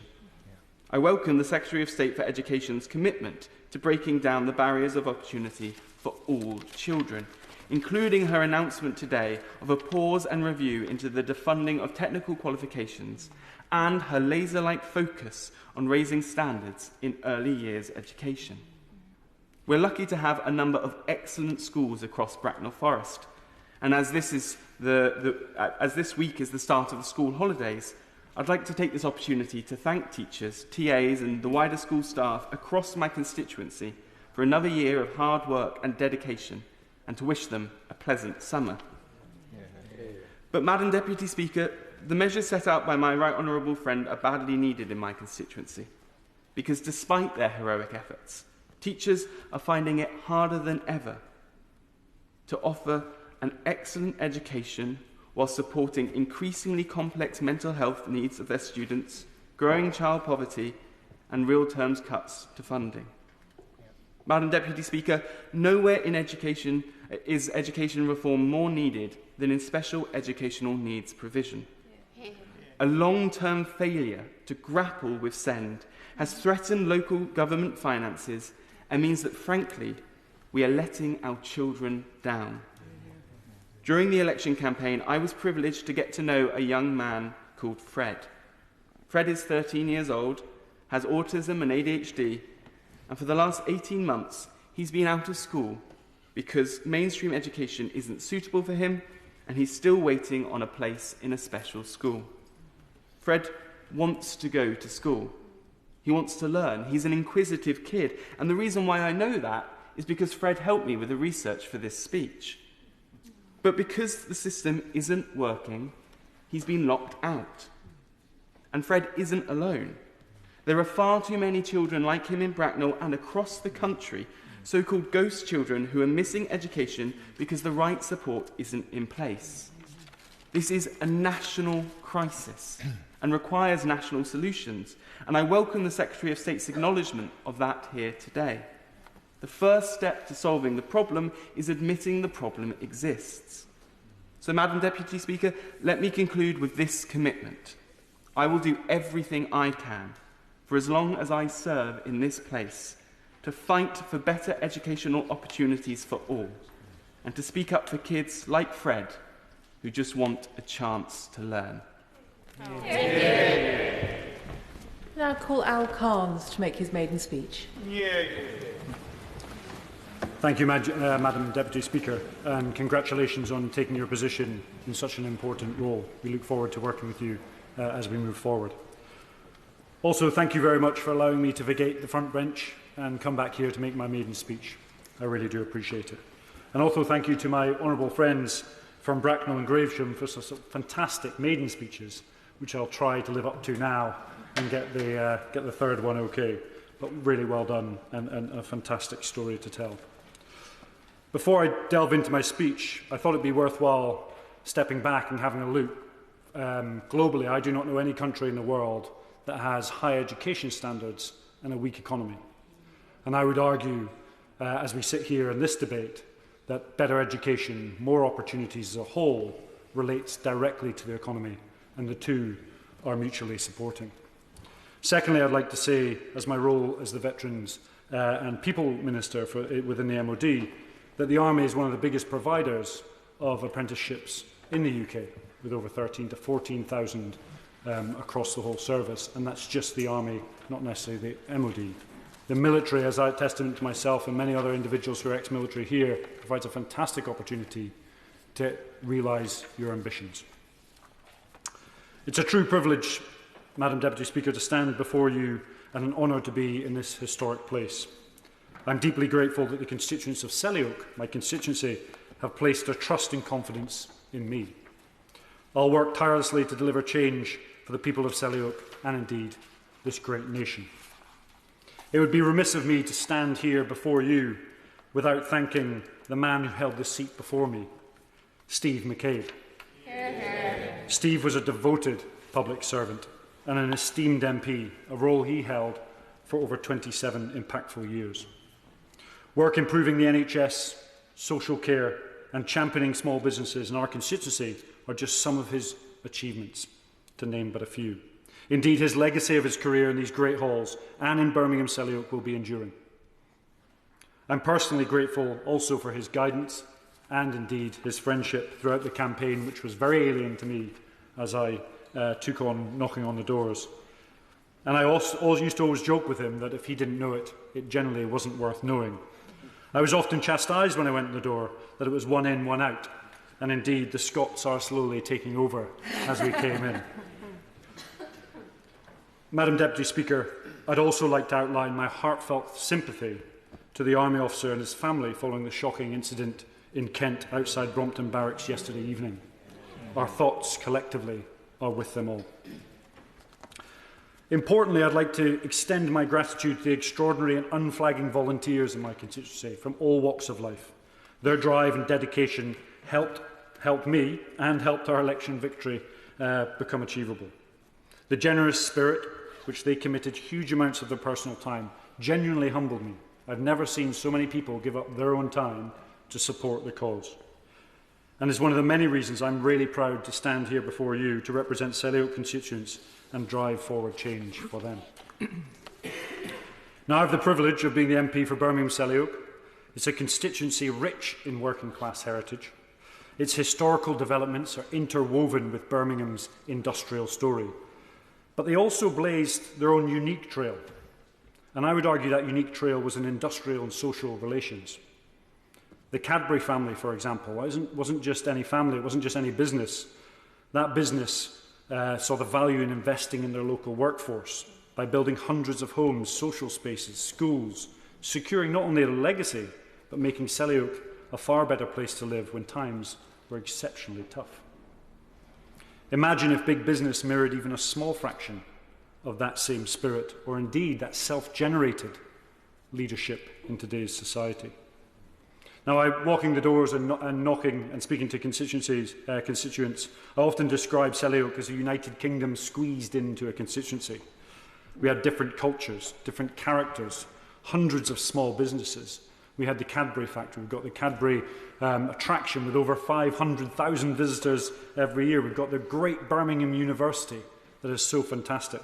We've got many, many NHS workers and teachers and an abundance of entrepreneurs, microbreweries and charities. And it was much to my dismay being going in to be a junior minister that I couldn't attend the APBG on beer and breweries. So I can only apologise. And Selly Oak's still developing. And I do apologise to the rest of my West Midlands MPs, but it's no wonder to me that a reputable news agency named Sturchley, a small element of my constituency, is one of the best places to live in the West Midlands. We have one of the most stable and diverse populations in the UK. And as I'm sure the Health Secretary is acutely aware, we have the second biggest medical university in the UK, leading hospitals in our backyard, and an upcoming life science facility that makes Selly Oak and Birmingham a centre of gravity to the Health Secretary's mission, not only to transform and invest in the NHS, but to champion and harness the spirit of this immensely innovative nation. But alongside these wonderful leafy suburbs in Selly Oak, it's also home to one of the biggest council estates in Europe, one of the biggest. I'm looking forward to working with the Deputy Prime Minister in particular on the Homes and Communities agenda to ensure the regeneration of Druids Heath is in keeping with the indomitable spirit of those that live there. I also want to do all in my power to deliver on the Chancellor's mission for growth, so we reduce the requirement for food banks, increase police numbers, support our NHS, and more effectively and release pressure on our education system. Indeed, there is much to do, but I have complete confidence that this side of the House will be able to do it. And it is the work of all the small army of volunteers, people who stepped in to care for each other when past governments have forgotten them, who have my deep admiration. They keep, no navy pun intended, so much afloat. Whether it be the supporting at Acorn's Child's Hospice, one of the biggest in Europe, Oaks or other primary schools which are the backbone of giving people opportunities throughout our constituency, whether it be the shed in Cottridge Park or the many social gardens or food banks across the constituency. It's their energy, it's their commitment and their selflessness which is truly remarkable. What was most notable on the campaign was the Brummie culture. I was amazed and humbled by the willingness to engage, to discuss and debate throughout. The constituencies of Selly Oak, they wanted to talk and they wanted to have a voice. They had the energy, they had the hope and ingenuity to build a better life, and it's our job to help them get there. It and countless other places across the nation deserve our respect, our support, our steady leadership to enact meaningful and lasting change. This general election results saw democracy in full swing, of which I'm deeply proud of. But as many in this House will have witnessed, there is a rise of threatening, malicious and intimidatory behaviour in our politics. Just as the constituents who put us here deserve respect, I commend all those, on all sides of the House, who put themselves in this place, in difficult circumstances, to volunteer and stand up and serve. I salute you all. So, Madam Deputy Speaker, in the spirit of service, it was a real honour and a great privilege to accept the Prime Minister's offer to become the Minister for Veterans and People, to take up the mantle to work for the people of Selly Oak as their MP, but also the veterans, their families, who have sacrificed so much for our nation, who have stood and fought, often in the face of unimaginable, to stand with them as one of them and deliver the highest duty of care, commensurate with the risk and rigour we expect from those who have continued to defend the nation on that front line. Achieving this will deepen the effectiveness of our overall service. It was therefore a huge thrill to announce yesterday, up in Birmingham, my capacity as the Minister of Veterans and People, and to share here today that 2027 Invictus Games, providing opportunity to those that have been wounded in one way, shape or form during service, will be hosted in the great city of Birmingham. What better way to demonstrate the unconquerable soul and unity of our veterans, their families and those serving, and for Birmingham, and indeed for Great Britain. So what I'd like to do now is just step back and give you a reflection from my experience for the last 24 years, which may be relevant as we move forward for the rest of the year. After spending the last 24 years in the far corners of this world, fighting to uphold and protect our democratic values. You can't imagine, and I genuinely mean this, how humbling it is to now participate in this democracy. To go out on the campaign trail, to knock on the doors, to vote, to see the democratic process at work, and now to stand here amongst you, fantastic cohort. But this election victory is not only a moment from my perspective, from Selly Oak, or indeed us. I think it's a moment for all democracies. Our deeds must be as strong as our words. The world has become a tougher, far more unstable, and insecurity surrounds us. As His Majesty alluded to in his speech last week, we live in an increasingly fractious world, one where autocratic regimes seek to erode the universal freedoms that our parents and grandparents fought to protect. I've been on some of these front lines, and I've seen it firsthand, and I can tell you that there's little doubt in my mind that the tapestry of the international order is fraying, and in some cases now threadbare. The rise of populism, extremism, and the assault on values like the rule of law, the self-determination, and democracy itself should be of the greatest concern to us all here today. I welcome and support the call for a ceasefire in Palestine, and we watch with a wary eye the developments in Asia-Pacific. But most importantly, though, from my perspective, is acknowledging and countering Russia's despicable and illegal invasion of Ukraine, which has not only brought war to Europe, but even questions whether Ukraine has the right to exist, to govern itself. It's worth considering.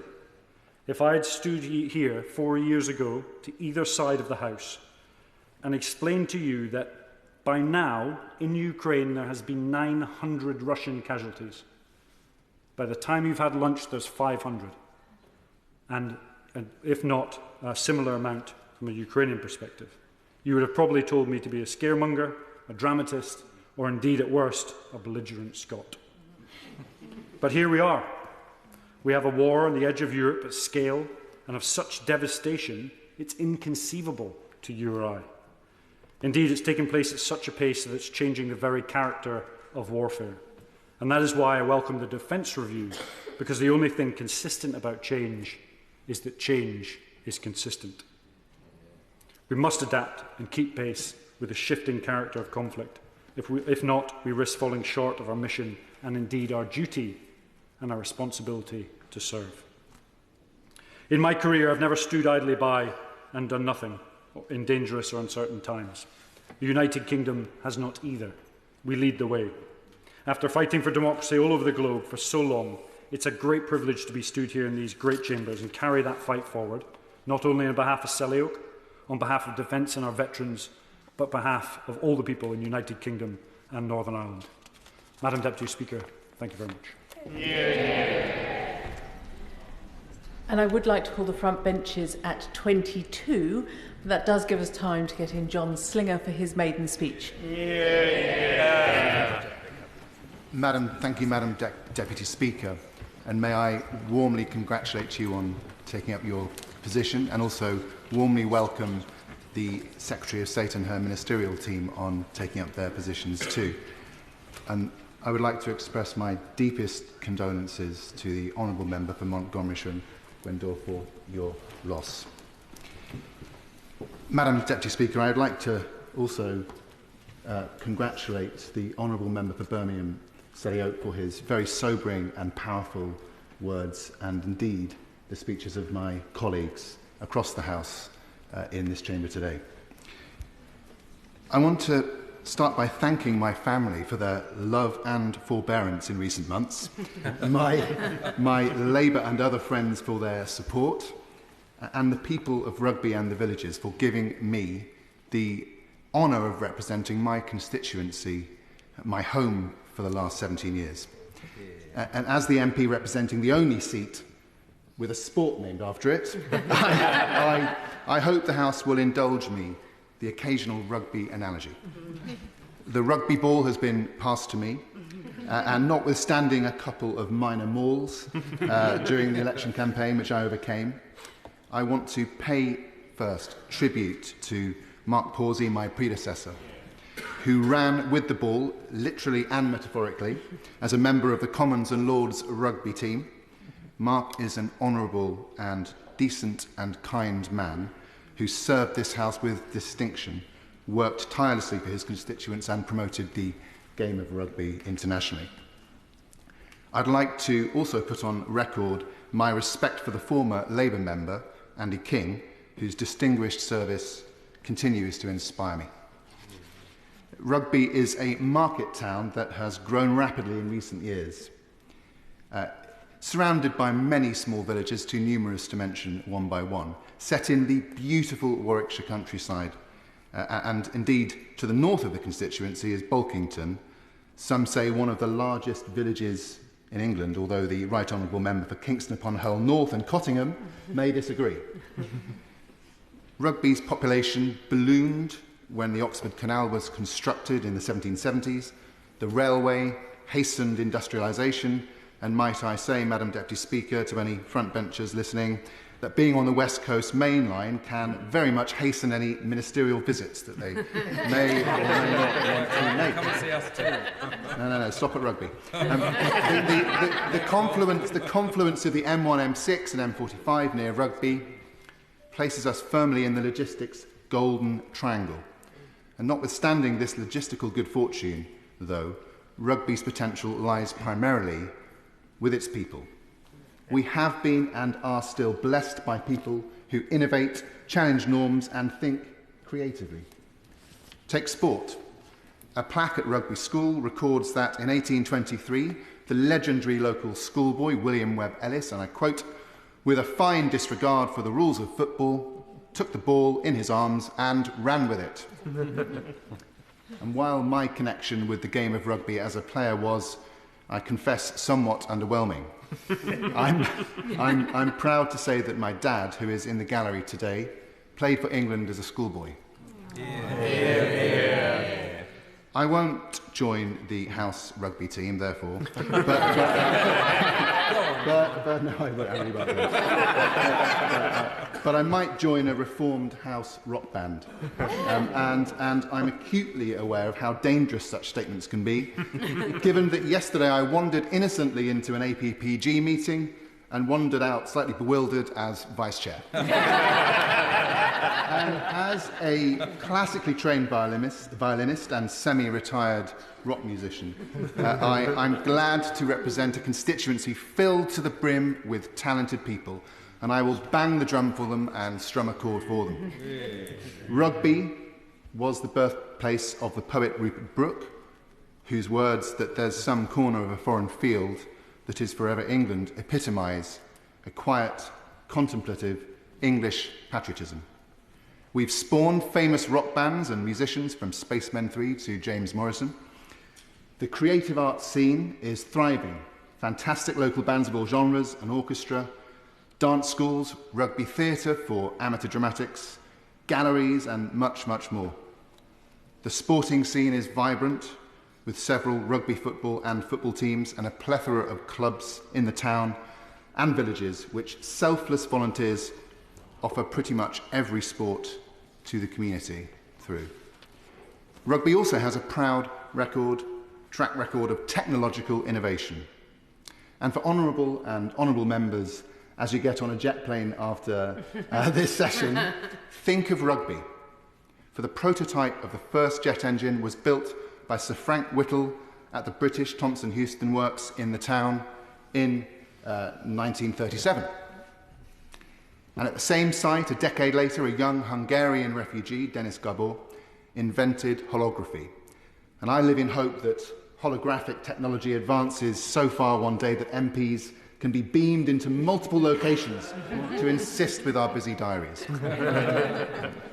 Until recently, dozens of giant masts formed part of the world's most powerful radio transmitter, and in 1927, the site was instrumental in the first transatlantic telephone call.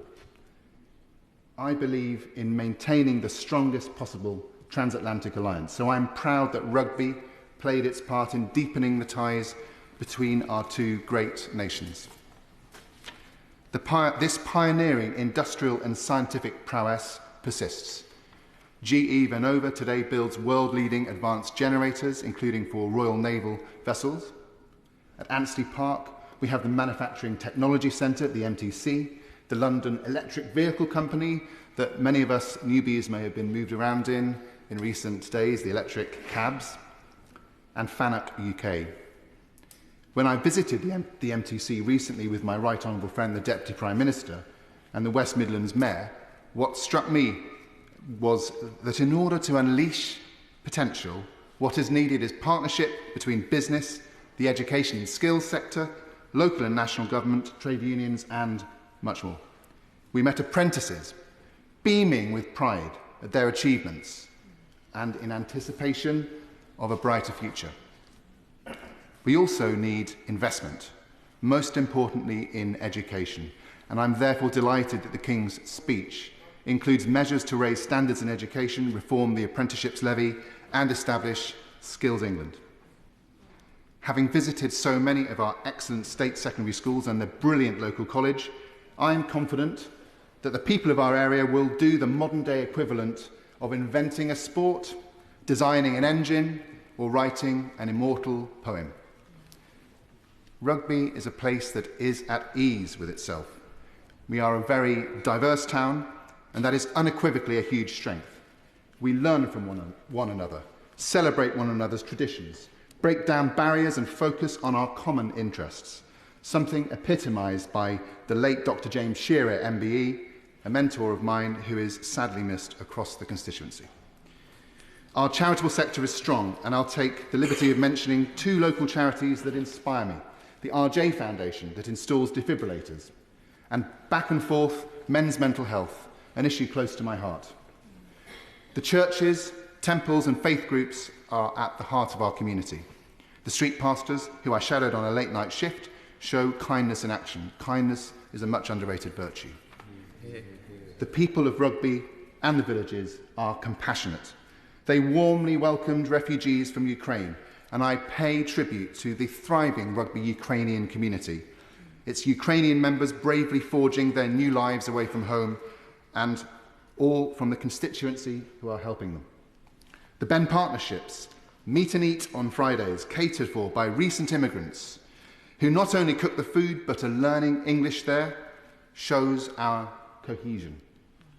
And our community invests in our young people with the fabulous youth centres such as Hill Street and the Bradby Club. There are too many voluntary groups and organisations for me to mention. I simply salute you all. We thrive more when we work together and when the government is truly an enabler. I want to put on record my appreciation as a councillor of the work of council officers and all public servants in serving our community in difficult circumstances. I campaigned to become a Labour candidate using the phrase, "Together we can."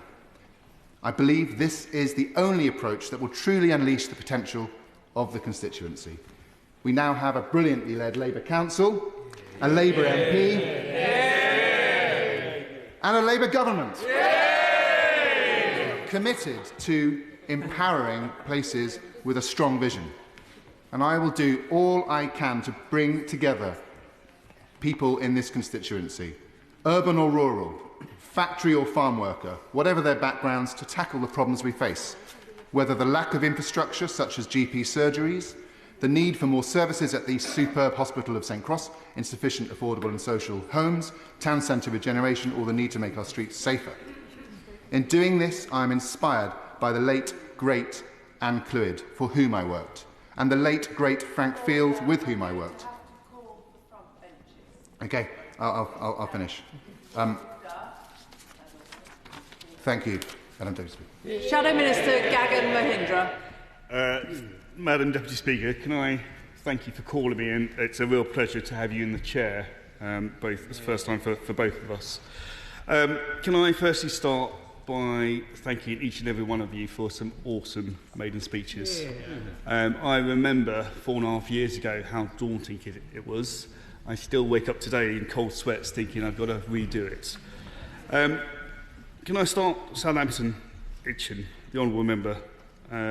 Your journey to this place is enlightening, and actually this place is better when we bring our life experiences to create better policy and to make sure the next generation's lives are better. And actually being honest about our own journeys, I think, helps others to to feel as though they are part of our great country. One of the pleasures you will have as a Member of Parliament is going into schools and speaking to school kids. I'm dyslexic, and when I speak to them, I say, does anyone struggle to read or write? And I always stick my hand up. And if someone like me can do this job, hopefully it gives the children I speak to the confidence to think high. There's a lot of people with education background. Please bring that experience to the forefront. Every single government of whatever stripe wants to make sure our children do better. So politics is a team sport. You are all critical friends. I can say that because I'm on this side now. But as a former whip, actually, your ability to communicate is what differentiates you from government benches versus opposition. Speak to your whips, feed in your views. None of us wants to create bad laws or regulations. Chester South and Eldesbury, my honourable friend. I thought it was that side that only made politics a family business. Well done. I look forward to your own PMB that will be so life-changing. Derby North. I'm not sure you're allowed to get your child to Absel down on behalf of Rainbow's Children's Hospice.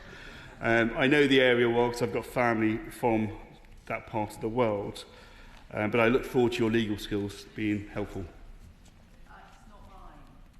Oh, sorry. Excuse me. I'm in newbie at this bit.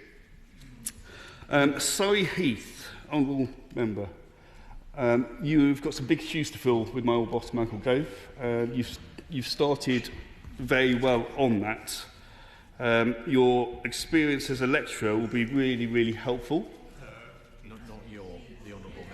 The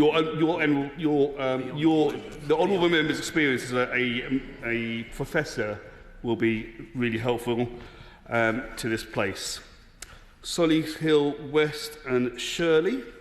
My honourable friend has significant experience in 3 separate careers, and I know will be a strong advocate for his community, and I applaud his focus on early years. The honourable gentleman from Harlow. I was a councillor in the neighbouring area before I got to this place, so I know your patch well. Your experience as a teacher, the honourable member's experience as a teacher will be really, really helpful, and you highlighted a really important issue about young carers that I think for a lot of us as constituency MPs is probably something that below the radar that all of us probably need to spend a bit more time focusing on to make sure that our communities are properly supported. The honourable member for so I'm dyslexic, so excuse my pronunciation, Monmouthshire. I applaud your ambition to have 50-50 in this place. It's always been a disappointment to me when I speak to my nieces and nephew that actually while 51% of our great country is women, about a third, is probably higher now, of my colleagues are not. And it's still very male dominated in a lot of the boardrooms up and down the country. Derby South, as I said, the honourable member there, you've got Great British Railway. As my in-laws continue to say, Derby remains the centre of the United Kingdom geographically. I'm surprised neither of the Derby new members of Parliament mentioned that. Folkestone and Hythe, your heritage, your Filipino heritage, I think is another really passionate and important thing, because when I was growing up, when I was looking at Parliament TV, I didn't really, but if I did, this place did not reflect what I thought the country does, and it does so now today. We are on a journey to get better, and with your help, and hopefully with subsequent elections and by-elections, and hopefully a few more on my side, this place will be truly reflective. The honourable member for Dartford, your Rolling Stones. Music is a strong theme in Parliament. You'll figure that out in the bars and the APPGs. But your significant experience in local government, again, will be really helpful. The new member of Parliament for Monmouthshire and Glendore, sincere condolences about your mother. We realise that we're all human, and actually sharing that personal personal background to this place humanises us and makes sure that we all have more in common. All of us would have had a difficult general election. I do hope the tone of politics goes back to what I thought it was meant to be about 20 years ago, where politicians were held in high esteem. When I speak to individual members of my community, they continue to hold politicians as public servants. Unfortunately, social media may not always reflect that, and unfortunately you will all experience that, so make sure you communicate with colleagues, because we all will be going through that. The Member of Parliament for Aylesbury, Roald Dahl. I've got the poem on my wall at home, and I read it every single day. We have a really rich heritage of our great country, and when you talk about things that inspire you, that will only inspire the next generation to be inquisitive. I hope Stoke Mandeville is improved, because that's a hospital that I will have to use if and when. Various colleagues, I'm conscious of time, and the Minister of State will need to say a few words as well.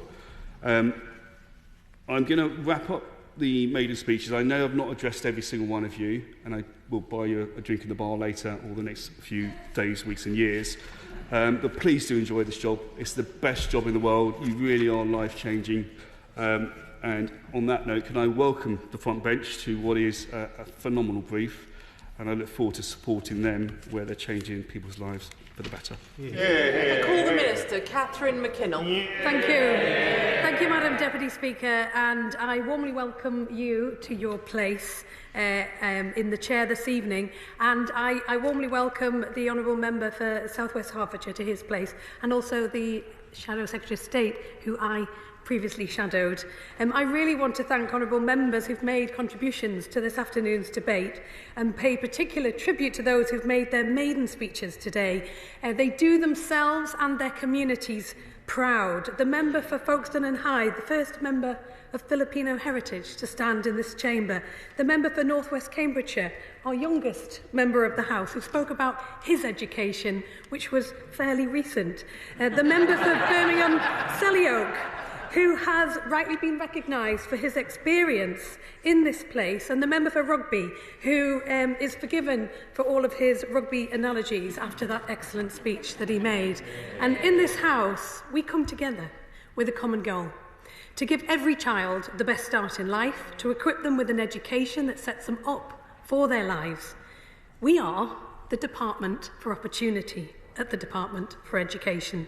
We're bringing education back to the centre of national life again, and we'll work tirelessly to spread opportunity across our country so that every child can thrive in a school with high and rising standards and a broad and rich curriculum that they can enjoy.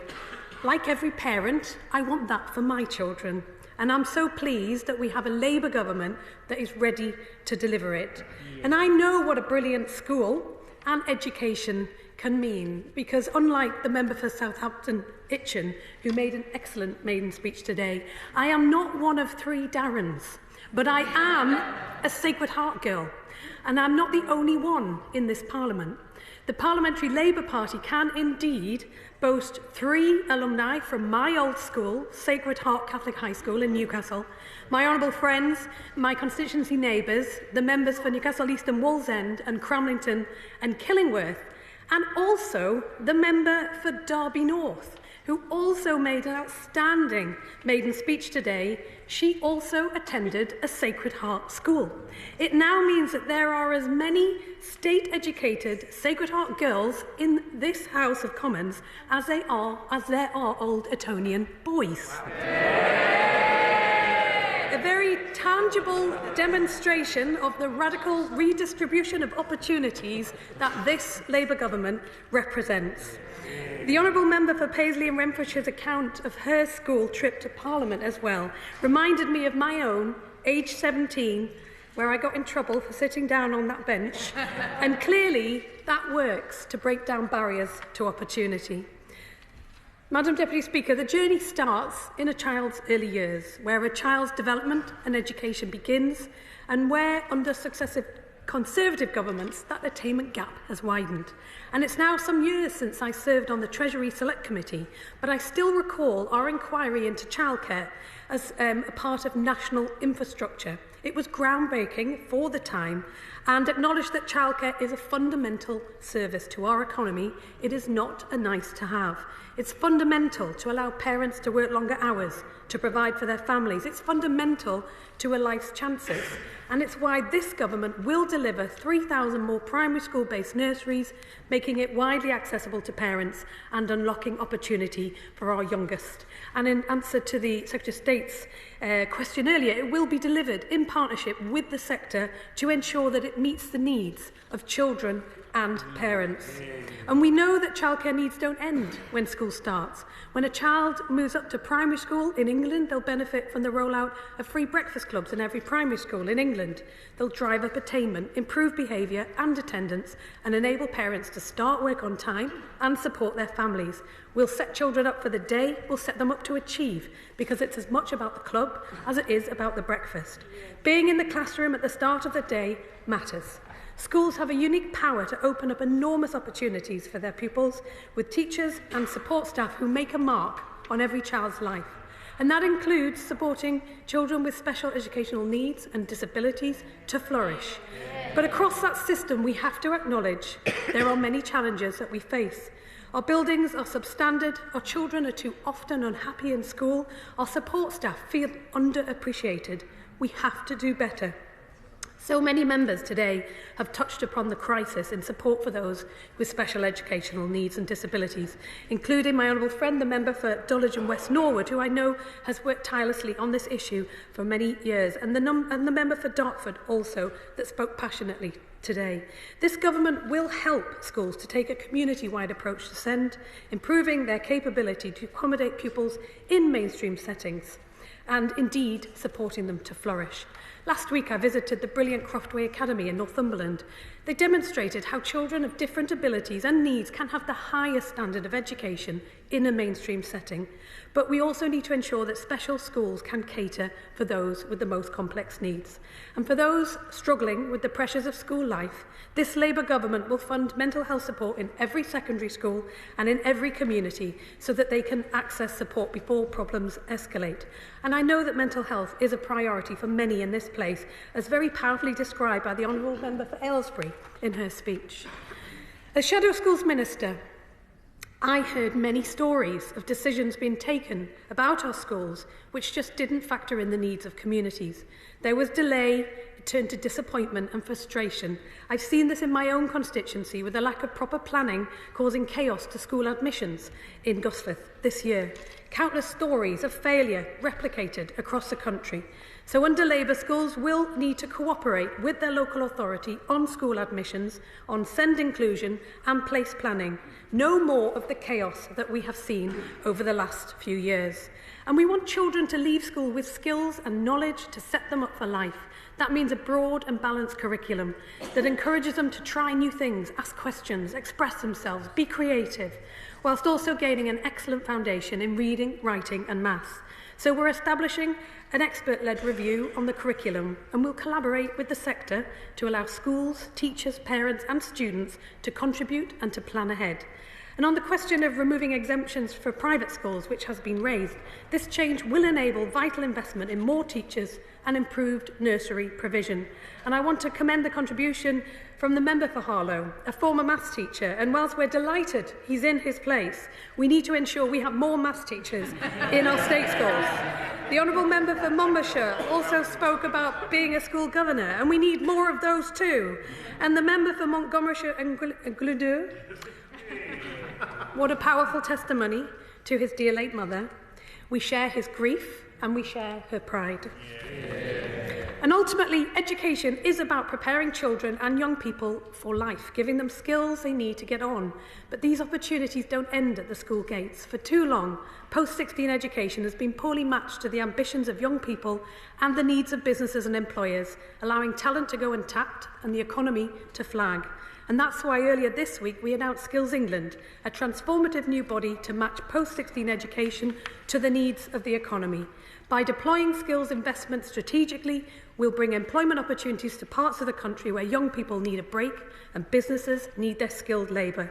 The The Honourable Member for Derby South spoke powerfully about his apprenticeship and his passion for ensuring those opportunities for others. The member for Milton Keynes Central about the need to not have to leave the place you love to get on in life. The member for Gresham, who wants to see a curriculum for life. The member for Birmingham Selly Oak, who has rightly been recognised, as I mentioned earlier. Madam Deputy Speaker, all of this work will require a partnership approach. None of the challenges we face can be addressed by one person or one body alone, and that's why we are resetting the relationship between government and the sector. We're listening to professionals, we're learning from best practice, we're working to improve standards across the board.